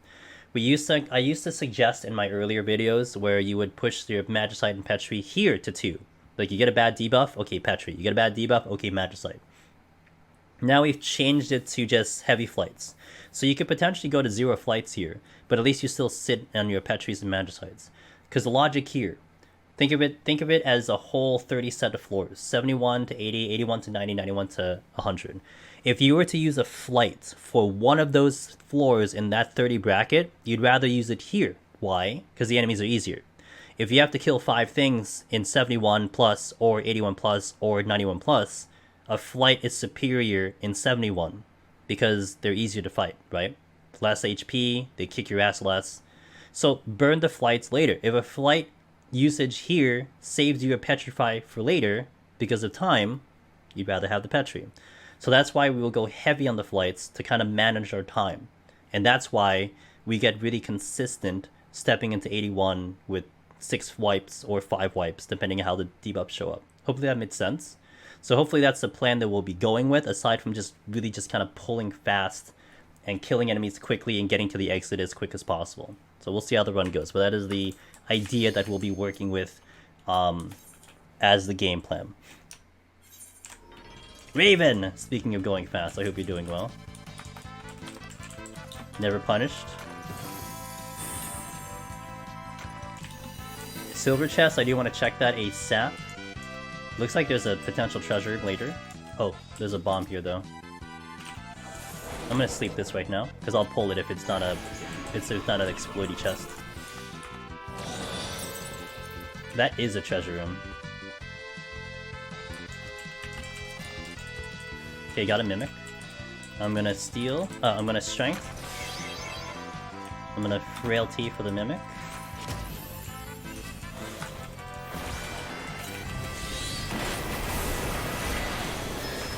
Okay, great. I'm gonna witching here. You made it complicated, you thing.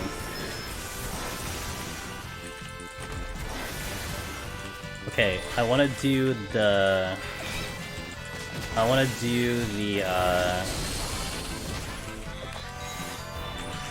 ghost first. I'm gonna have to sit on the purity, unfortunately. I didn't think I'd get the ghost, but it happened. So I'm gonna sit on the purity now because I still only have 2.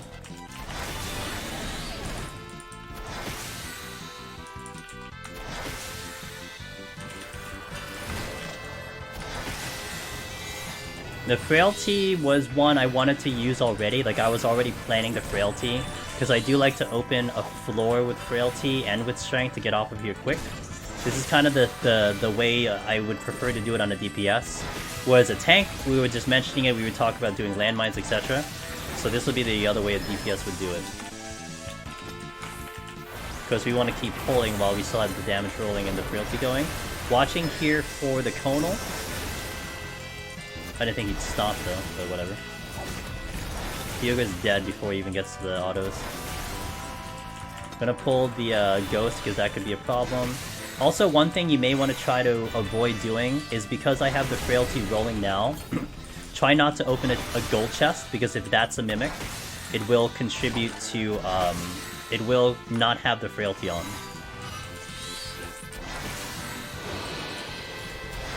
I just did these post Astra and died instantly. Oh no, only a fogs. Sorry, dude. Yeah. Well, I did die instantly at the very least. And, you know, we slept the bomb, dealt with the mimic, it's all good. Look at that paper defense in action. Okay, we'll check the chest that's over here. We killed it faster than the frailties there, but it's fine. Serenity, love it. In my opinion, ghosts have the most annoying non-aggro AoEs. More annoying than the gorillas. At least they're avoidable. I'm gonna go, because of time. I'd have to wait for the ghost, and I'd have to wait for the tiger, so we're gonna go for time purposes right now. 3 minutes off the first floor, though. It's pretty fast. Now, if I get no items, it's gonna be brutal, because I can't heal through no items. I could pull the goat with full burst. Do we pull a goat with full burst? I can pull a goat with full burst. Why do you call it a goat? It's a deer. Why do people call it goats? Isn't it a deer? We're gonna fight through gloom. Watching the AoE. Okay. A little spicy there.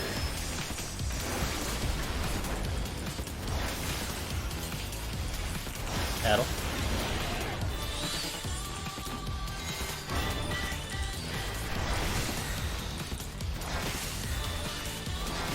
I didn't even get touched. Gloom. Who cares about gloom? I don't get touched. I'm gonna pull the bomb now.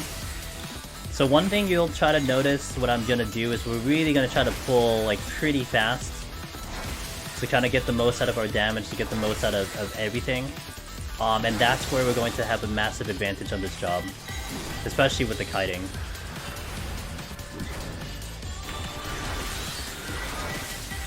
Gonna be using a lot of potions, so that's for sure.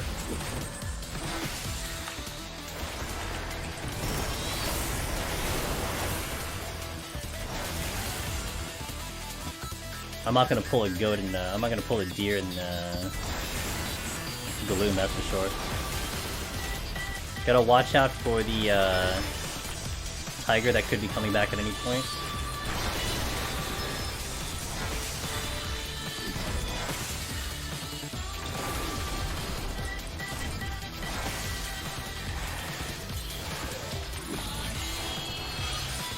There it is. Ow.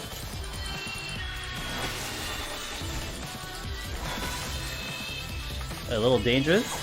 Okay. That was definitely one hit from dying there. Okay.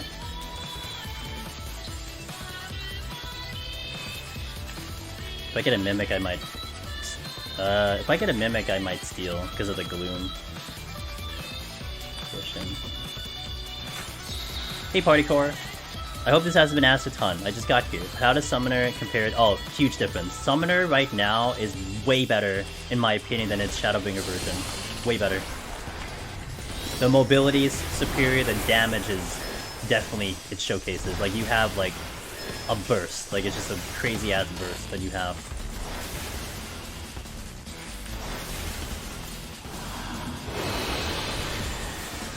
Look at this. This thing never even touched me. I'm gonna check the other room. Oh, the deer is gonna potentially aggro. I'm gonna check the other room. I mean, you can see it right in front of you what Summoner is pulling right now. I don't know if you watched any Shadowbringer Summoner gameplay, but Summoner right now is in a solid position. This is Gloom as well. I mean, this could be very deadly, but we're managing. Petrification, sweet. Check one more chest here. We use it right now.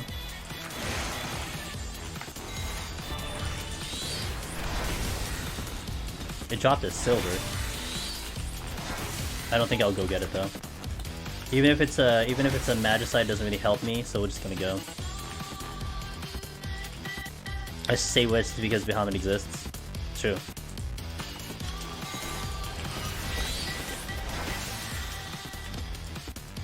I have Fortune up, that's why. How would you rate Dark Knight now that it can survive Living Dead versus Warrior Gunbreaker? I have actually always liked Dark Knight better than Gunbreaker personally, but I haven't liked it versus Warrior. Warrior to me is the best, for me personally. But yeah, Dark Knight just got better. I mean, it's just a better job than it was before, so it really is good. It had the best defense in Heaven on High, in my opinion. Like, TBN is really good, especially if you utilize it correctly. It's so good in here. It's just its damage is obviously a little bit lower, and that hasn't changed amongst anything else.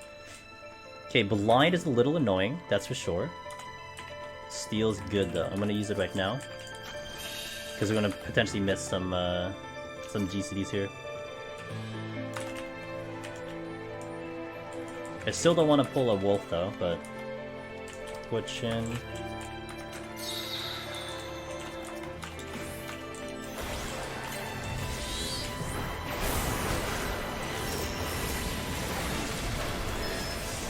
Oh, I used Paint Flare. Oops. I don't have LOS.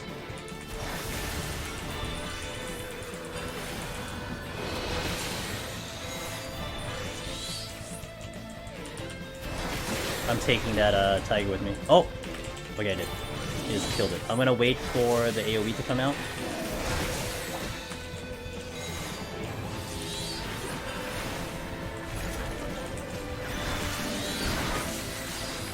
Holding. Steel strength is down.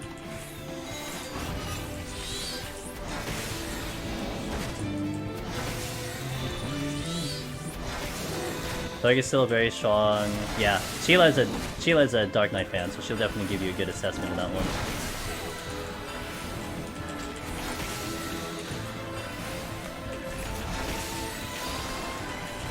I do not get hit with that. That will kill you. You get deep frozen. And then it'll one-shot you thereafter. So definitely do not get hit with that Ice Shine. Flight's good. Gonna continue the pull here while I still have Dreadworm stance. Conal's gonna come in first. So here it'll do a Conal, which we can run away from. This is like a really good enemy to kind of kite around. Next move it'll do, unless it's too far, is that it'll do the Ice Dispenser, but it'll do Conal first. Should do Conal first. And then it'll do the Ice Dispenser. Really good enemy to fight because it's just gonna do a lot of AoEs and you're not gonna get hit with it. Dark Knight felt better than Warrior. You know, I like the MP management of Dark Knight. It feels a little bit more active. Like you feel a little bit more engaged with the job versus Warrior and Gunbreaker. For me though, Warrior I like a lot just because of the Unga Bunga. That's just basically it. That's why I just like it more. You feel really strong in Warrior once you get the Felky Ball.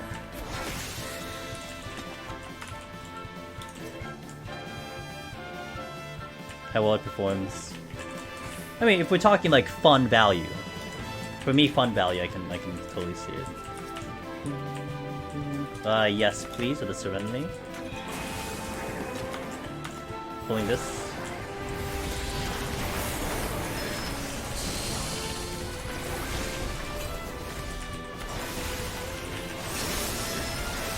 Look at that full burst damage, no steal, no strength rather. Insane. Careful with the tiger, who is coming this way. Ice Dispenser's coming out.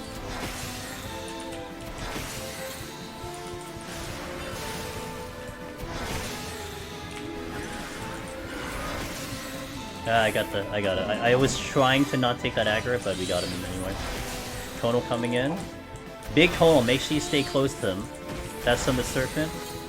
If you don't stay close to him, you're in trouble. You can LOS it though, so keep that in mind.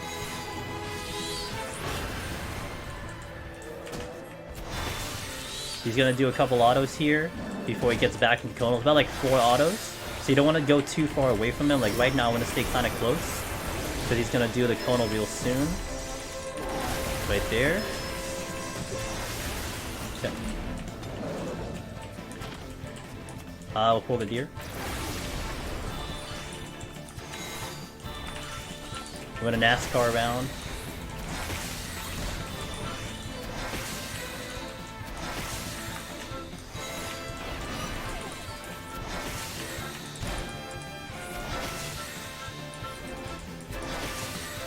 That would surprise you, yeah.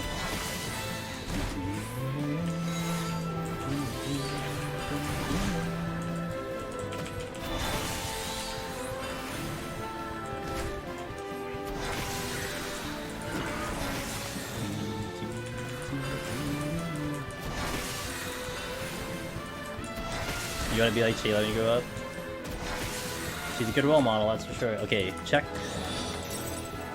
So let's pull another deer.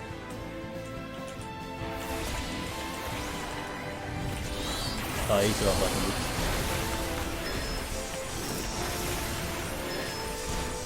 The full burst damage on Summoner is just absolutely out of this world. Even on these higher floor enemies, it's just so good. We're out. Going into the next. The next, I think, is flighted, right? So.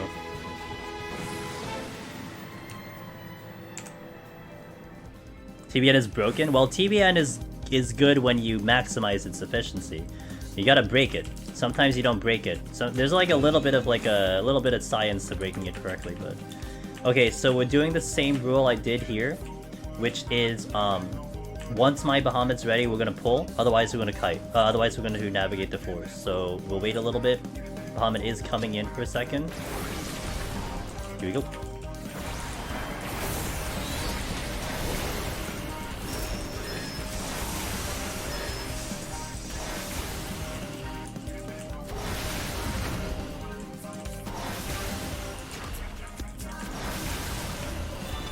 Oh, they're racing back. So there's the raising I was talking about. They're kind of common here, so we get them. Yo, what's up, Bowie? How you doing? My brain's hurting. I know this song, but brain. Oh, from the. Oh, that was it's from Triangle Strategy. It's. I forgot the name though. It's I forgot the name of the song, but it is from Triangle Strategy. It's the one where you're facing the siblings. Erica and what's their name? Yo, no problem. What's up, Bowie? Good morning, dude.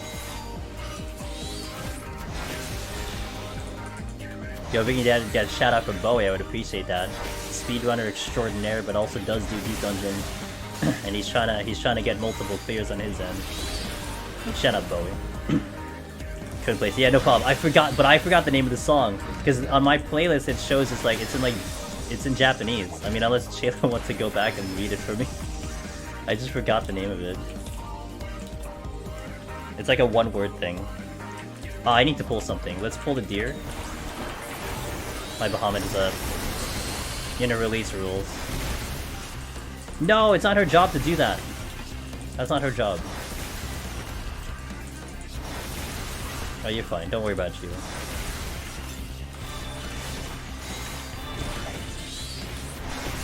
Destiny, thank you. Ring a bell got it. Destiny. Yeah. Destiny. That's the name of the song, yep. Oh, he dropped the chest. Alteration? Yeah, we'll use it. Oh, you're good. The my playlist has a song that it's in Japanese text, and I forgot the name of it, but Ring a Bell got us covered. It is Destiny. I gotta wait for this thing to. Oh, there we go. That works. So I'm gonna hope that it doesn't walk towards me. Oh, crap. That's a little too early.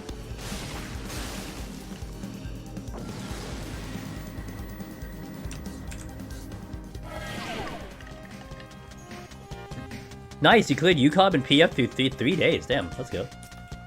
HP down's a little concerning. Let's do this. Let's also make sure there's no patrols coming in so I can pull the pudding, potentially. I do not see a patrol there. Oh, there's a Corkin room. Let's do that first.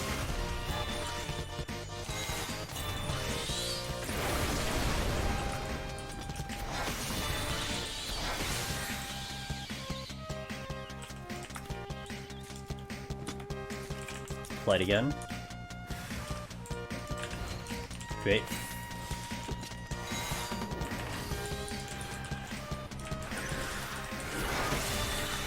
Switching. Toad. I should kill this in 30 seconds.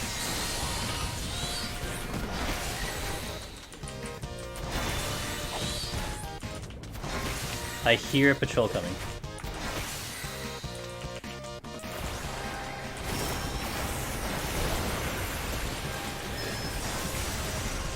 Okay. Picked up a frailty because of it. Let's go check the other chests first.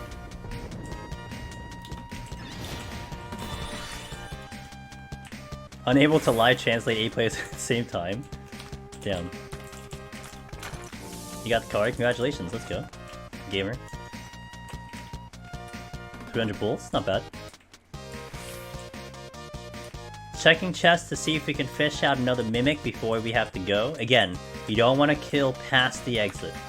My key's orange, so there's a good chance that we could open on the next kill. I'm gonna pull the serpent because he's easier. Gotta watch it behind me, and also a little bit in front of me because there is a patrol floating around, that much I know. But also, yeah, this could get a little dangerous.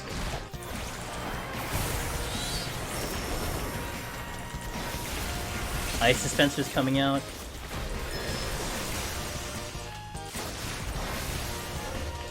Okay, where's the chest? Damn it. I'm gonna pull the other serpent here so we have a little bit of a cleaner way to get out of this exit. I do not want to open with Ruined Floor because that is AoE. We don't want to AoE the pudding at the same time. Addle here because I'm a little bit in tight space. Gonna look around the corner to see that patrol's coming. It is not.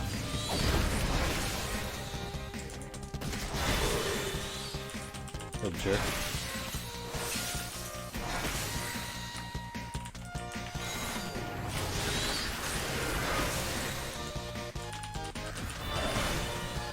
They still hit hard. Like, that's not changing, but...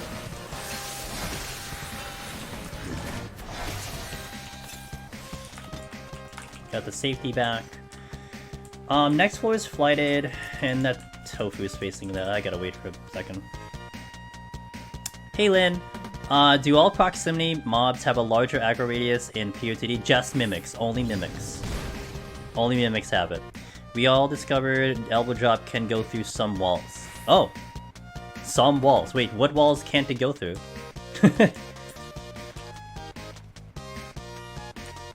OTL 1 year, 1 year pulling card packs for one. Oh, damn. Well, good job. I do want to check that chest, but actually I will check that chest. Our time is brilliant right now. We are on the 5th floor with 40 minutes remaining. I can afford to check the chest. Something in the hallway, but oh, wow. Interesting. Don't! Pudding! Stop! Uh oh. Well. I think I... Damn, I'm gonna have to wait. I think the pudding aggro's me.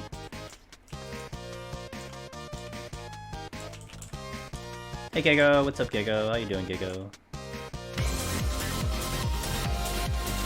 My pointy hat. Yo, what's up, Gego? Thank you for the raid. If we can get a shout out for Gego, a good friend, Gagolian. I love his streams. His streams are so chill. He does Mystery Sundays. I don't remember the game that you're playing. You did not start with Gordian. that much I know. You didn't start with that game. You said you were doing something else. But I hope you had a wonderful stream. Welcome in. I'm Angelus Demonus. We are doing a Deep Dungeon solo. We are doing a live tutorial on Summoner. So if you're ever interested in how to clear in Summoner, today's the day to find out. And we're going pretty cool here. Questions are being asked. I'm trying to answer as much as I can, other than displaying what this job can do. So good time to be here. Big fear of economies, not when I don't have steel and I don't have a place to run. Been helpful, good. I'm glad. Tofu Jones coming to get you. We finished. Yeah, contradiction was the one you was starting with. That's right. Yeah. Like, I know it started with a C, so moved on to the escape. Ooh, escape room. Okay. Pulling right now because my Bahamut's ready. We're gonna do the Bahamut blast. And by the way, permanent sprint is a awesome thing to have on Summoner. Let me tell you, we had it earlier. It is gonna be put on display right now. Full mobility, except when I have to go backwards.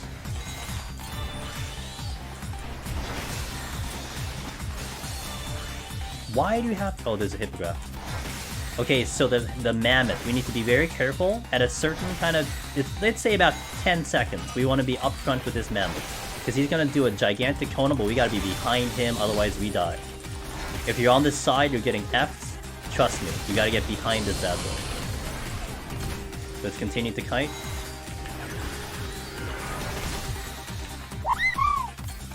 Shield him here. I'm gonna wait for Bahamut to come up. Well, actually, we can do one DCB here. Thanks for the... Hey, yo, Rayleigh. Thanks for the Prime Gaming. I really appreciate that. Thank you for supporting the stream. I hope you're doing well. Okay. Hippogriff, did you move? Oh, you are by the exit. I see.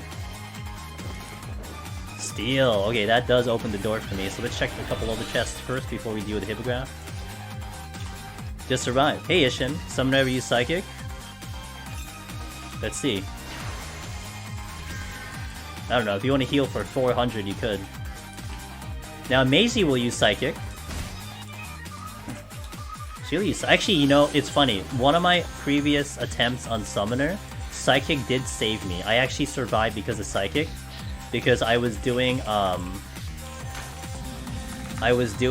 had a Pox on, and we were in, like, the 80s. And the only way for me to survive Pox was to actually Psychic myself, because I think it was no items, and we survived. So that's pretty neat. Let's go pull. We're gonna NASCAR around, but we gotta be careful at a certain point. I need to make sure I'm close to the mammoth. I get about 10 seconds what they're looking at. We can also just blow it up, that's fine too. Staying close now. There we go. Now we don't get sniped at the back. So like a couple GCDs, you know, like 3-4 GCDs, and then get in front of it. Check the chest, strength, awesome. We also have a steel. I don't remember what the chest was in that room down. Wait, alteration? No, I used it. What is this chest? I don't remember what this chest was. This was... Survey says... Intuition. Oh. No items was Yugi Dot? Yeah. Okay, the steel was here. That went... Oh, the steel was in the exit room. Okay, I gotta wait for the line to move. My first attempt was ended by Mammoth Fake Tail. Yep. You know, my initial prog cyber, I never understood the Mammoth, and I kept dying to a Mammoth and ending my run, because I thought it was like a DPS check. I'm like, I gotta kill this? How fast? How can I do this? Until, like, I think I watched someone else do it, and I'm like, oh, you just run behind it. Oh, okay. So this is a little risky, so I'm going to deal with the Hippogriff. I guess not. Okay, hopefully we can get the exit clean. 35. Oh. It aggroed. Not fat. not fast enough though. Fade. Hey, Fade. Okay, fun time. Oh, better. Even better. Even frickin' better. Let's do this, shall we? This is gonna suck though. Oh no. This is actually really bad. Alright.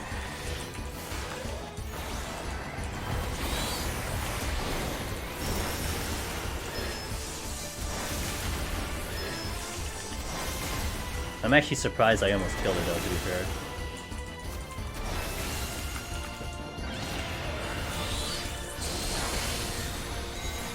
Alright, now did we kind of go over how Summoner is kind of pretty good in here? I guess we could. We were just talking about Psychic, and I guess we might have to use it here soon.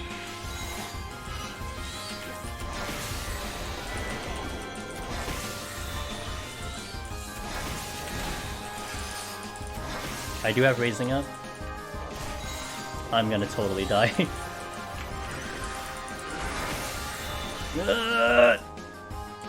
Although I don't have any more moves, he has to do that shot.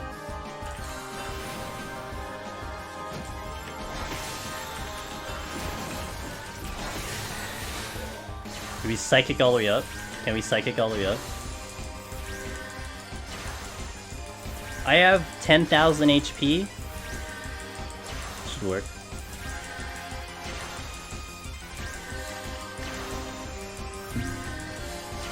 I have 33 minutes on 77, right? Oh, look at that crit. What a sick crit. Let's mark this down. This will be a TikTok in the future.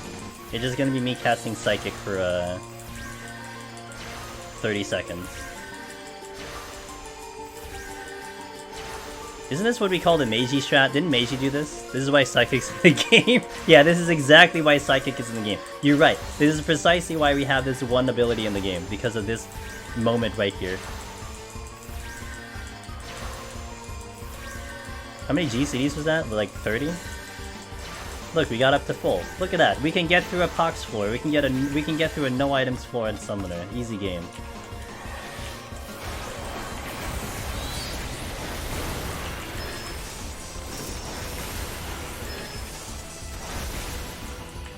Oh, you're trying to do Death Trap, huh? Okay.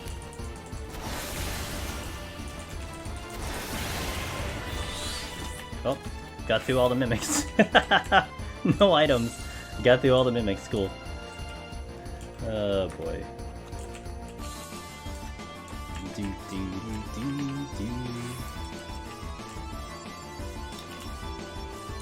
3% of my HP, nice. I want to use that back room to kite. Frailty would have been nice. Ugh, the hippogriff though.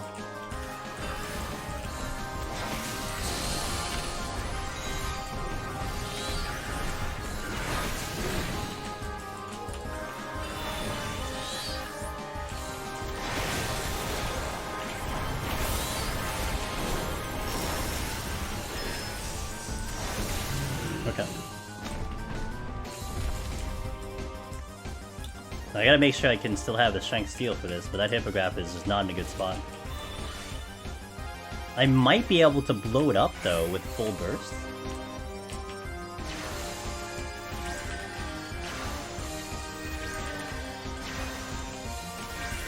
Okay.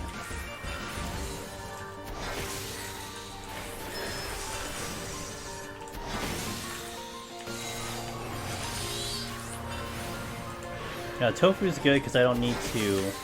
I just have to be careful that I don't smack something with AoE. So we can LOS a Tofu like this around the wall. Of course, it's a little dangerous with the summoner abilities because of the AoE that they all do. But it's definitely a good enemy to fight. You don't... They stop showing up, by the way. They stop showing up at 79. So if you see them, it's a good advantage to take advantage of them.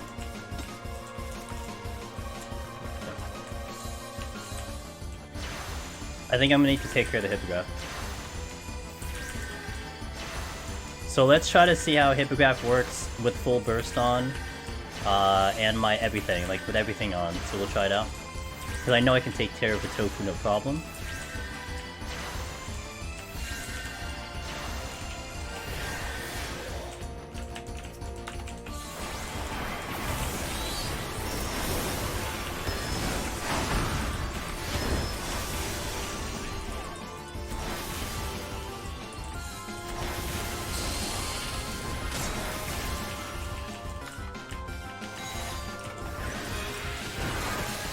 No problem. With Strength and Steel. With Strength and Steel, no problem. But I think even without maybe a Strength, you could probably still do it. And with Potions running, you could probably do it without a Steel.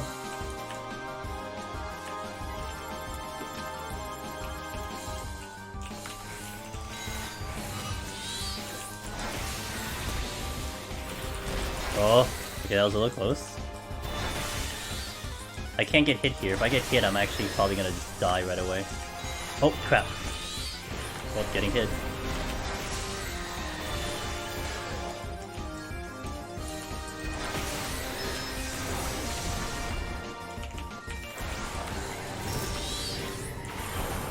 Still need to kill something. I'm losing... Oh. I'm losing my steel and strength soon. I still gotta kill something. So the pull should have actually been the mammoth. Got a yeti. What else we got? Okay, there is a tofu there, but that's not in a good spot. I'm running out of steel though. I gotta make a pull soon. There's tofu, okay.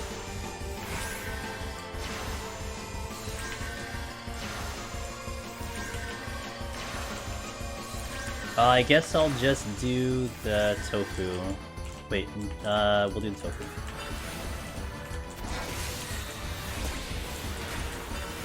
Hit me. Oh crap. Okay, well I actually positioned it better now. So I just can't do it too late. It hit me again.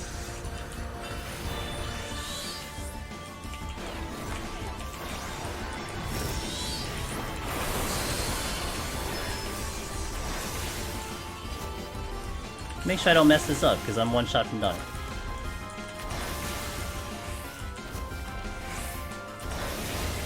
Okay, we still need to pull something in.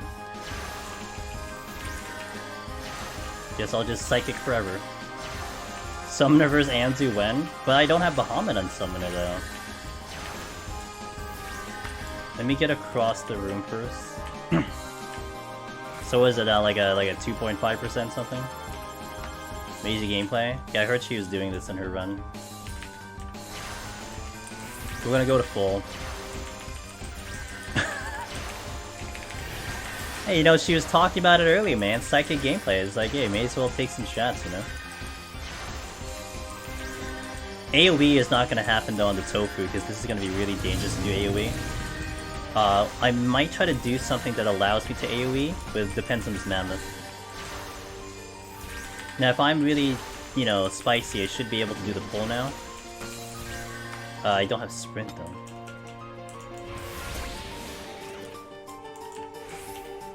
Okay.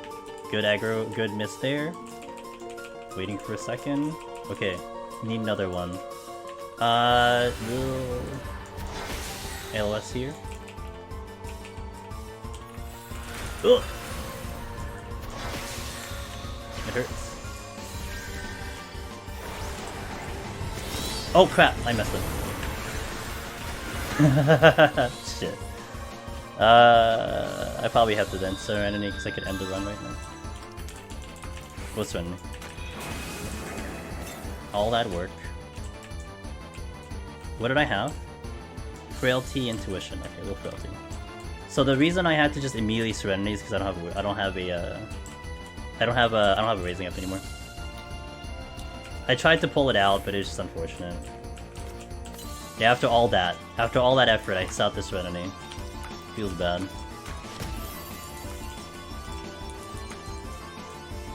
It's more the risk that I will die because of the lack of the raising.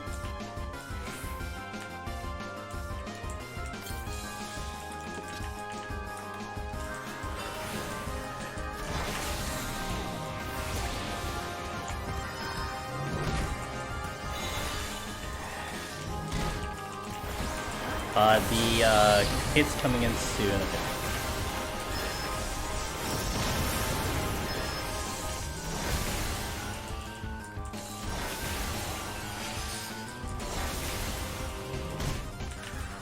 Well, at least you can see it's doable. This wasn't the best. I tried to get greedy. I should have just played it really safe. Like, we should have played it super safe and just fought it there and just like whittled it down, but I wanted to do more damage. That was my penalty for that. Okay. I would still recommend... I'd still recommend a raising though, because of the way the rooms, how everything works here, how squishy Summoner is. Oh, yeah, of course you give me this. Now I have the Serenity. Ooh, now we're just automatically down to 2 Serenity. 1 Serenity. Oops. Okay, whatever game. I see what you're doing to me. I will raising here. It's a safety play. If you're used to it, you're okay, but you know, we want the run to continue. Now, this is tricky because I cannot pull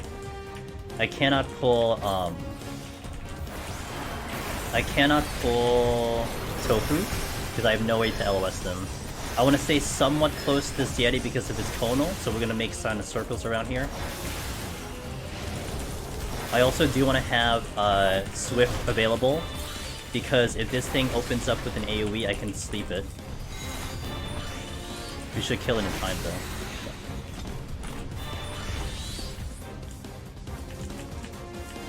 Yeah, this is a terrifying floor for me, so that's why I will raising. That's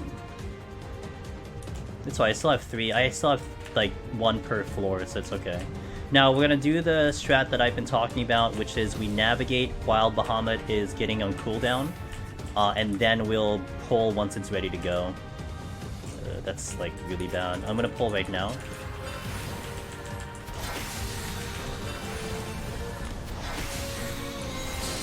Tonal coming in. Bahamut in. I have Swift again just in case it does the big AoE. Oh, we got it in time.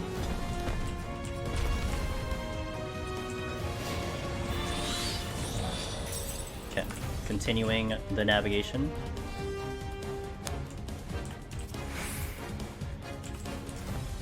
Died on 86. That's a good run though on your first time on healer. Oh, Petri. Okay, well that's done then. So what is the first chest? Witching. Okay, I had a witching. Let's check all the other chests and then we Petri.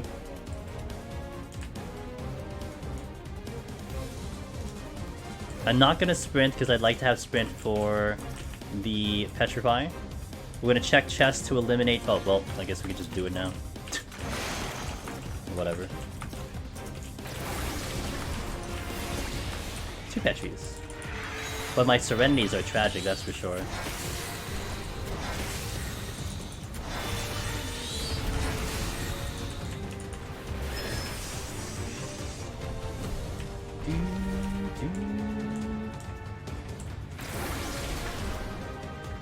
Okay, I had the flight already used, right? Alright. I have an extra Petri just in case something goes wrong. The lack of Serenity is killing me though. I'm gonna Affluence the next floor to maybe pull something back. But the lack of Serenity is very concerning. Does Lion want to come with me? No, he doesn't. Okay. This is my ninja tutorial all over again? With the lack of Serenity? Really? I don't even remember the ninja one. If I get another no items floor though, it's gonna be like... Okay, thank god. 86 first run solid start. Yeah, it's a solid start, that's for sure. We'll take a Lion on. Just to basically be like, yeah, this is Summoner. You're like Machinist. Oh crap. Oh, I thought Bahamut was an enemy. I'm like, what the hell is this? Oh, it's my own damn pet. Okay, got it. With full burst, man, you can seriously do some massive damage on this job. It's just ridiculous. Dead. Okay. Hold. Checking the chest. Strike and seal for the boss. Perfect. And this is flighted, so I need to make sure that... Yeah, it looked like a tiger. Yeah, you're right.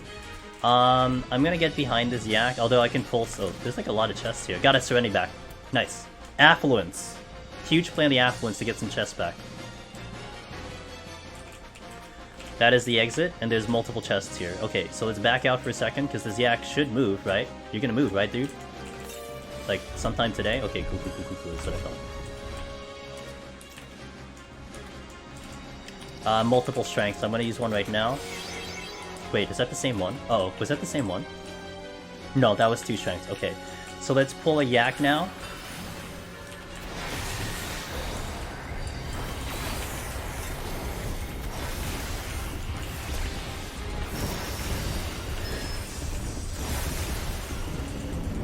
30 seconds and it'll do its thing, but it's probably not going to survive that long. Oops. Okay, let's check the other chests first. I'm gonna scare the shit out of you roughly every single floor. I didn't know where I parked it. I didn't know where I parked my own summon, so it confused me. Safety came back, got it from the previous floor. Okay, so looking pretty good. We got so much time, so I can probably clear up the exit room and probably clear this one up too. Well, not this one. Actually, yeah, we can clear this one up. Let's do it. I probably should have opened with sprint. Actually, I'll just sprint right now, whatever. Should have opened with sprint, so I had a 20-second sprint, not a 10-second sprint. But we're gonna NASCAR around here. I just saw a bronze chest, nice. Oh, Bahamut's ready.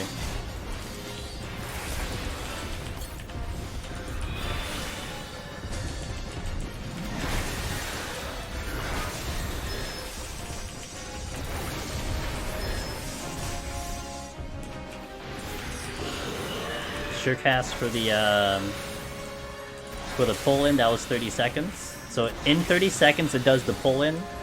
Probably not really even gonna be too concerned about it because of Summoner's massive damage. But in that instance I didn't do Bahamut, so it was gonna be a bit of a slower pull. So I did the sure cast right before it did the pull-in, we didn't get pulled in. Our palms are crazy. We didn't really have to use anything over the top. And I didn't use a thing. I got a couple Petries, but that's kind of the summoner speed for you. Just get through here, no problem. How fast does a pet work with sleep? No, they should be smart enough to not wake them up. Also, the pets don't really do damage unless you tell them to do damage. Like, Bahamut's the only one that kind of does Worm Wave, but everything else, they don't do damage without you telling them to do damage. Does that make sense? Like, they don't do auto attack anymore. Before, yes, they did, but now they just kind of just like Carbuncle just kind of just sits pretty and doesn't do anything until you tell it to do something.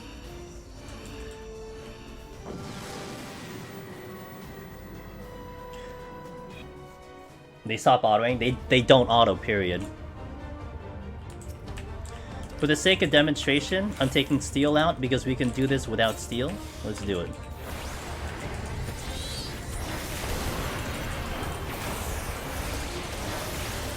Steel is gone. I purposely took it out. So it's a little tricky in terms of how to manage this fight.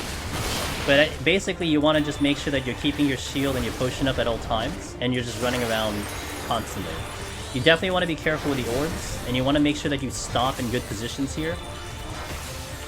And you don't want to get caught too long waiting for the orbs to go out. So I want to be here. We're going to get the GCDs out here. I'm gonna sprint here. Gonna keep my potion in order just in case. Again, I did take out my steel on purpose. But at least we used it earlier, so at least you can see that, you know, if you had it on, etc. But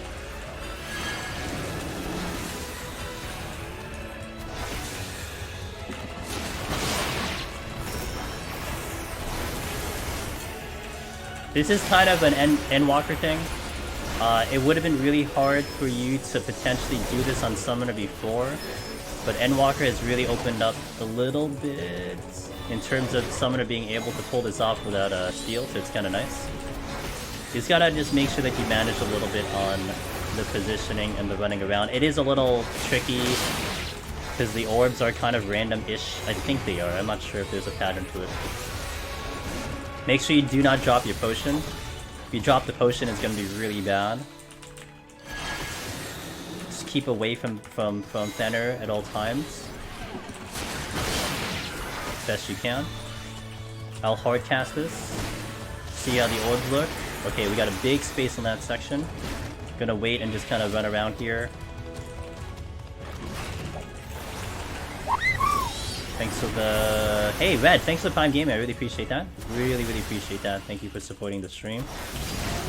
Again, a reminder. I'm just gonna say this a couple times because you may not have seen me do it. Because I did use the steel earlier. This is no steel. I took it off right before this fight so we can demonstrate no steel. I did use the steel on the previous floor, but we are no steel right now.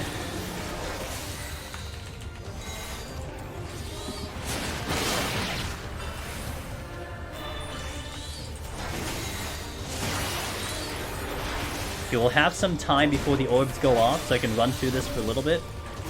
And then we kind of want to hold here for a second for the orbs to go. Well, we can go. We can go.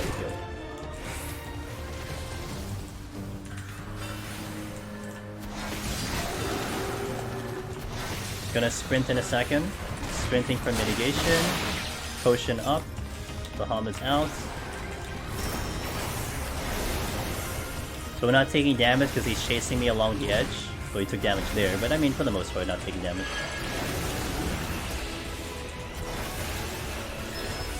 Potion back up.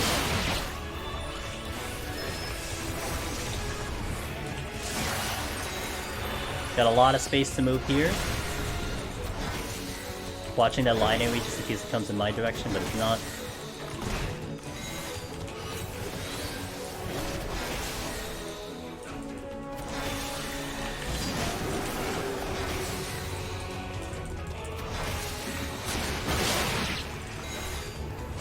See ya, Hollow. Thanks for being here. I really appreciate that.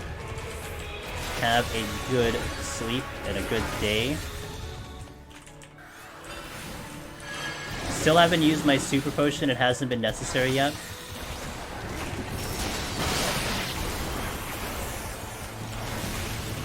Potion, please.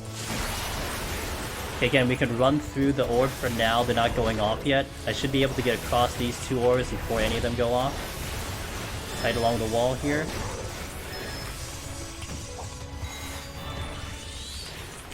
Potion.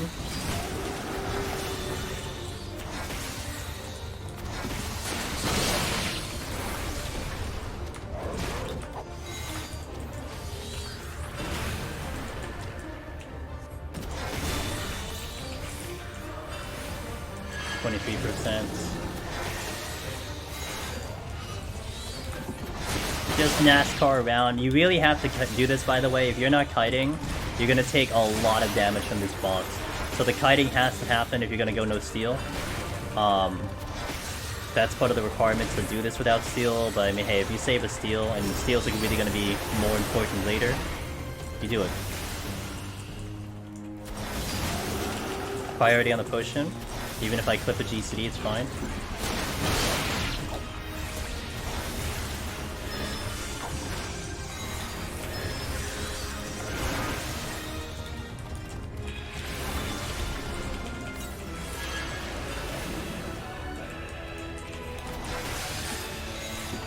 Timing the E-crit when I need to do, like, when I can get a couple casts off when it's busy doing an AoE or something. That's kind of the nice part with the boss fights. You can kind of manage when you're supposed to do that hard cast, etc. I'm gonna stay here. This is gonna be a little dangerous. Wait for these orbs to go off. Okay.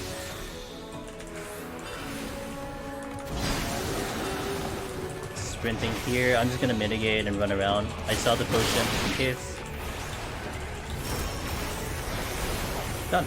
So no steal in my bar here.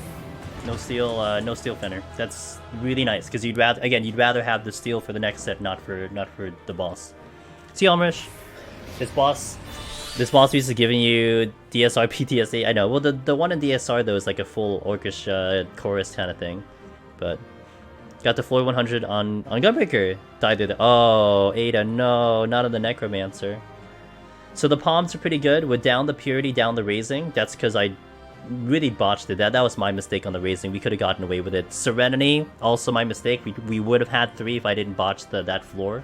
But we made a good showing of that one. But everything else is good. Didn't use a single match site. Like, I might have used one. But we're full. Everything's full. So we were just moving quick. Like quick. And that's what Summoner can give you. Just do quick pulls and you're concise about what you want to do. This is what Summoner is capable of. We really didn't get like crazy RNG. We just worked with what the game gave us, and now we're walking with 6. And we were talking about that strategy before. You know, how do you get to 81 with 6 floor wipes? Heavy flight usage, but also Summoner in general is just a powerhouse, so it'll take care of itself, as long as you don't die as much. Thank you very much. The live tutorial says, Aram, hey, thanks for that follow prior to the stream. Got me to 180 on your first Reaper try. The guides are a little bit too good. I swear. You know, next time I'm gonna do a guide. Like when we do the D Dungeon 3 guide, the video is just gonna like get edited out so bad. Like you get to like I'll get to a boss and then the video just cuts to the next floor, and then people are like, well, what happened to the boss? And I'll be like, I don't, something happened. Just just do a couple things. It'll be fine. Don't worry about it. I think the guide's sometimes a little bit too good. Like first try, I'm first try 180, and like you know how long it took me to get to 180 for the first time, dude. What the fuck, man? It took me it took me so long to get to 180 for the first time. But that's the fun of it, right? That sharing that experience with you guys, letting you see as much as I can give you. That's the part of it. So in essence, I'm glad that they're really useful to you people. That's the thing that I'm very very excited about. That people time and time again are looking at it, different person, different people, different gamers, and it's like kind of the same result. Hey, first time 170. Hey, first time 190. It's like, damn. Yeah, I walked for them to run. I like that quote. Yeah, we did. You're right, Picto Beam. We walked for everyone to fly. When am I gonna get a Picto Beam mount? I just talk a lot, I guess. I just really enjoy what I do, I guess. I've tried Redmage a bunch before, never got past 4. Well, that's rough, yeah. First time ever. But that was just the first time after finding nice. I'm glad they're helpful. My clear today was 4 floor reps and 1 found on 92. Nice. Yeah, walking into 4 is good. Like we used to think walking into 3 was like, let's go. But like 4 is really good. So that's gonna be the plan. So we're going to fight our asses off to make sure that we walk in with a lot of floor wipes. And this floor is going to be pretty huge. This can go south very fast if we don't play clean. So I'm going to hope I can play pretty clean. Assuresec wouldn't be here and still dreaming about how cool it would be to clear. Yeah, it's good to hear. I mean, I'm just glad that the videos are just really helpful. And now we're getting even more information from other members. Some other community guys are helping, the gamers, giving more in-depth stuff that I don't cover. And I think it's so cool, It's really been branching off with this community with just everyone is contributing, just wanting to help people. It's so cool.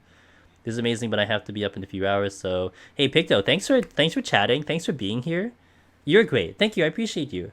And before you go, guys, Picto Beam is a streamer, and they're super cool. Definitely check them out. Playing Stream Raiders. How's that game? How's that going? I hope it's fun. But yeah, check out Picto Beam. Good person, part of the community, and 14 as a whole. Wonderful. So definitely check them out. I get to watch another guide. I've started HoH back up again, a machinist in between ulti days. Got to 90s. Palms weren't so bad, so I didn't make it, but Intel was gained. Intel, gotta get that Intel. You caught up my update and stuff. It's just a fun idle game. Hey, as long as you're having fun, as long as you're having fun, it's all that matters. But yeah, have a wonderful sleep.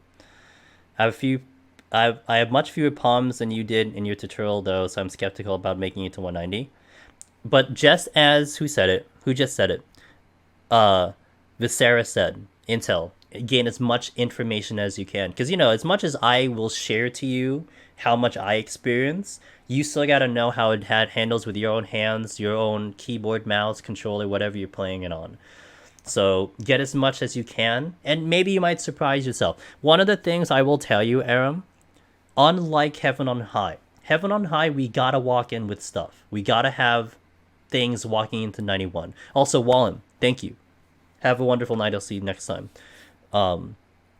Like if you walk into 91 naked with like no palms, like I bet you 99.9% of us are gonna be like, see how far you can make it, man. Try your best, but yeah, just try to get as much intel. For Palace of the Dead, if you can get your butt to 191 plus, even if you're completely empty, not 191 plus with like nothing, you still have a chance to win. It's just that's how it works. That's just how the enemies are sectioned. That's how the palms sometimes can come back to you. You have a chance at winning in 191 plus with nothing. So try your best to get as far as you can. Try to get to 190 for the experience if you can. But it's okay, because you lose, you gain knowledge. And then you go back in, you're better than you were before. And that's just how this place works. So don't be too hard on yourself about that. Just try your best. How to avoid dying in floor 100 boss in PUTD. I know, yeah. Basically, you wipe out the ads with resolution, Ada. When the ads show up, you can do a resolution to knock them out. Sometimes we compile it so we kind of get to like the first set and second set of ads and then wipe those out with a resolution. If you want to play safe, you can have 3 resolutions, 1 for each set of ads because there's 3 ads. But that's how we typically handle that. Odd question. The minion allies that apply buffs. Any reason why sometimes they give the buff right away? Yes. Kind of. They seem to take longer and higher floors. Viscera. Why they do that, I don't know. But it seems very common that is the correlation. Is that in the lower floors, they'll use it faster. In the higher floors, they'll take longer to use it. I don't know why, but that is just what it is. So more than likely, they took a long time because you're in a higher floor. Intel is definitely important. I know I won't be able to no item HP down. But you can try, you can try, and then at least you know. So, okay, guys, let me take a quick restroom break, and then we'll continue. Shenano! That's a Twitch baby! Damn, dude! All the Twitch babies. It's hecking 9th month. Oh my god, can you believe that? Yeah, what's the name of the baby? When I get back, I want to see a name of a baby. BRB, let me hit the restroom, and we'll continue to 81+. Did I not update my title? Wow, streamer. Look. Well, I updated title. Alright, BRB guys, we're gonna play a quick ad. Also, while I'm out, definitely check out our coffee affiliation with Jabby Coffee. A number of people in the chat have gotten the coffee and they've liked it. So, it's actually pretty good stuff. So definitely give it a look while I'm away, but I'll be back. 8I1? God damn it, dude. Can I type, please? Okay, BRB guys. Quick ad. Yeah, I see it. Thanks, Ben. Appreciate it.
Alright.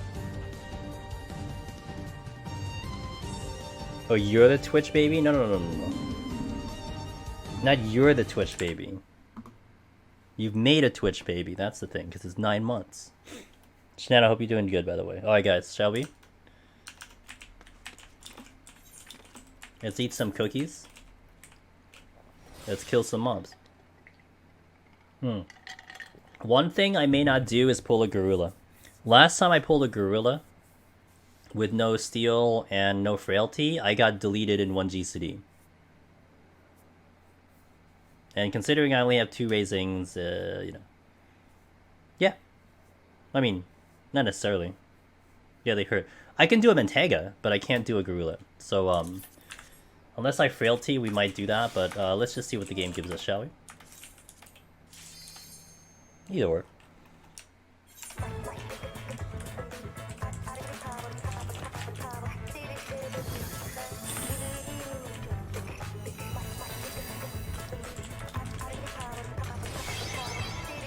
Wait a minute, I think I hear a gorilla. Yep. So we're gonna try to do an LOS trick with them. So I'm gonna wait for it to get a little bit closer here. Sprints. Pull. Okay, so what I wanted to do is as they were coming in, hold on. I wanted to get around the wall so that they wouldn't catch me and they wouldn't follow up with an auto.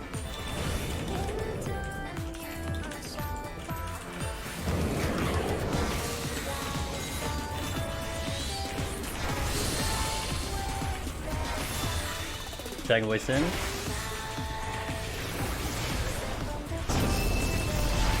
Holding off my summons for now. No summon, no summon, no summon.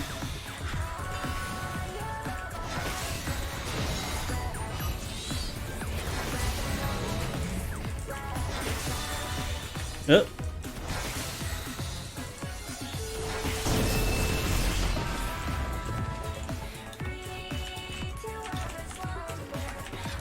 Pulling an 8. Machinist style. We can just dodge too, that's fine.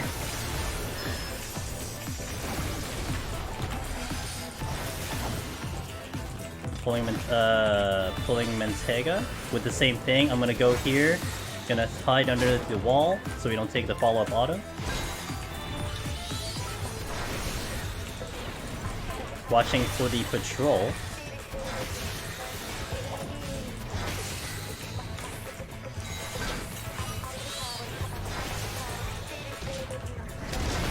Can I sleep a monkey? I can sleep everything here except the gorilla and the Shinzei.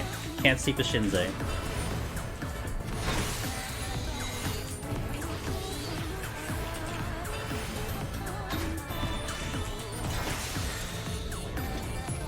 I need full in HP for this. I'm gonna wait for it to come at me first. And pull, and then I'm gonna hide under the wall. Pull a wall. Oh, I can just dodge it too, it's fine.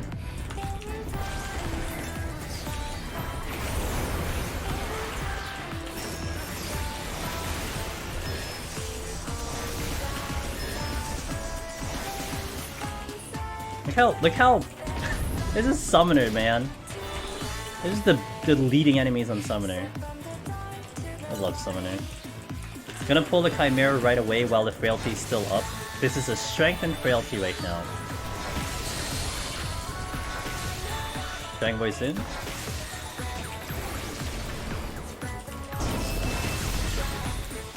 Van's Voice out. Koki, yeah, you can see, yeah, basically the only thing you can't sleep here is, I think it's the Gorilla and it's the Shinzei. I think everything else can sleep, even the Manticore can sleep. Koki can sleep, Ryujin, Enko can sleep, Gubu can sleep, the Mentega, monkeys, you can sleep all of them. It's actually a really good strategy, when you're planning to do a Petrify, that's for sure. Chimera, this is the dead end. I'm going to go to the exit because I need to see if like a Chimera is blocking, or we have this. Hold on. I'm gonna witching this. I still haven't seen a Purity, that's the thing. Is that Nymph? Nice.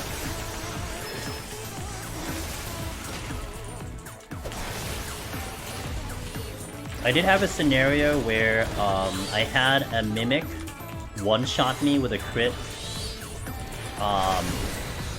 One-shot me with a crit when I had HP down. So, like, if we get an HP down and a Mimic, I have to be very careful about that because they could delete me. 5 minutes out of this floor, and this was, by the way, a pretty high kill. Like, I think I had to kill like 6 or 7.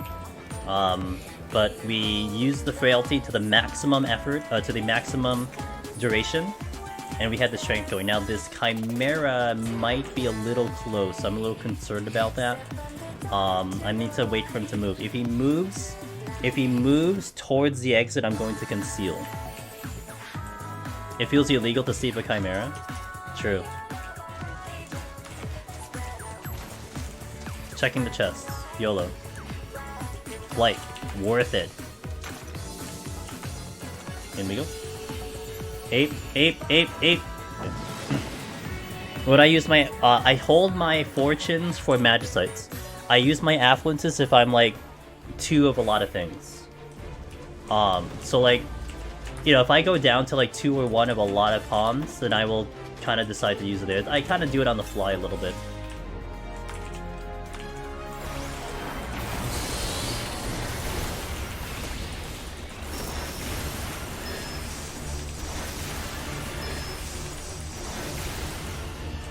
Nice crit. Nice crit. That's a dead chimera. Anyone else convinced about Summoner in Heaven on High? Hope I convinced a couple more people. Sight.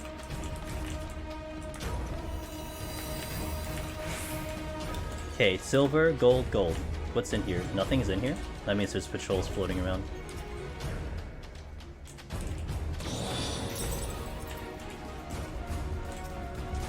That's a gorilla. I'm gonna do what I did earlier. There's 2 gorilla. Okay, so I'm gonna pull it and then duck under the wall. Here. Wait for it to charge at me. Under the wall. Boom. So you don't take the auto. That's important. Because I could get deleted with that follow-up auto.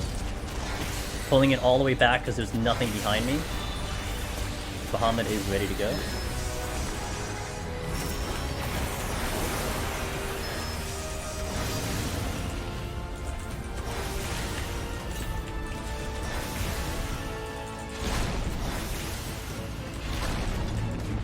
I'm gonna bypass the gorilla and we're gonna go to the other rooms. Trap data? Yeah, there you go, trap data. I thought this was Pirates Caribbean music. This is Festival of the Hunt from FF9 remixed for the PvP in 14. I actually cannot use the original Festivals of the Hunt because it does trigger on YouTube. Feels bad. I did have it on my playlist, but then it triggered, so oh well. Yeah, it does sound like Pirates of the Caribbean, doesn't it? It has that kind of vibe to it. Okay, I'm gonna pull the Manpega, same deal here. Wait for him to come at me. Duck under. Gonna do that.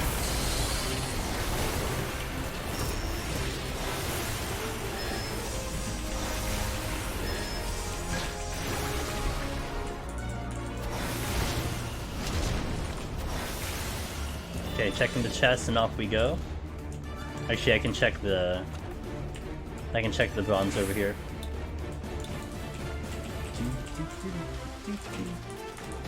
Not worth it. The MCA is very cool. Yeah, it's great. Love it. Will I do PvP live tutorials next season? Nope. Yeah, leave that to Brian. I'm good. I just like to play the matches. I can talk about what I'm doing, you know, discuss my game plan, but I'm nowhere near. Like if I got top 10 this season, yeah, I could, but I'm not qualified for that. I don't do good enough for that stuff. We'll leave it to the experts. Excuse me, Gorilla. Gorilla is wait, there's 3? Wait, where's the other one? I didn't see the other one come by. The hell? Alright, well, okay. Off to the next war. Hey Koda, going well today. Yeah, no complaints. It's going pretty well today. We're showcasing the power of Summoner and kind of convince the masses that you should do Summoner. Okay, so this is altered. Also, this is a dead end. So this will more than likely be a nuked floor. So what I'm going to do is I'm going to conceal right away. More than likely it's going to be a Petrify because I have items. So what we're going to do is we're going to check a couple things if I can. I'm gonna hover over that Petrify just in case, and it's gonna be tricky if I get aggro. Got a Serenity back, huge. So the reason I wanted to conceal right away is I already saw this treasure room, and I want to check chests first. Because it would suck if I get kind of caught up here, not to mention if we see like a Corrigan treasure room, we don't want to handle that right away. So in this instance we get 2 mimics here. This is still kind of bad to potentially get like mimics if we open chests after the fact. But one thing I do want to point out is I don't necessarily like doing a Fortune Magicite together. Sorry, Fortune Petrified together. I don't particularly like those two together. And in this instance, a Fortune might be kind of nasty because of the floor debuff. If I get a Mimic, it's either I take a death, or I have to like steal strength up.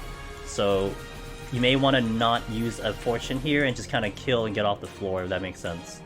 The exit is the treasure room, to point that out. So I'm going to wait a little bit so I can get a clearance to the treasure room.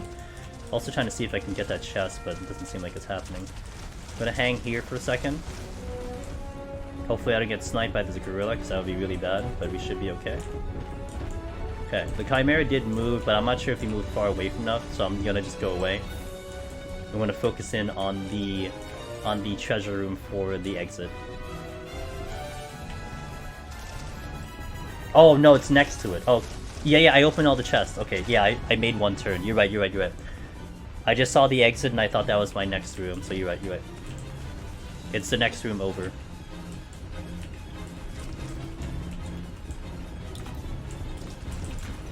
Okay, Petri goes out here.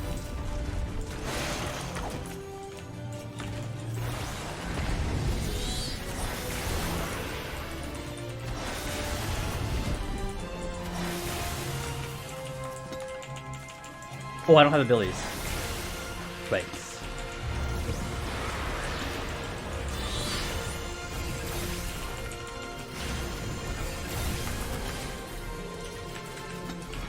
We're just gonna go. I'm not checking that chest. If that's a Mimic, I cause a massive problem. So the Petri went out here, which was actually we're gonna do flights. The Petri went out here to save me a Serenity. That's my first use of Petri, because it saves me through a bad floor. And you're going to have to use something to speed up, right? Well, as much as you'd like to save these Petris and Magicites, you're gonna have to use something to speed up. So it's good to use the Petri and or Magicite early, so we can kind of maybe hopefully pick one up, but it's gonna have to happen. Just to keep your time in check. Potion here, shield here, pulling, avoiding. Good. Oh, I didn't have split up again.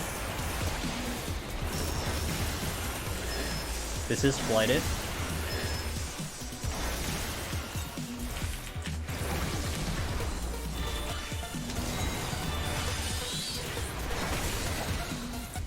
Mantagas are super good on a range class because they do a lot of AoEs and they gotta run and keep up with you just to get there. So definitely fight these if you can help it. Because he's gonna stop, then I get some distance, then he has to stop again, I get some distance. So definitely pull these if you can. Hey, what's up, Base? How you doing? Conceal's such a nice palm. It is really a good one. Sometimes two Petrify just appear on the same floor and be like wasting one. Exactly. So you're kind of making the most out of that. You know, in control instead of waiting for it to show up later or use it at the end of the floor or something like that. Get the most out of the use there. Gozers wouldn't be too bad. I do want to make a pull soon. Steel's good, but here's the thing. We've been kind of deleting enemies without steel, so we're going to hold on to that steel for now. I do want to burn off my my thing, so oh wait, actually let's check the silver first, and then let's burn off and fight the Gozu. Also this, I don't see anything in that other room. Is that an elephant? Okay, we'll pull the elephant instead. Actually, let's check this one real fast.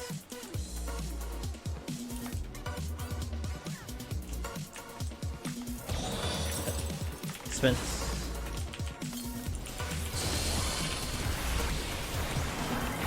Elephant is also really good on a range, because he'll do a stop and go, and by the time he gets back to me, he'll get maybe like 1 or 2 autos. He's supposed to do 3 total before he does the next move.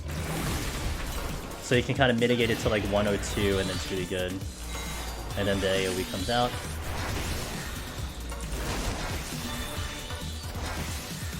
Okay, this is like really good for range. I mean, it's just you have to be careful not to take the damage. And of course the spacing is a little tight because of how the rooms are set up. But these are really good enemies to fight overall. The Gozu, you can do about 3 GCDs, but then you gotta go close. 3 GCDs to go close. Because he's gonna do the Conal. Then it's, I think, about 3 more GCDs until he does the Hex, which you don't want to be looking at him. Gives you some time to heal back some HP. And get some distance as well. Now here you want to be kind of close again. So let him come at me here. He's gonna do the Conal again, right there. He's got to be very conscious of it, because if you get caught in a really compromised position, you're gonna just die. You can use the walls to LOS as well, but it's pretty much on cadence. Like, this is not a random, like, ability thing. That's essentially his rotation. As long as you know that rotation coming in, it's the conal, into Hex, into the follow-up, then, you know, you'll be good to go. Here, I'm going to dodge and addle. Boom. Boom.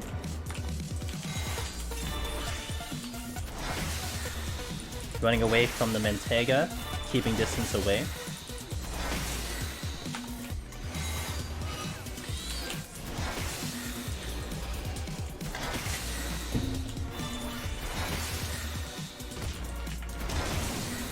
Again, we're still saving onto that steal. Okay, I'm gonna hard cast here because he's gonna do a conal. I'll swift cast here, and then we'll get into Bahamut.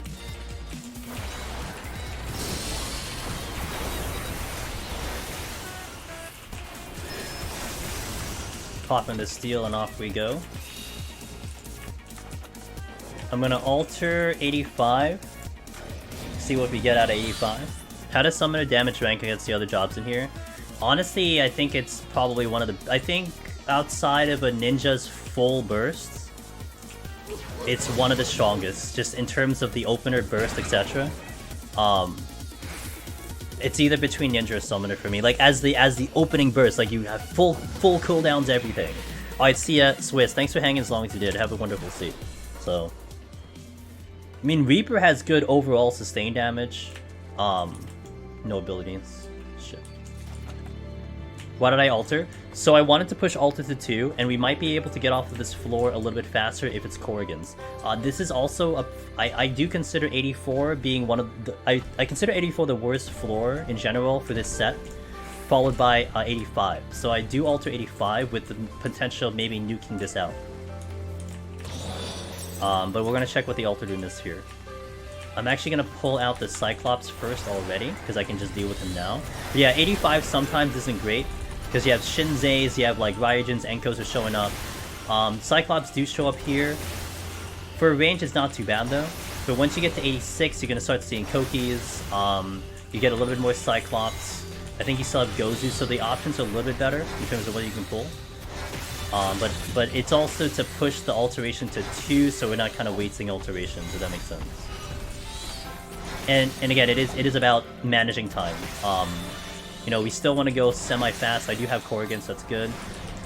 So if we get Corrigans, it's a big time save. Big time save. Just gotta watch the Shinzei.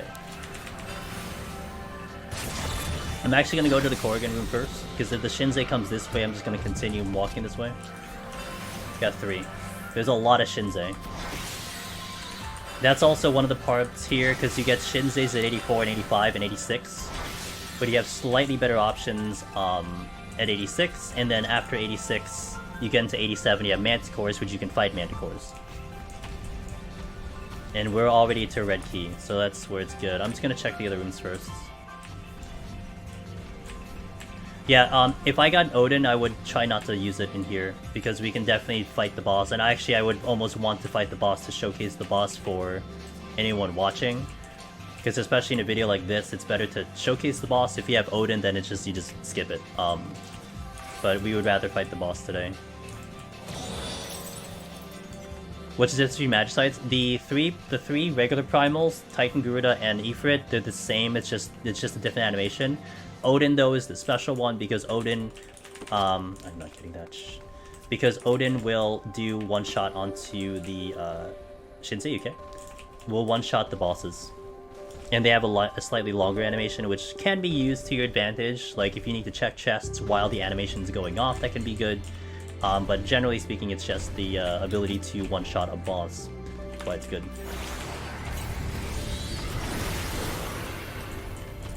Flower should be first, getting out of the line.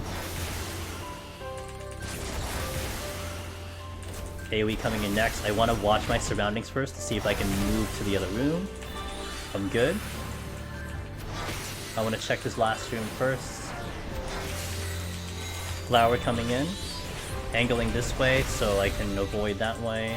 That is nothing in that room. I may want to pull from that room though. Okay, Shinzei's here and coming this way. Okay, I gotta move.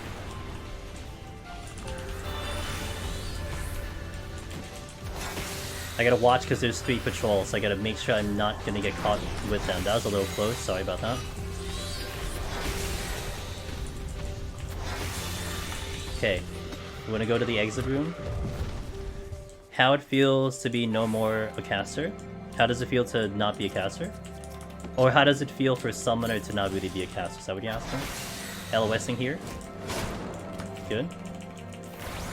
I'm gonna get into the corner so that if patrols are coming in, they don't catch me here. If you're on a run to decide how many strength steals for LCs are worth spending to save match site in the 90s. How many is it worth to save the match site for? Oh, I see what you mean. I'm okay with going down to 2, Fraggy. You could potentially go down to 1 if you're sure that using a strength and a steal will mean that you don't use a match site. Like, you have to hope that you kill fast enough, so on and so forth. Because 91 plus will have a higher rate of strength and steals, generally speaking. So it's not a bad idea to push it down to 1, but you don't want to go to 0. Because you actually want to at least have something walking in. Because you also have to give yourself a chance to actually pick up stuff. But yeah, that would be kind of how I'd go about it, Shinsei. I'm going this way because I'm going to pull the Mentega from the east room over here. Okay. I'm going to pull you, get the LOS here, jump. Oh, I didn't get the LOS. And he hit me second time, it's okay. I have steel on. I actually forgot I had steel on. I forgot I had steel on. Okay, Shinsei's over there. I was actually acting like I didn't have steel this entire time, so I was playing extra safe. Did that make sense, Fraggy? Because what would suck, Fraggy, is you're like, no, I'm going to use the strength and steel, and then you end up using the magic side anyway. So you gotta make sure that that's going to happen, otherwise it's just better to save it, and then just like maybe burn off the magic side if your time is just bad.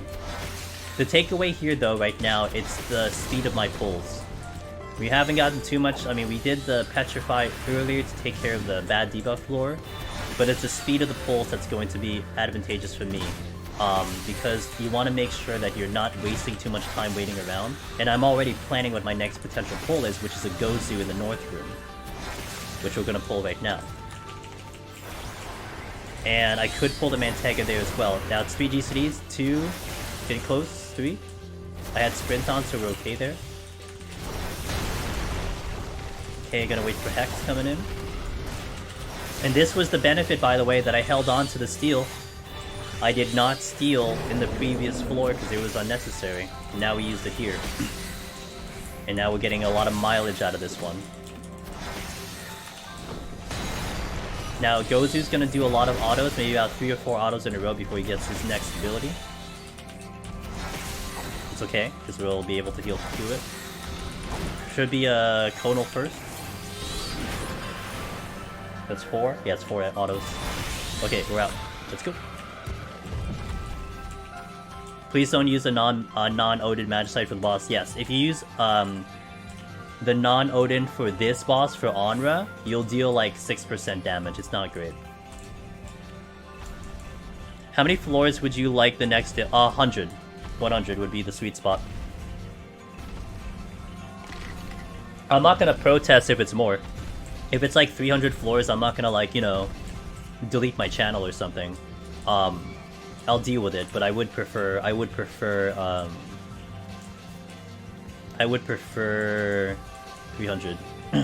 300. I would prefer 100, sorry. Don't clip it, don't send it to Yoshi. Dereban wants 1,000. Dereban, are you gonna do a video of 1,000 floor traps? Okay, ability down is a time loss. So here, I might want to sacrifice a Petri for this.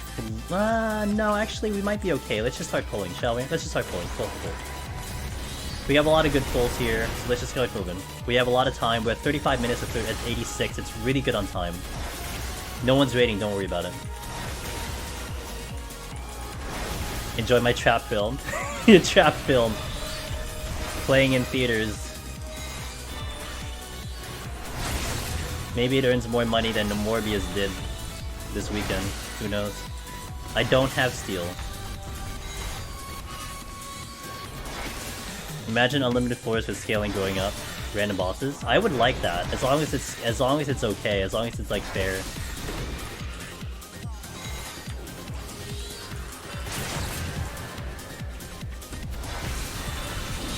$100 feels right. I could see 150. Go 150. Ow. Can you not? 150 would be kind of interesting though, to be fair.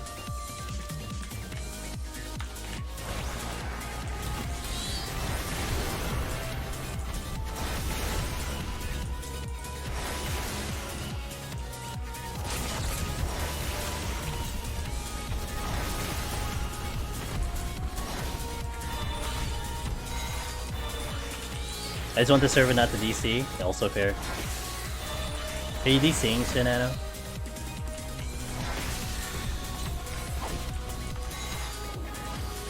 With no abilities, you can actually see the full behind my book animation when you summon. Oh yeah, really? Oh shoot, because I'm busy like casting the other things and Aquamore and everything.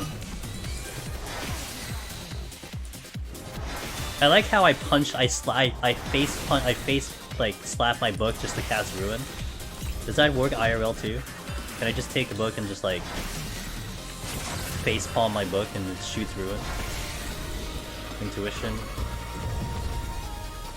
Because you can't death flare in Act 1, yeah. There's a lot of Cyclopses, let's go. Hey Banny, hey thanks for the tier 1. Aw, thanks guys. A lot of first time subs today, I really appreciate that. I hope you guys are enjoying the content.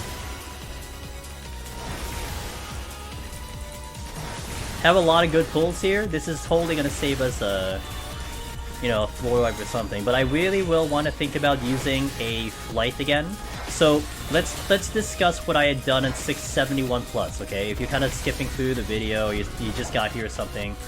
I did 71 plus where you went flight. I kind of went flight heavy. I mean, the game kind of gave us a lot of flights, but essentially we used a lot of flights in 71 plus, which allowed us to walk in here with 6 floor wipes. So now we're gonna kind of carry on that strategy, and I would much rather burn off all my flights right now if I can save my 5 floor wipes moving forward. Does that make sense? So that's gonna be kind of what I'm gonna maybe aim for the next couple of floors. And our time is absolutely brilliant right now. Wait, check this first. Our time is absolutely brilliant right now. So, you know, I can fight the next 2, fight through 1 more, we probably get to the boss with enough time. Probably.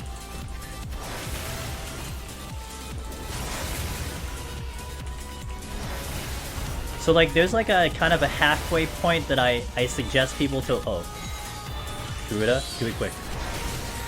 There's kind of a halfway point that I suggest people to look at when you look at time, and it's the 6th floor. If you walk into the 6th floor, hold on. If you walk into the 6th floor with over 30 minutes, that means your pacing is good. You don't have to go crazy with your Pomanders. If you walk in with less than 30 minutes on the 6th floor, you really have to start considering maybe doing a Petrify, Magicite, because your time is getting a little spicy. So we are way above schedule right now. So the fights will definitely help, because I know it's going to take a while to get through some of the other floors. But it's just to keep the timing intact. Okay, Manticore. I should be able to deal with a Manticore. I'm going to wait a second. You want to get that LOS going? And now? You follow it up with an auto. I gotta kind of really keep away from him, because his autos are really gonna hurt me a lot. So we're gonna create distance from him.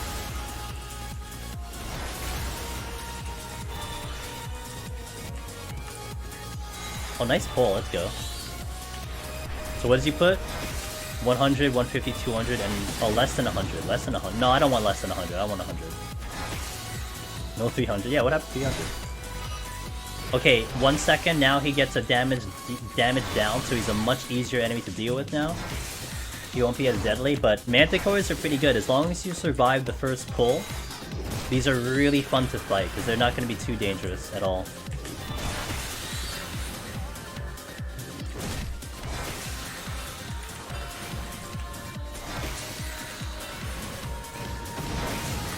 Okay.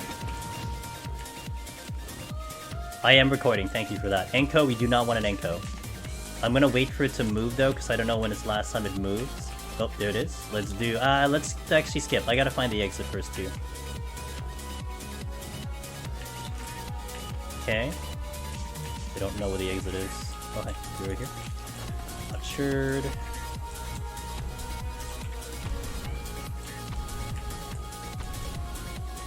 Not here. Shinze coming this way. I'm gonna go around the long way. Check that last room, and then we can see where the exit is. Did Machinist best for having a high like in POTD or Summoner better? Good question. That's a good question. Whew, I don't know. I still really like Machinist in here. You know, okay, I think, okay, by the principle of just having an interrupt, I think Machinist does win over Summoner. That's like literally the only criteria I would put Machinist ahead of Summoner, is because they have interrupts.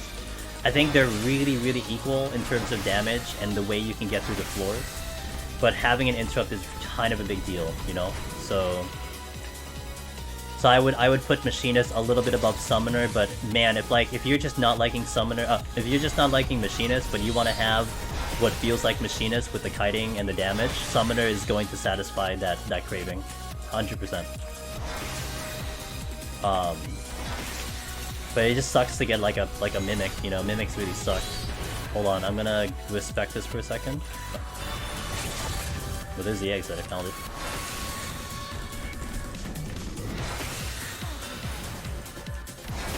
Perfect. Let's do a flight just to keep my time kind of in order right now. Because I don't want to go to the next 3 floors full. Because more than likely we're going to have to use something. And I'd rather, like I said before, I'd rather burn off my flights than anything else.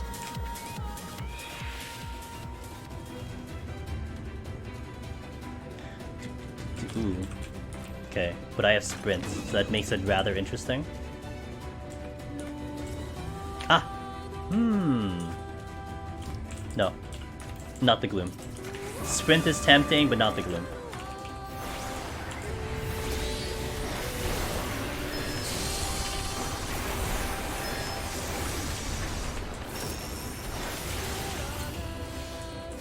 Cyclopses are going to be so easy. If they don't touch me. There's a lot of Enko, what the hell? Look at all the Enko. I always see Enko. Enko. I don't even see Ryujin. Oh, there's one Ryujin. Okay. So we're gonna run around again like normal. Oh, I missed a tile. I don't think there's anything there though. We're gonna run around like normal while my Bahamut is coming off all cooldown. I found the exit. And then we'll pull when it's ready. Hey Tim. Hey, thanks, I appreciate it.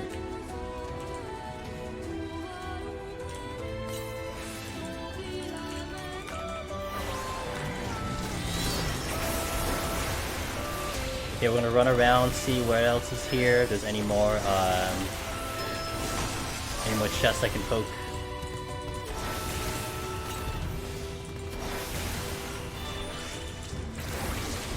The mobility on Summoner is just insane. This is where like new Summoner is just so good. Again, I relate it to 9v1 not 100. I relate it to Machinist, and it really, really plays like Machinist. I mean, there's just no downtime. I don't have to really stand and cast unless I'm a Necrit. It's just really good. Anyway. Well, guess we're doing Pox.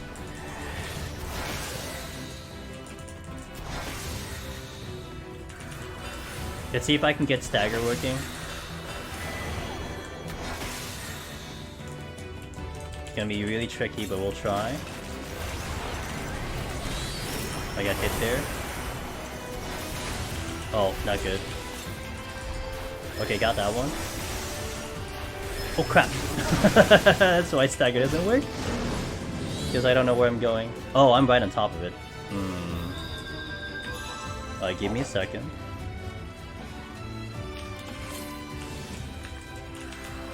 Okay, I don't want to re-raising, that's for sure.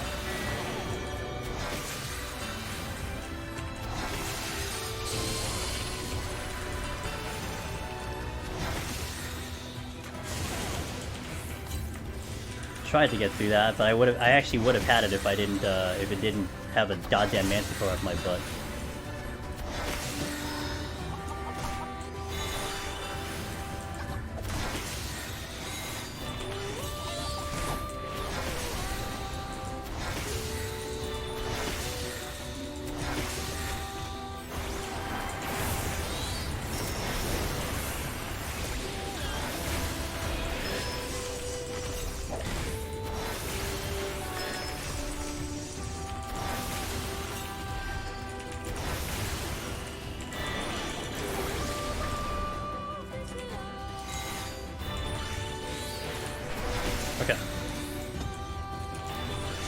sucks I had the pox on, but the guides have helped you finally get lone hero. Neither side. Welcome to the club. Let's go. Thank you for telling me. 490 has been my bane for the past 4 runs. Can't wait to see it. Can't wait to see it fall. You'll get it, dude. You'll get it. Little by little, you chip away at it. Alright, so I'm gonna sit on this pox, which sucks, but I know I can still fight things. But no raising, so I gotta be very careful. Half a hit? Yeah, and that's not even HP down. Like, that wasn't HP down. That's just normal. Duh, don't be center. Okay.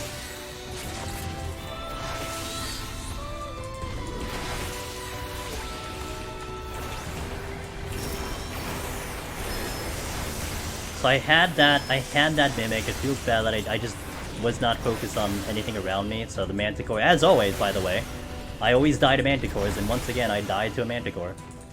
Never fails in all my runs. Aurora, oh Aurora, thanks for the Twitch, baby, dude. Appreciate that. Thanks for the sign. Okay, we are out. We're going to flight again? Question mark? Yes.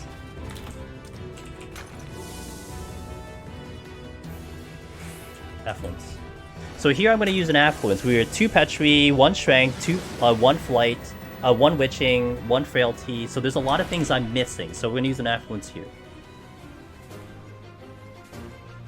Ooh. I have to Serenity this. So that kind of sucks. Because, first of all, it's a Flighted floor. Second of all, I have Pox on. And I do not want to Magicite a Flighted floor. And of course I get the super dandy,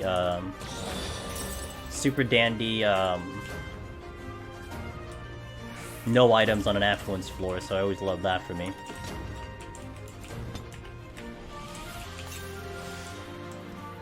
No Manticore for now. So we want to check as many chests as I can. I might steal for a Mimic if we get one, by the way, because we do have 3, so I can steal. But I might steal for a Mimic.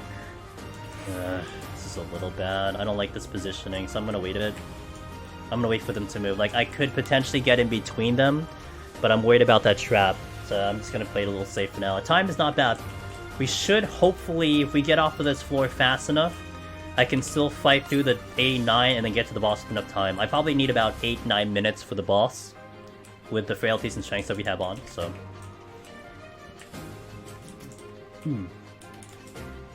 Great, I'm gonna steal.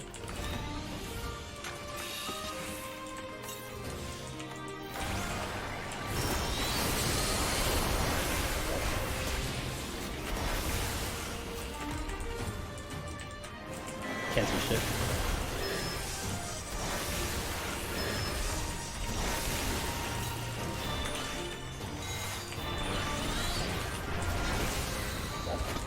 Got my frailty back.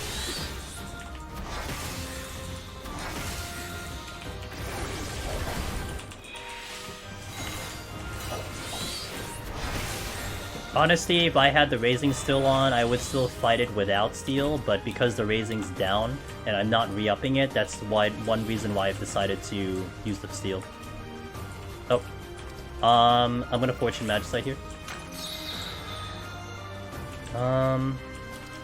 Time? Yes. We're not gonna check chests because I have to travel really far for all the other chests. So here we're going to have to run the big risk of,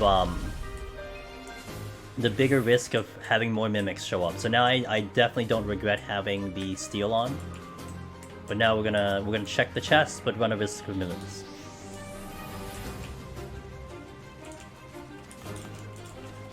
Alteration came back, and there was a treasure room, so there's gonna be potentially a lot of other chests. So we have, we've only picked up that was, I think, our first floor wipe, if I remember correctly. We've only picked up 1 floor wipe this entire set right now, which was the Magicite. I don't think I picked up a Petri. We burned off 2 flights already. There's no chests here. That is a landmine. I'm gonna keep that in mind just in case.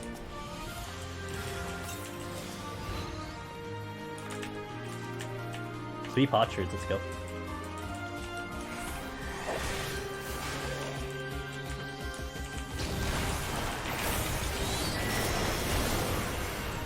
Okay. Unfortunately, not fast enough to do it before the Pox comes in, but it's whatever. So there, I waited for him to do Malice, because he would be stuck in an animation for like 3 seconds. And then we stood on the landmine, blew it up, made it a really safe play. Got a steal back. Sweet.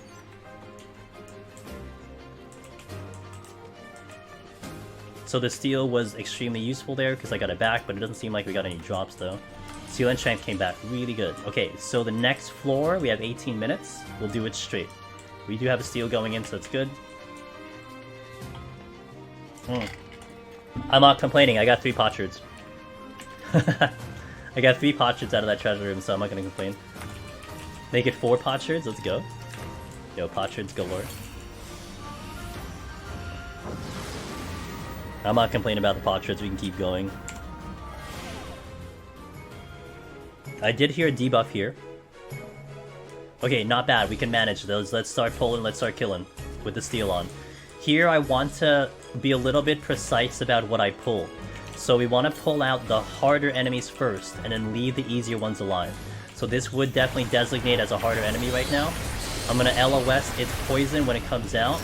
Right here, boom. But I didn't do it, so good job, GG me. I'm going to change my position here so I can see if one's coming in. Nice, I suck at dodging poison apparently. I swear you can dodge it. I'll dodge the next one, I promise. Promise.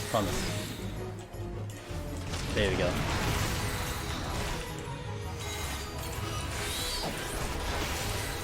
Manticore.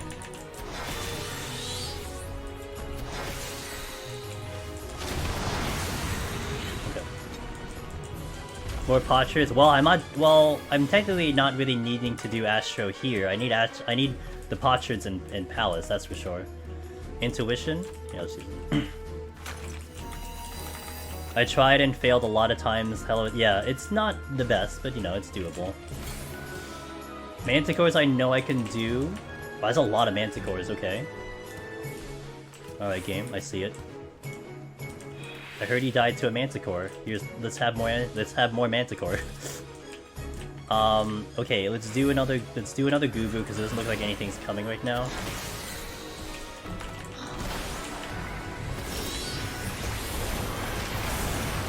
Nailed it. And if I don't have raising on, so I need to be a little bit careful. Bop.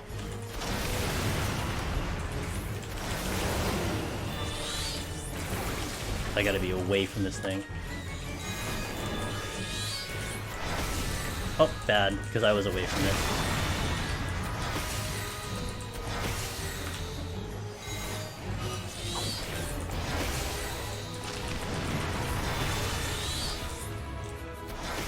Okay, 2 dead. Hey John! 16 trailer looks hype. It looks really good, yep. That's the exit, so let's check the chest real fast. Wow, Steel and Strength for the boss. Excellent. I would save that strength for the boss. Let's go pick away some other things. I do have a steel... Well, I have a steel now, so I still want to use as much of it as I can. Oh, you dropped the chest. Okay.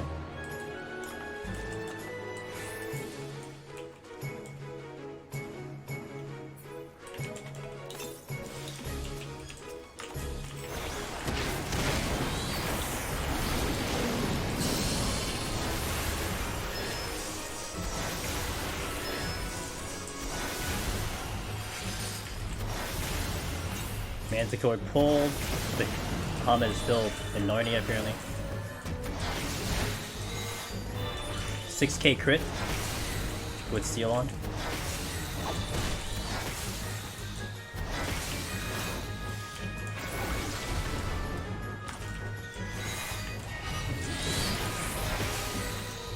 Next pull. Ow, can you not?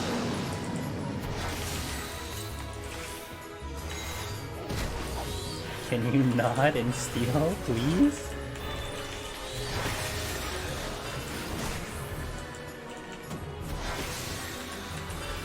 In Steel. I have HP +2, by the way. We have HP bonus.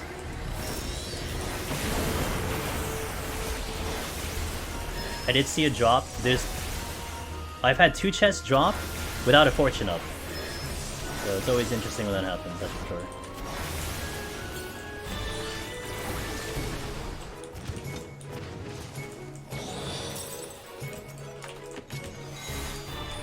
Gonna pull the Manticore now, since it seems to be the one that's giving me more problems.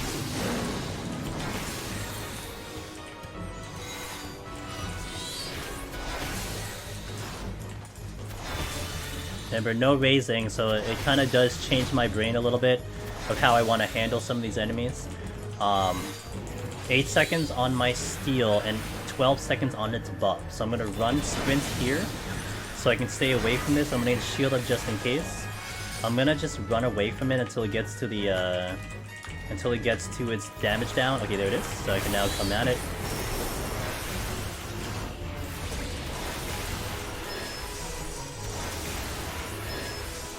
Okay, let's check the other rooms first. My steel is now down, so I want to make that a note. I probably want to navigate around a bit, waiting for my Bahamut to come back on cooldown so that we can have a big boost damage. This is a little interesting with the range here. I should be able... Yeah, okay. I'm going to come around there. I'm going to wait for the Goobu to move. If the Goobu moves in a bad spot, I'm going to pull it. I'm going to pull it. Cannot mess up this LOS. I really cannot take the poison.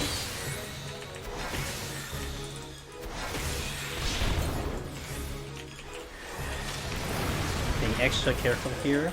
Also, this conal, by the way, is the same as the mammoth. It is a fake thingy. If you're on the side of it, you will die. You have to get behind it. Trust me. I wish I can demonstrate, but yeah, I prefer not to.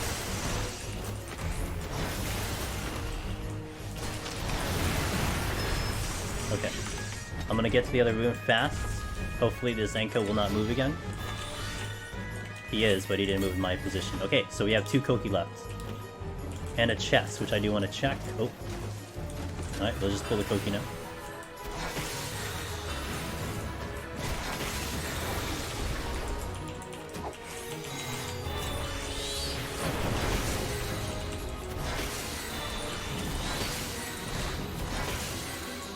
I believe it will one-shot regardless, yeah. Even through steel, I think. I'm gonna shield here because it just came up. I should block the, oh, I didn't. I'm not gonna block it. Oops. LOSing the Vuln. You can LOS the Vuln with a certain timing. Honestly, it's probably better just to eat it if you're gonna take so long to LOS it. Not gonna lie.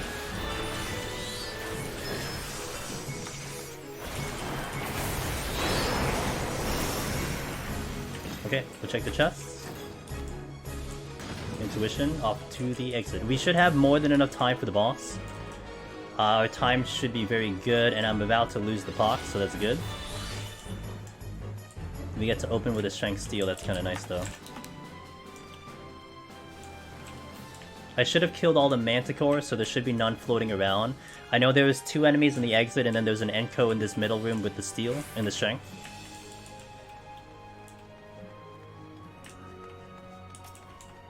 Summon to let's go. Let's go, Stubby! Summon a tutorial, let's go. Tutorial. Angelus mimic Vongo animate. Okay, so actually what I want to make sure is I have a clear shot at the exit. So I'm not going to pop the steel right now. I think the chest is here, right? Okay. So I want to wait for these guys to move. Once I see them move, we get the steel, we get the strength, and we go to the exit. Play it safe that way. I have time for this. I can also go a little faster with a frailty. Right now I could go, but I don't know when they moved. So there's the Enko moving. Not great. And the Goobu moving. Okay, we're gonna make for a second movement. It also does buy me time to make this pox go away. So we're gonna wait for a second movement here. This Enko should probably move, I'm thinking, to the center of the room. The Goobu, though, he might move to his left, meaning to the middle, or he might move backwards. If he moves backwards, I might get lucky to the exit. Oh, the Enko just kinda... That's not a good spot, though. Oof. I don't like that. So let's pick up the strength first then. Strength comes in first. Okay, the Guru's not in a good spot. If these guys don't give me a good spot anymore, I will conceal to get out of here. I can use the less strength, but I would rather have a longer steal. Hey, Darth. Okay, gotta move, team. Come on, come on, come on, come on, come on. Move, move, move, move, move. I'm almost certain I'd aggro the Enko if he were to, if I were to try to get that chest. Okay, the Enko just moved in bad spot, so I'm gonna conceal to save time.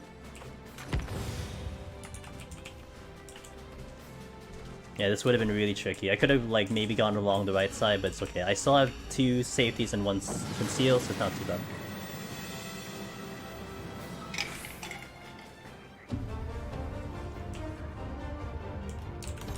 Okay, we're gonna put down markers real fast for this fight so you guys can see the visual of how we're gonna do the strategy, the uptime strat. Well, this is actually more melee uptime strat, but it's good for range as well.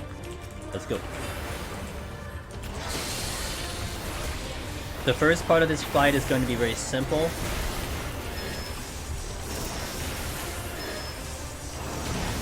You gotta push it down to 84%. Once it's at 84%, it's going to do its main rotation. So we actually want to save our shielding, because we'd rather have the shielding for Quagga. Line AoE coming in. 89%.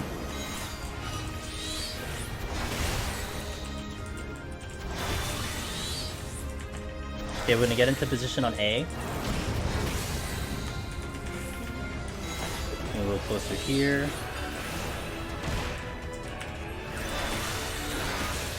%, so it's going to use it soon.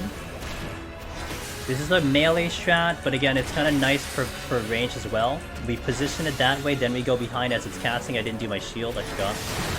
We do Bahamut here. Actually, that shield went off instantly. We wait for an auto, then we move. Wait. Oh, shit. Did it eat my... Yeah, it did. Nice. Okay, so sometimes it does that. I think this happened to Chila too. My Carbuncle went poof, and I don't know why, but it went poof. Okay. Something to do with the edge of the arena. Anyway, just watch out for that. I have seen that happen multiple times. It did happen to me at my previous attempt. My Carbuncle just went poof. Yeah, considering you can't even hit... Carbuncle can't get hit, you know.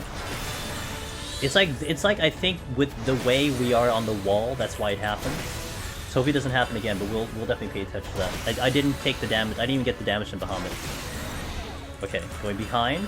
So here you wait for an auto. Let's re-explain this. I wait for an auto attack. Watch the auto. Watch him swing his staff. Auto, move. If you go any later than that, he might get clipped by that orb over there. So you don't want to wait too long. Wait for him to do the line AoE, wait for an auto, then we move to park it, to bait, and we get to C. And then we wait for his circle AoE and we get behind it. Circle AoE is on me. Behind it, and then we rinse and repeat. That's how we manage this fight.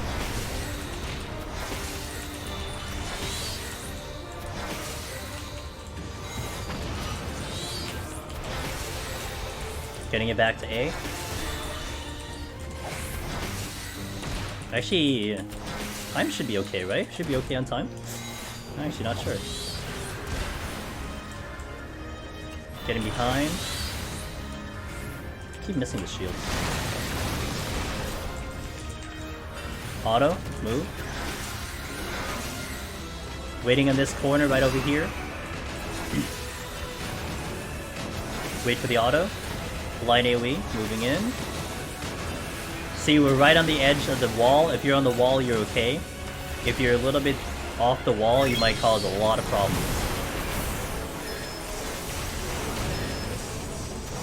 Oh yeah, we should be fine on time. I will lose strength at some point though, but we should be okay on time. Thanks for the follow. Ifionim.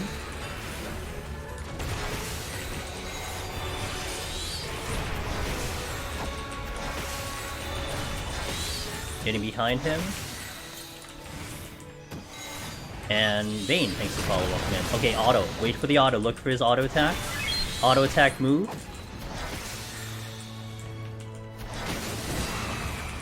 Ifrits. I'm gonna swift cast this one though. Get into position here. I can hard cast this over here. Good position.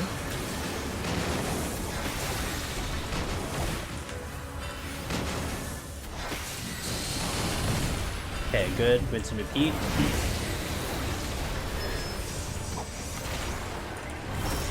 Moving. 36%, we should be good. Again, I am losing strength.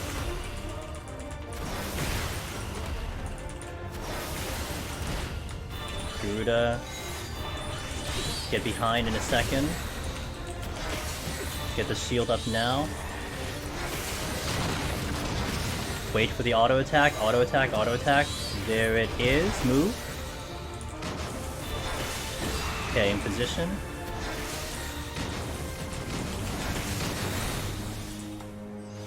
Whew. Gotta be tight on that wall. Tight on the wall. If you get hit, you will get you get smacked with a weight. It's really bad.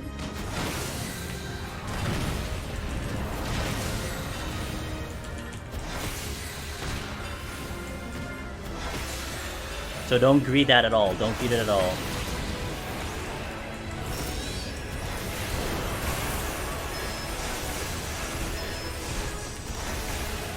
Hey Falco. Got strength for the rest of the time, it should be okay. Yeah, it might. Yeah, we might actually make it to the end. Yeah, don't greed. Just play this very clean. You know, auto attack, follow it. Auto attack, move. Right as the auto attack comes in. That's it. Just keep it simple. Even if you're gonna drop GCDs, just do it for the sake of making sure it's clean. I've done this fight like dozens and dozens of times. It's consistent for me. I've heard of people having issues with it. The Phantom Meteor, dying to the Phantom Meteor, getting clipped with the orbs. I've done this just countless times, and I've never really had a problem at all with this fight. Like nothing random. It's always consistent. So as long as you're kind of following that cadence, you should be good on this fight. You really should be. You know, I think at one point I would have something happen on my runs if like there was some weird thing with the strategy, but it's been fairly consistent for me overall. Wow, I am gonna do this in the strength. Holy crap. Something is too strong. Didn't need the frailty or anything. Wait for the auto, wait for the auto. Auto, let's go.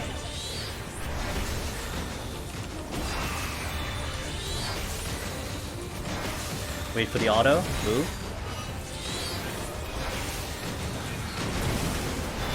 Alright, there you go. 190 armor. Behemoth big. Yeah, I did, what's the thing? Pet size ginormous? That's the setting I put it on. I think it's one of the bigger ones. Though sometimes his autos will, after quick super delayed. Sometimes, but for the most part, it's pretty on pace. It's pretty on target with that. I never have I waited for an auto so long that I get clipped. Oh, but then, here's another thing though, Raven. After Quagga, the auto should come in immediately after. So if you're actually standing in front of him, or like right on top of his hitbox, and then Quagga goes out, he'll sneak in an auto. So if you have to really be directly behind him, that's why it's consistent, I think. I clipped Knuckle in this. Oh, yeah. I've clipped Knuckle Press a lot of times in this boss too. Yeah, I've done that a lot in the early days. I never die here after I watched Angelus Guide to fight the Onra. 100% customer satisfaction. 5 floor wipes. Yep. Please use pet size lore accurate. Alright guys, 5 floor wipes, no flights, but let's do this, shall we? So really the bulk of this kind of guide, if you will, you gotta focus in on that 71 to 80.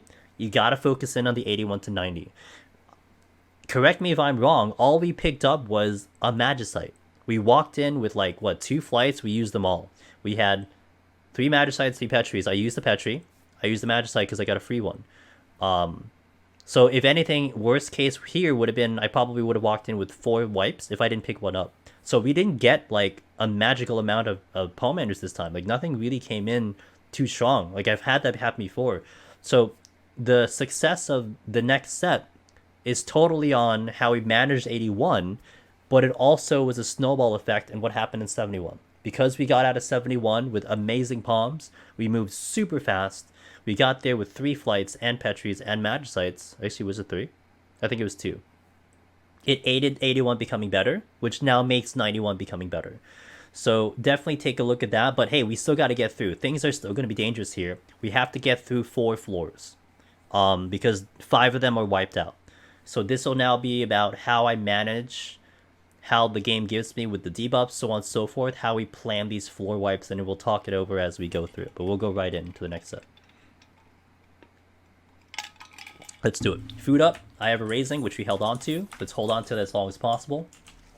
Let's put some work in, shall we, guys?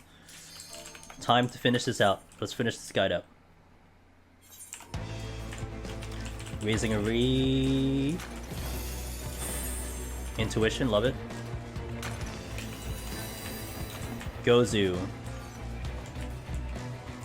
Let me see, though.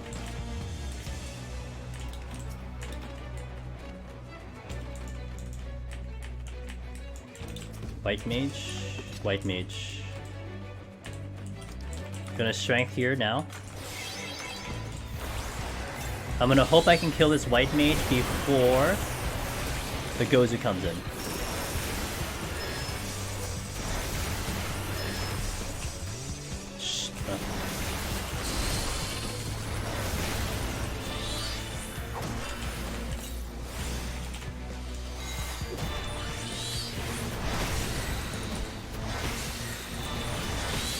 Clean.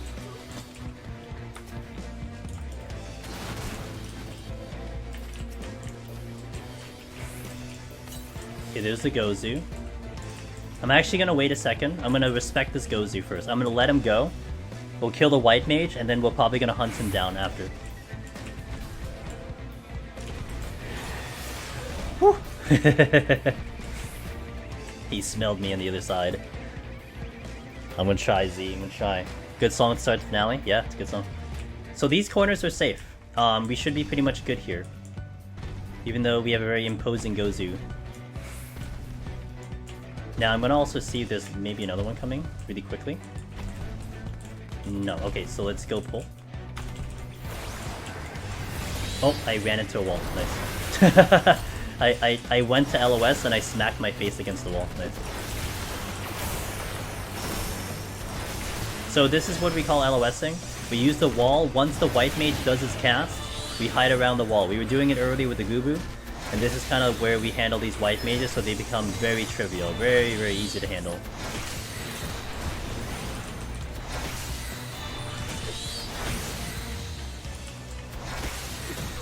Okay, I'm gonna steal up here, and we're gonna frailty, and then we're gonna go ham on all the other enemies now.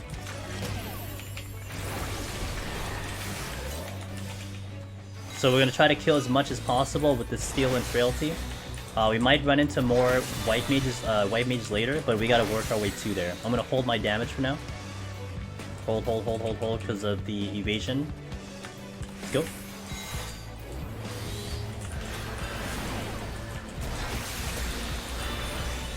Concussion is on, that's the big dot that they have, that's where a lot of their damage comes into play. That's why this monk is kind of deadly, because of the dot, not because of his triple attack.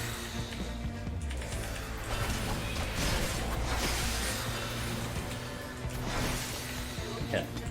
I'm gonna go to the next room and we're gonna hunt down the other things in the other rooms. I'm gonna skip that monk, it's fine. Because I want to work on the other side first.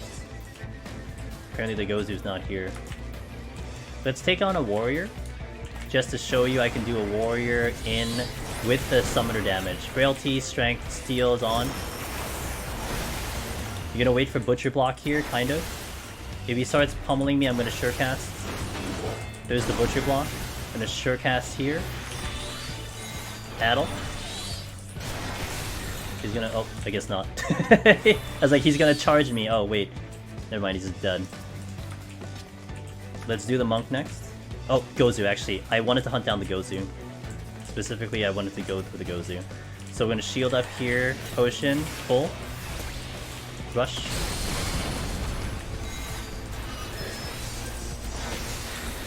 First thing he's gonna do is the conal, so I want to stay kind of close to him. Okay, just like the original Gozu. Next one is an AoE around him, though. He's not gonna do Hex. Also, one of the reasons why I decided to Frailty is because of his kind of enormous amount of damage with all the double attacks. And I want to get rid of Gozu because they're just annoying to have to play around for. So we just eliminate the Gozu out of there, and let's do the monk next. I'm not checking that chest until I finish out the Frailty. That's a treasure room. I only have one conceal. Okay, okay. Let me just check what it is first. It is not the exit. I repeat, it's not the exit. Okay, so here, the reason why I don't want to check that gold chest is because if it's a mimic, it does not take the property or the frailty that is currently on this floor because it's a brand new spawn. So I don't want to basically fight a mimic and waste my time with that frailty. I'm gonna pull a white mage here. I'm gonna LOS the white mage. Careful with my AoE.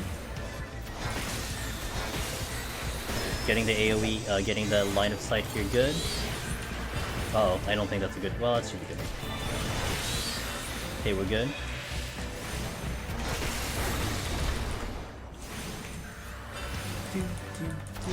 And I'm okay using the steal here, because I had 3. More than likely we'll see another steal, so I'm not gonna be too worried about that. Oh god! Oh god! Uh-oh. God damn it. You gotta be kidding me, right? What timing that was. I'm gonna addle here. I might witching this though. Oh, I'm gonna witching this. I can do it in frailty, but I'm not gonna do it in what timing? Holy shit. He went to Stone Skin, but it was the exact time I went to use Akmorn. So I can handle a warrior with full burst and frailty on, but my burst was already just dead, so it's just, I'm gonna have to take like its full damage, and I don't have the mitigation for that. So play it safe with just doing the witching. And I cannot cancel that attack. I mean, I can't even stop Behemoth from doing Bahamut from doing it, right? No way I can stop him from doing that attack. I gotta be careful, I guess. That's a new one. That's a new one for sure. Who aggroed? Okay, white mage.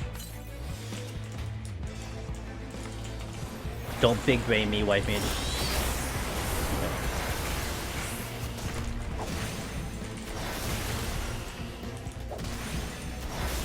Oh, I don't think the trader is just like literally like being smart, you know? Smart move.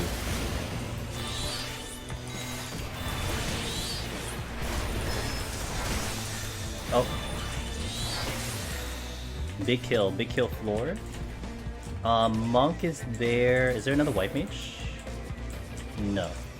I don't know if I want to check that chest though. Okay, let's check this chest because we want to eliminate if it's a mimic, that's for sure.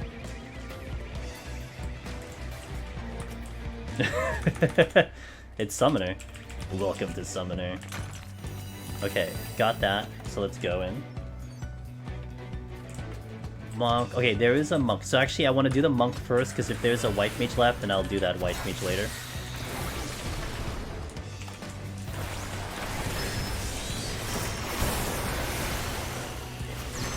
Pulling back for the evasion.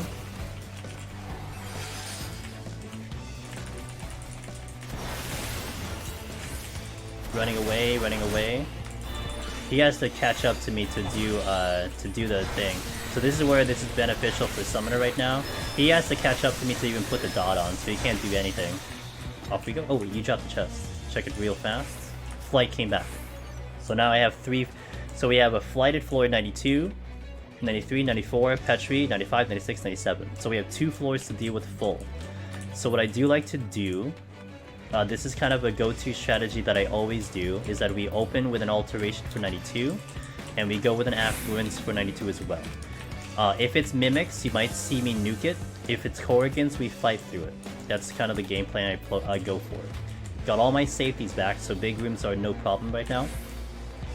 So yeah, and this is about getting rid of the alterations fast, so we don't overcap in alterations. We are, again, kind of banking for Corrigans, because if we did, that's quick kills.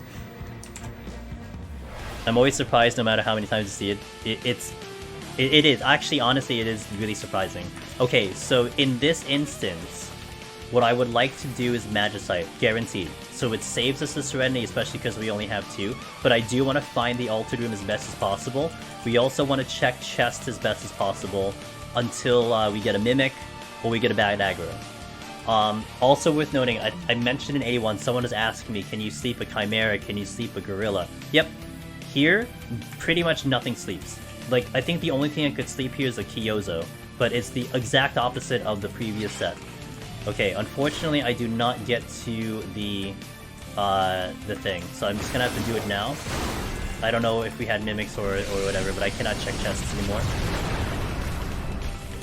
I think the warrior did move at the last bit. Okay, so I'm only going to check everything that isn't a gold chest. Here's the logic. If it's a mimic, I have to die, or I have to Serenity. So it's very, very bad for me to check a gold chest, but we can check every other chest right now.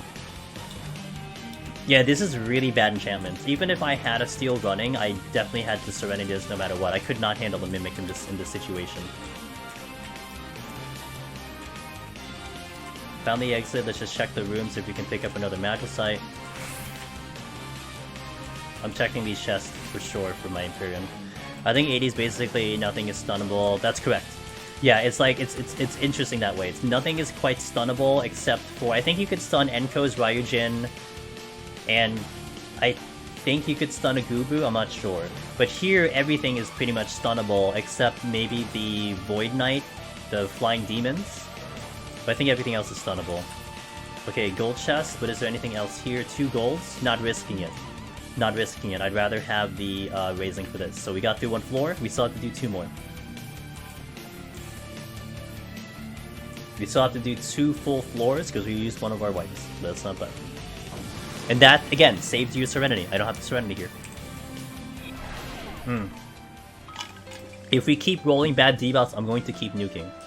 So this is ability down. This would be a good Petrify floor, because I do have, well, not necessarily, but this is a good floor to potentially Petrify. Don't. Because this is a big time loss trying to fight through this, and I don't have buffs rolling. So we're going to check all the chests as we can. Intuition, love it. Love it. So again, this is all about really just kind of maximizing our palm usage right now, and also keeping on to Serenities, because Serenities are really important. I've heard so many people lose runs because they just ran out of Serenities, but this is all about Serenity management as well. I can't see. Okay. Gonna try to sneak around, solid snake style. Period potsherd. You got it.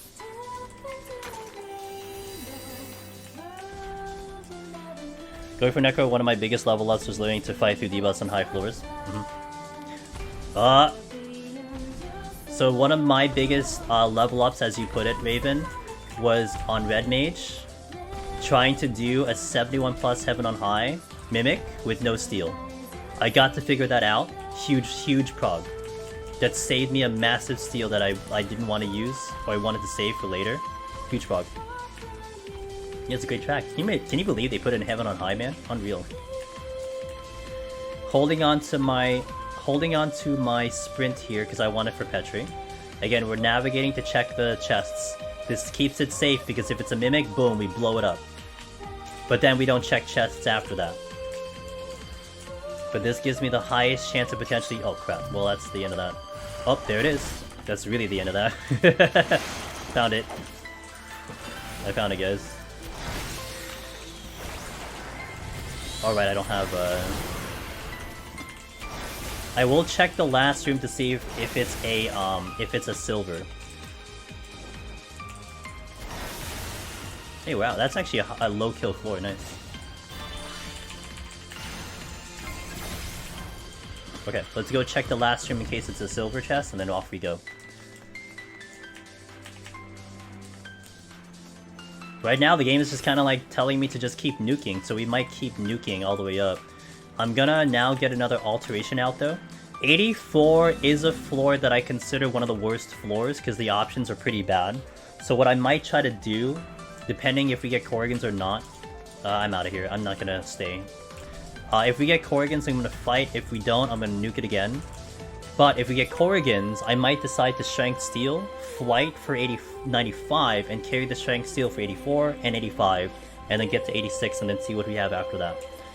So that would be kind of the 2 game plans that I have in mind right now, but it does come down to what this next floor is. If it's bad debuffs, we just nuke it out. If it's no debuffs, we get Corrigans, we fight it out. If it's okay debuffs and then mimics, there's no debuffs here. If it's mimics here, then well, it's gloom. Okay, well, more than likely I fight this, but I still have to see if there's Korgans. I can fight through a Gloom floor if I only have to kill a handful of enemies right now. Can you explain a Dota bit? I understand it's a rare spawn. Does it actually... It has a lot of mechanics. It hits hard. It does double attacks. It will put you to sleep. And it will haste itself with double attacks. So it's not great. It does double attacks. It hastes itself. It does a conal attack that could potentially one-shot you. Puts you to sleep. It's just... It really kind of throws the kitchen sink at you. It's just not a good one to fight at all. If I have raising for some reason and we get there, I can show you, but that's kind of really, you know, iffy. I gotta get to the altered room, guys. Give me the altered room, please. It's the second time I'm gonna use alteration, now I can see what it is.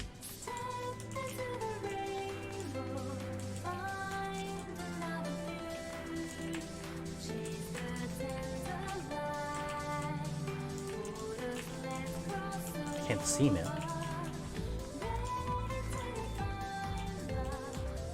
That centaur is not moving. Come on, man. I have time to... Oh god. I have time to wait. It's just... Come on, dude. I should've gone the other way, man. Okay, I see the giant coming in. It's not moving! I don't have a witching to dislodge it either. I cannot go to that room. Okay, it finally moves. Holy crap. 84 years later, it moves. I can't get to the chest though, but I can go to the next room. Oh, just kidding. Jackie said no. Ugh. I have the time to burn for this. Also, this is not a bad idea because I don't have buffs rolling. If I have buffs rolling, I may want to try to, like, you know, work and manage the pulls and stuff, but because I don't have buffs rolling, it's kind of okay that I'm waiting. And again, time is not a problem because I have 3 wipes that we have. Being patient in this situation is worth it. If I had less time, I mean, I probably would be a lot more aggressive right now, but it's just too dangerous. I'm stuck! Okay. Why are you taking a year to move?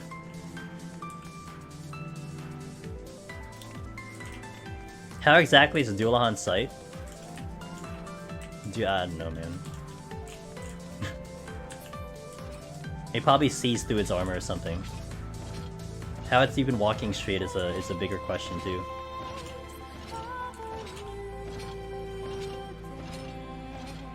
There's the Gozu. Jesus, everything's taking so long to move. Okay, I can finally go to one room, so we can go to this room at least, because the Jackie just moved, so I'll take advantage. That's the exit. Okay, so at least I know where the exit is now. Sky! Hey, Sky. Korgans. Or nuts, I missed most of the tutorial. Got any tips to not time out on floor 100? Yeah, go faster. There you go. And a tutorial. What's up, Sky? Hope you're doing well. Thank you for the 25 months listening to your support. So if I aggro this the Jinba, I'm going to Frailty, but I'll probably Frailty as well. 1, 2, 3. Okay.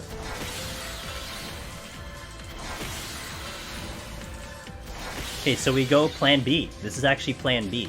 So I'm gonna Flight. Also, I'm gonna sight 94, 95, 96, 97, 98, 99. Okay, so I can sight all the way through. So let's sight here.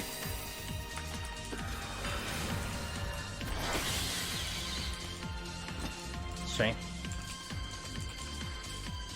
Okay, that's coming back. I don't want to fight this. How in the hell did I not... did not aggro? He's got blinders on, man. He was busy turning.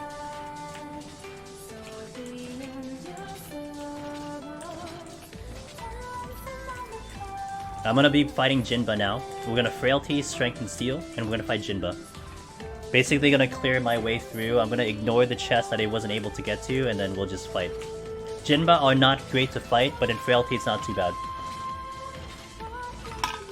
Especially with full burst. So let's Strength. Let's Steel. Let's Frailty. So the alteration has bought me a floor. Because I am fighting through this full floor.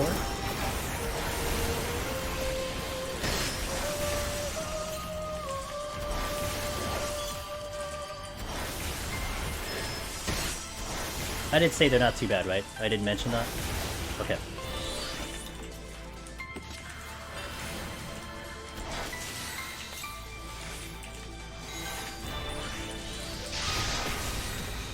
I need an LOS for the purple stuff. That purple stuff. That will drop me to 1 HP. I can LOS it, no problem.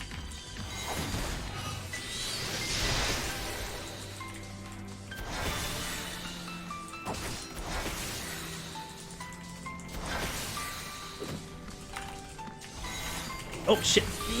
Oh, I got the kill too. Okay, this will be not fun.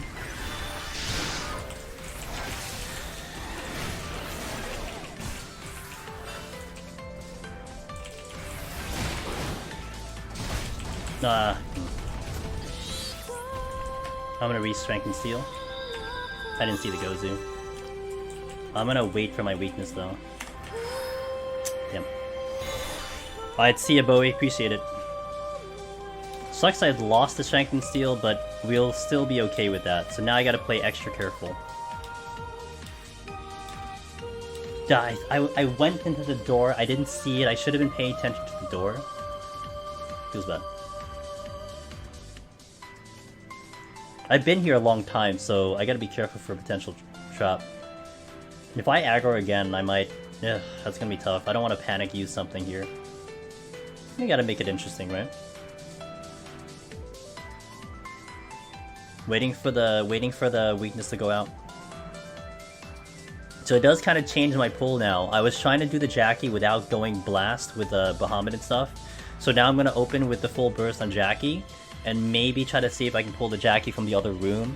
I could do actually the Jinba, although I'm wasting away my frailty though, that's for sure. So I think we do the Jinba first while I still have the... Ooh, but I'm gonna lose the thing.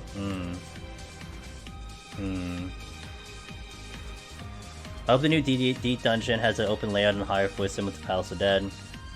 To get major... I get major claustrophobia in Heaven on High. Fair, yeah. I might re-frailty here. But I might do the Jackie without the, let's do the Jackie without the, with the weakness. So by the time it goes out, I'll have some damage on it. Okay, here.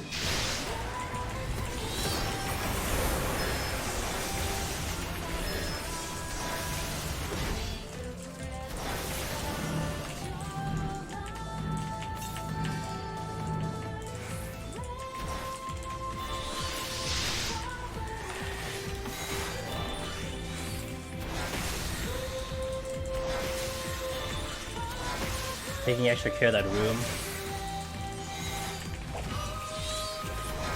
I might re-frailty. I basically lost the entire frailty, so it kinda sucks.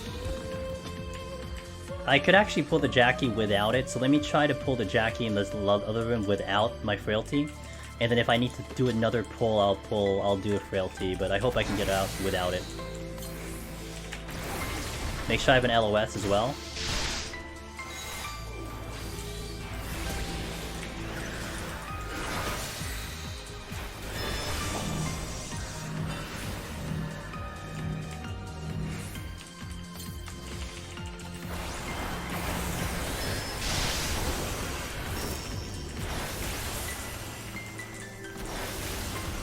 Watch for potential patrol.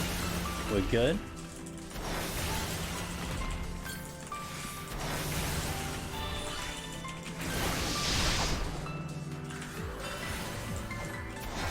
Okay. More than likely, I'm gonna frailty just to get off this floor. Or I can wait for my bursts. I have a shield. I could probably do a Jinba without it with full bursts. Because I didn't have a potion rolling last time, so that's why it hurts so much. Gozu though, without frailty, is gonna be kind of spicy. Ugh, you're coming this way. Actually, that opens the door for my it opens the door for the spawn room to be open, so we can do that. Also, it dropped the chest. Oh, no, it didn't. Yes, it did. It did drop the chest. Okay. Gonna shield up here. Repotion. Let's go pull.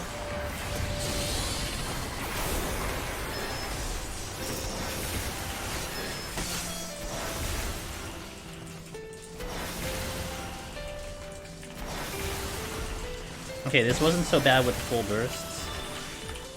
Elegant Fear's Cone as Gaze. Incoming Meteor.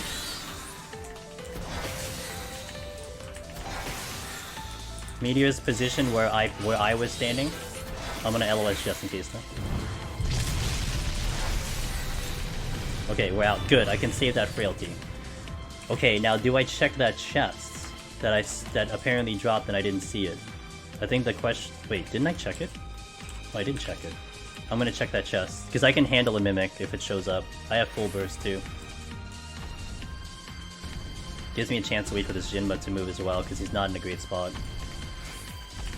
Yeah, I didn't check it. Okay, it was... Who dropped it? It must have been like the demon that dropped it. Right here. Okay, we'll take it. Next floor is flighted, so I'm gonna hope that the strength and steel carry me to that floor. That's the tricky part now that I lost the steel earlier, because I was kind of banking on having it for like mimics and stuff. But Sailor, appreciate that follow. Welcome. Nice floor. Okay, let's do a site here.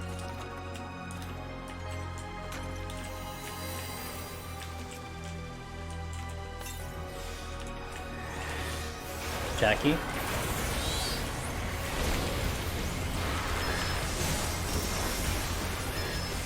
I gotta just make sure that I'm going to be LOS at a certain point of this fight. Yeah. Oh my god, the Bahamut, the bit fucking scared from the Bahamut again. Holy crap. I thought it was another patrol. Okay. Mifun handled, no problem. I literally just jumped, dude. It jump scared me. Oh my god.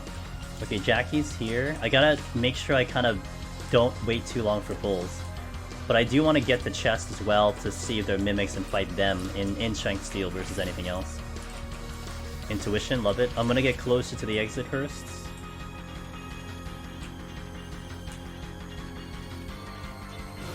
You do that in a group all the time? Well, it's effective, clearly.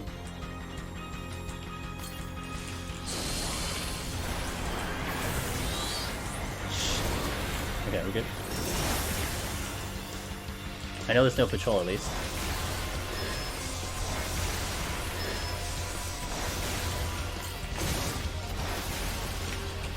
LOS soon. Look at that damage, dude. That's just strength. LOSing here.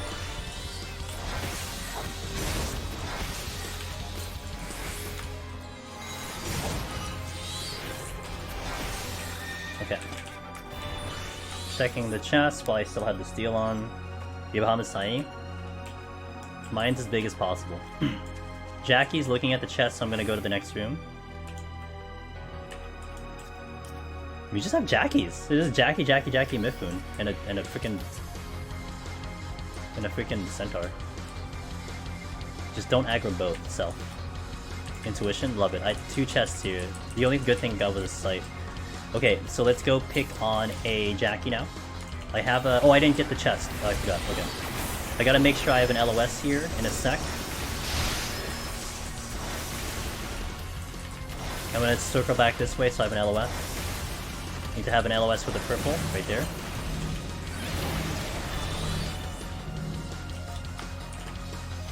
Summoner damage is insane. God, it's so good. Checking this chest. Are you not dead? What the heck? Got the strength back. Okay.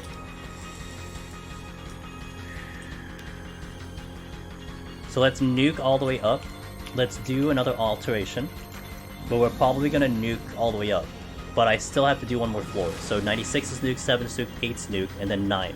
So what I'm hoping for here... No, because I don't have this. I don't have the steel, and I don't have raising. So what I'm gonna try to do is I'm gonna try to buy 3 floors where I can potentially pick up another steel. That's gonna be the play that I'm gonna go for. Safety here.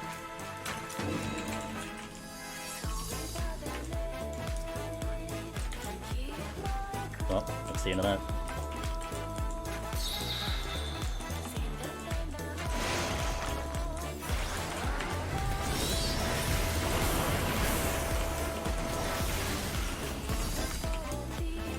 Not the Corrigan's over there.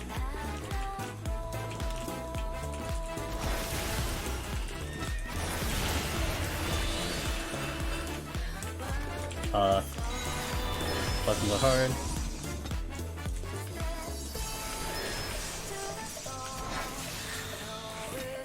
Okay, I'm gonna let that go. And we'll check the other rooms. I do have Corrigans in the other room. Now this is tricky because now I didn't get to check these chests, and I don't think I want to run the risk of checking the chests if they're a mimic, because I don't have witching. So now I just trying to see if I have magicites potentially.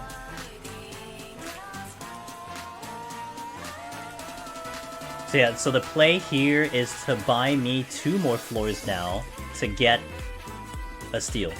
If I get a steal, we're clear, and then we can flight 99 and fight through 99. That would be the play. If I can get the steal earlier, I'll do it earlier, but I gotta play to that right now. And I cannot ignore chests right now because, again, a silver would be huge. You wanna get to the Corrigan room? Silver, 1 Petri, 1 Magicite means I'm all the way to 100, no problem. We'll clear up the Corrigan room. Oh, don't tell me it's a treasure room. Okay, it's not 4.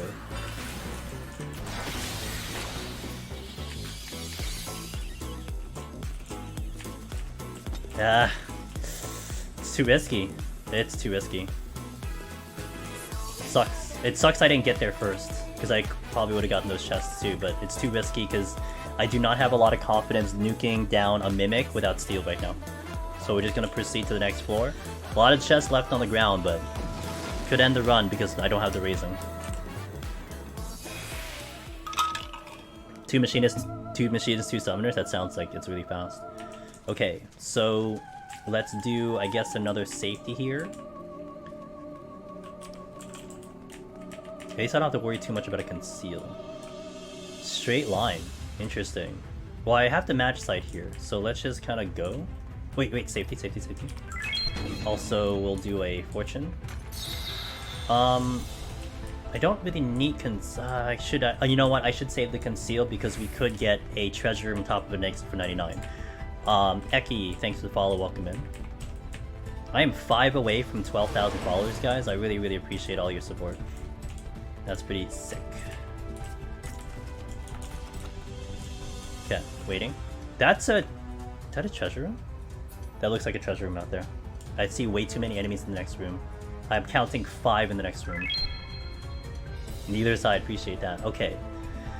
Assuming you don't nuke 99, you'll likely want to conceal there. Yep, exactly. Exactly there, Lynn. Because if we get a treasure room on top of an exit, I cannot get out of there, even if it's a flight. And sometimes a flight does give a lot of treasure rooms. So we want to play that very carefully. So here's my play right now. A Magicite, something that's a little niche right now. A Magicite does give you invulnerability for a little bit. So the play here is to get to that treasure room, and kind of normal case scenario is that we'll pop the Magicite, run to a chest very quickly, and hit it. If it's a mimic, okay, it gets dead into the animation for the primal, because I'll still be invuln, and the primal animation did not finish. That's going to be best case scenario. But it's if I can even get to that treasure room, that's the question. So I'm gonna hover over that right now. I'm gonna try to go there right now. If I aggro, I'm using it immediately. We're good. So now, I gotta watch myself here. This is a treasure room. I gotta see if I can sneak a chest in very quickly. Also watching behind me to see if I don't get sniped by the Pegasus. So let's see what we got. I can probably get around the right side right now. That's not a gold chest. Feels bad. That is also not a gold chest. Hovering over it just to make sure. Centaur is over there. Okay, I made it through the treasure. That's good. Let's check the other chests first. Todd, what's up, Todd? Affluence, I'm gonna use that right away. Almost got animation locked. I would feel bad. Okay, Pegasus coming in. I gotta be really careful here. hovering over the Magicite just in case things go bad. Okay, there's only one chest here, so I'm gonna use it right now. Use it now. Check the chest in the animation. Intuition, okay. So now I did safety, right? Yeah, okay, so let's check the chests now. I can only open silvers or bronzes, that's it. I'm gonna check them all. So sake of doing 180 into mobs. Good lord, I've been using the standard camera style this whole time. Change Legacy. Oh, no wonder kiting so much, yeah. Legacy is kind of a game changer, especially for kiting. It's a little bit nerve-wracking because I don't have raising. And we are limited on what we can try to pull. Because I can't fight anything like I could. I mean, the frailty is gonna have to happen, but yeah, it's a little risky, the fact I don't have the steel right now and we're still not seeing it. What happened to the raising? I died because I was fighting a demon in a gloom floor, and then I just ran into a Gozu who was running down the stairs. I didn't see him fast enough. He was in gloom, so I couldn't survive, and I don't have witching. I can't check that chest. But now we've saved our Serenity, so we have Serenity for the next 2 permanently. So 98, 99 is done. So we can Serenity those if it's bad. It doesn't really matter what we get. We have a Sight and Safety, which we saved to make sure that we have it up until the end. So that's there. But now we have to fight through one floor, which is 99. We're gonna nuke 98 though. Again, we're trying to buy ourselves time for a steal. I've bought myself 3 floors to try to pick up a steal. I haven't seen one yet. But that's why we haven't used the flight yet.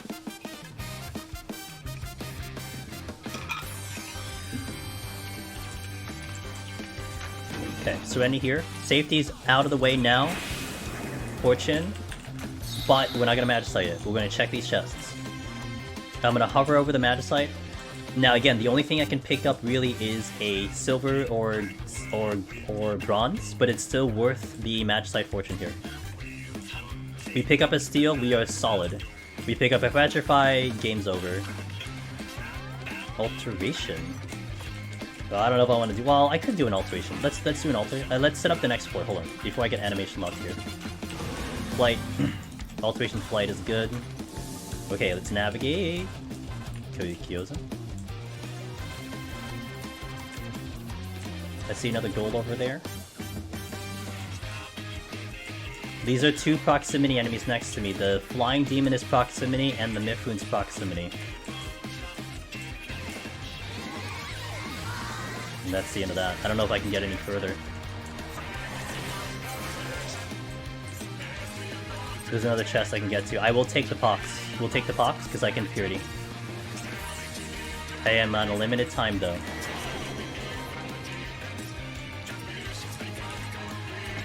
Safety came back. I don't see anything else.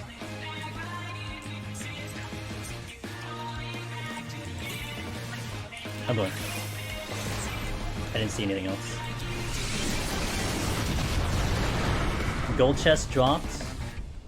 Bronze behind me. I'll go get the bronze, but nothing dropped. Okay, well, now we have to deal with the next bit. Frailty Strength.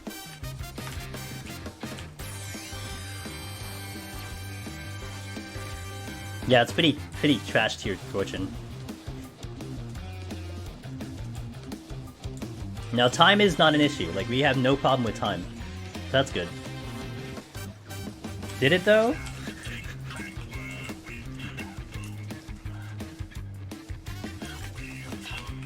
Purity. I will check the room. It could be a silver chest. There's actually 2 gold chests that dropped. I can't check any of them. Thought I had a Petri? No, I have to do a flight on the last one. I have to do a flight. So the plan was to flight. The hope was to pick up a steal. Why? If none of you are postures, I swear. Thank you.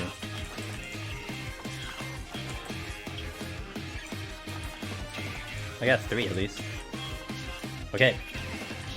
Last 4, let's go. What's up, Witchy? I got posture, it's not bad. Could be worse. Oh, yo, I'm playing this game tomorrow. We got Korgans. Okay, let's make sure that we do this right. Magicite. I can be picky and choosy with my pull, but we do have a Corrigan, so that's good. I'm playing Stranger Paradise speedruns tomorrow, so if you want to see that, that's in 12 hours. Actually, I'm doing that in 12 hours. Let's go. 2. Oh, nice. 2. Let's go. Okay, so what would be a good pull? Shoti, Kyozo. Shoti.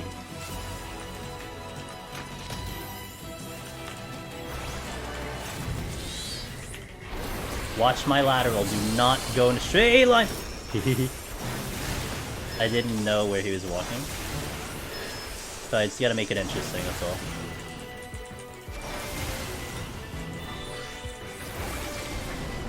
I'm out. I just need 1 kill. Alright, let's go. Alright, well you get to enjoy that music for all of 2 seconds, so let's go. There you go. That's it. So we got lucky with the Corrigans. Oh wait, I have to find the... Let's find the Dodo. Well, the Dodo wasn't there, so let's go this way. But we have priorities. We need to see if Mr. Dodo's here. Or Mr. or Mrs. Dodo's here. It wasn't in those first 2 rooms. I kinda just wanna leave. Like, this isn't just a... Like, honestly, this isn't just a YOLO clear. Like, I kinda care for the clear. That's a landmine. That's a rare landmine. Oh, no Dodo. I don't see a Dodo. We had more than enough shot to here. 3 killed 99, yeah.